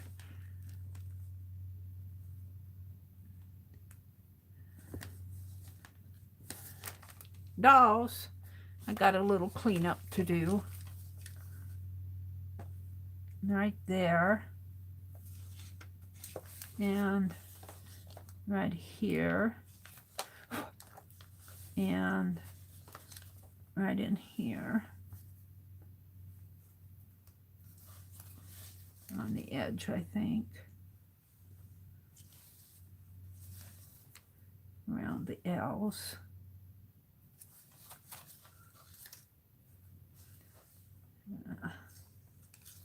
Okay. So now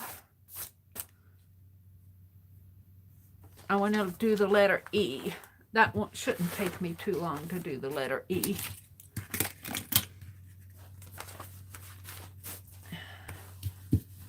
So we're going to draw it out here. Probably take me longer to find my pens and my tools than to carve the crazy thing.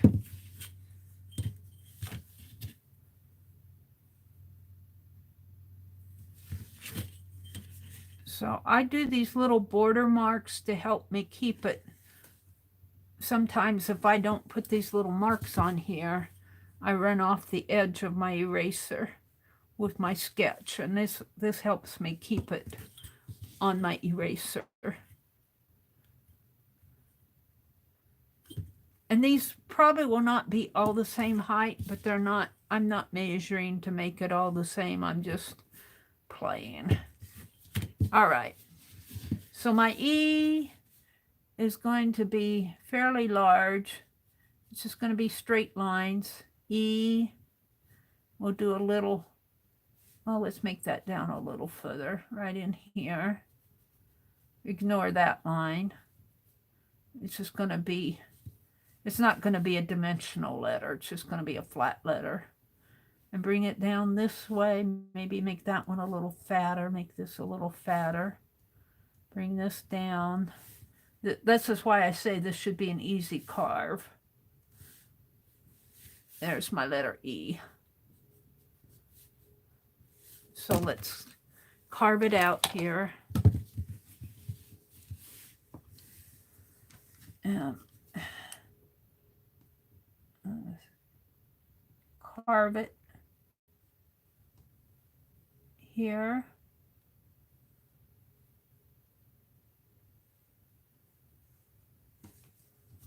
And cut the edge off here.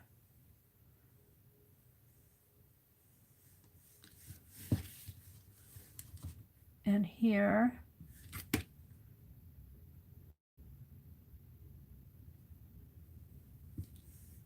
And cut off the edge.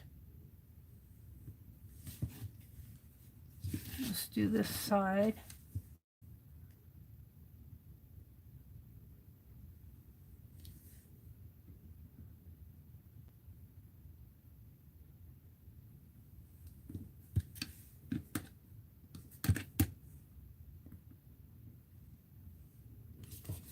And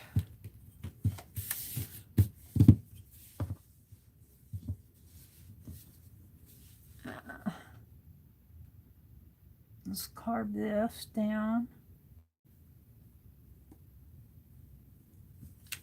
and cut off the edge.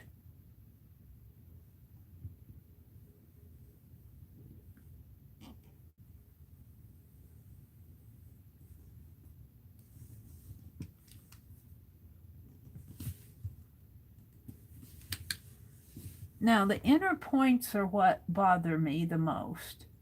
I don't have the inner points really clean, and that's what I'm working on. I want to get my inner points cleaner.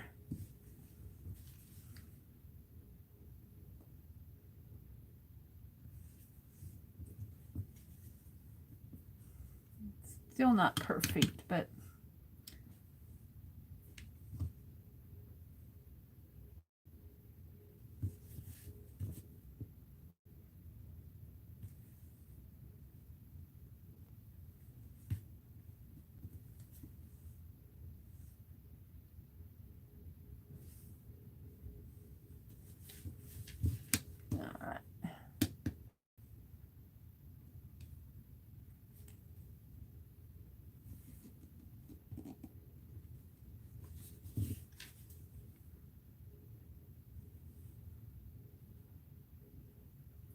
cut this out.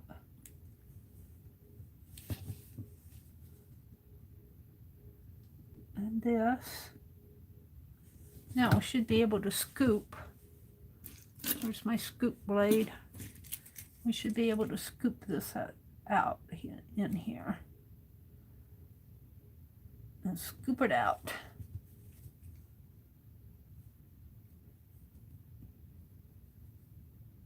Shovel it out.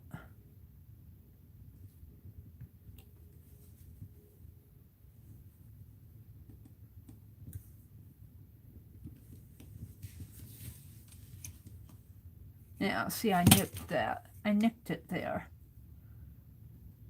I nicked it right there with my scoop. Shame on you, Mary. Try to fix it.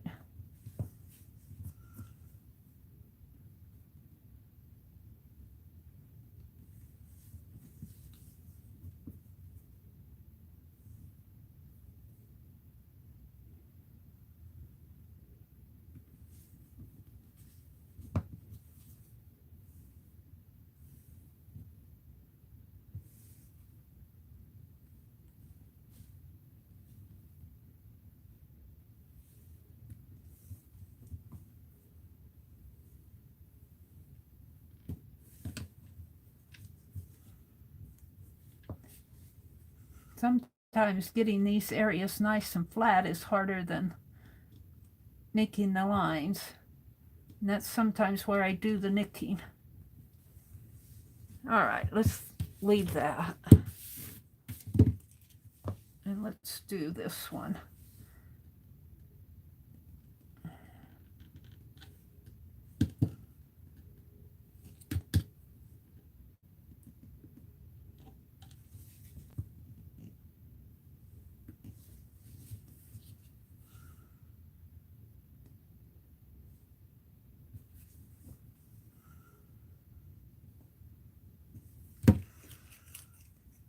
Now let's just scoop this out.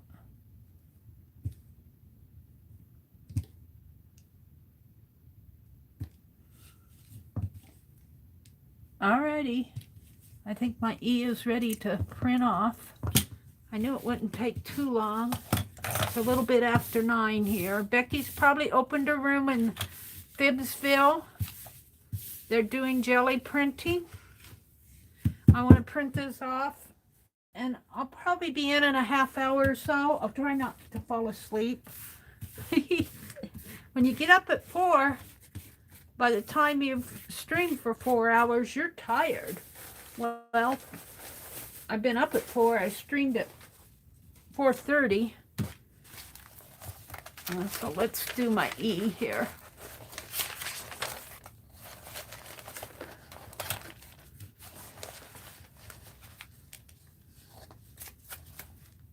Is my camera crooked?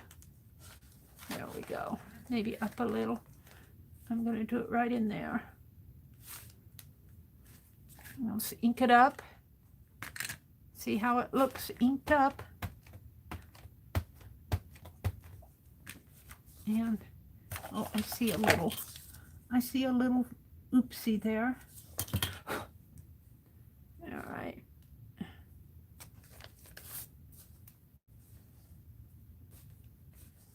I got something on my finger there.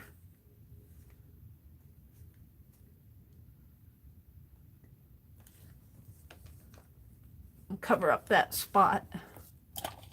And sometimes I'll take another ink pad. I can get my hand off of there and press down on it this way. Gives more of an even pressure. You don't want to break your ink pad though. There's my E. Pretty good. I'm pretty happy with it. I'm not going to bother anymore. So this is hashtag November Nav card, CARVE, day 5. And the word is dolls. Of course, like you can see that, but. And I'm happy with my S. It might need to be a little cleaned up in there. That could just be a stamping thing, or it could just be spot on the paper. And that's November 5, 2021. So yeah, I did my carving for today. Pretty happy about that. So we worked on closures. I'm happy with my closures. And ignore all the strings here. I'll put charms on these, but I'm not going to do it till the end of the month. Whoops, it got glued down there. And I might have to put something on, whoops, let me zoom out. I might have to put something on the, whoops, I got glossy accent on my thumb and it won't zoom out for me. There we go. So I might have to put something on the front of this journal. And I know I'll have something on the back. But I'm pretty happy how this closure is tying it closed. It's not quite as wonky. I mean, it slides a little, but it was sliding way out. I can live with this. In fact, I'm liking it. I'm liking how distressed and wonky it is, how stringy it is. And it flips nice. It flips real nice. I can work in this. So, and I wasn't sure when I did this type of binding if I could actually work in the journal, but you can. All right, let's put my stamp away here in my cigar box. Add to my alphabet. We got E, A, B, C, D, E. We might have to start putting this in the toolbox instead of in here, because they're going to stack up on us. Whoops. So there's what I've done so far for my collection of big alphas, and then there's words on the back. Just practice words. That's what I'm doing for my November carve. And let's put my tools away in this one.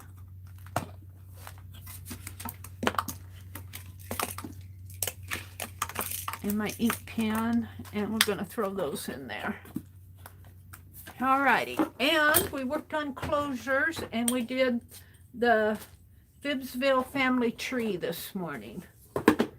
Where's my family tree? We'll use the tree as the thumbnail.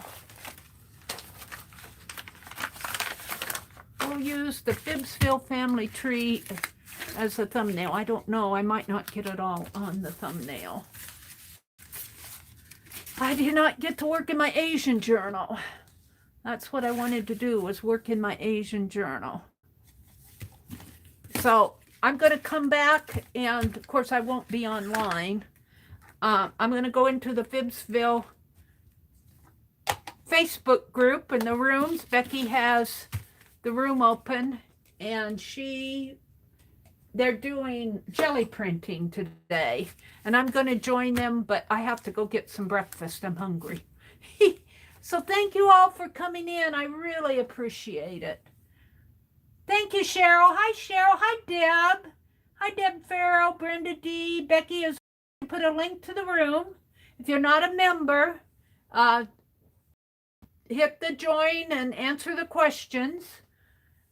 I'm sure Violet will be there for in the room this morning. Heather's here. Hi, Heather. Craft and chat with Heather. Good morning to everybody that I missed, saying hello to. And today is Friday. I will be on later tonight. We might do a couple lists tonight. I have a couple things planned for tonight. Okay. Have a great Friday. I'll see you later. Bye.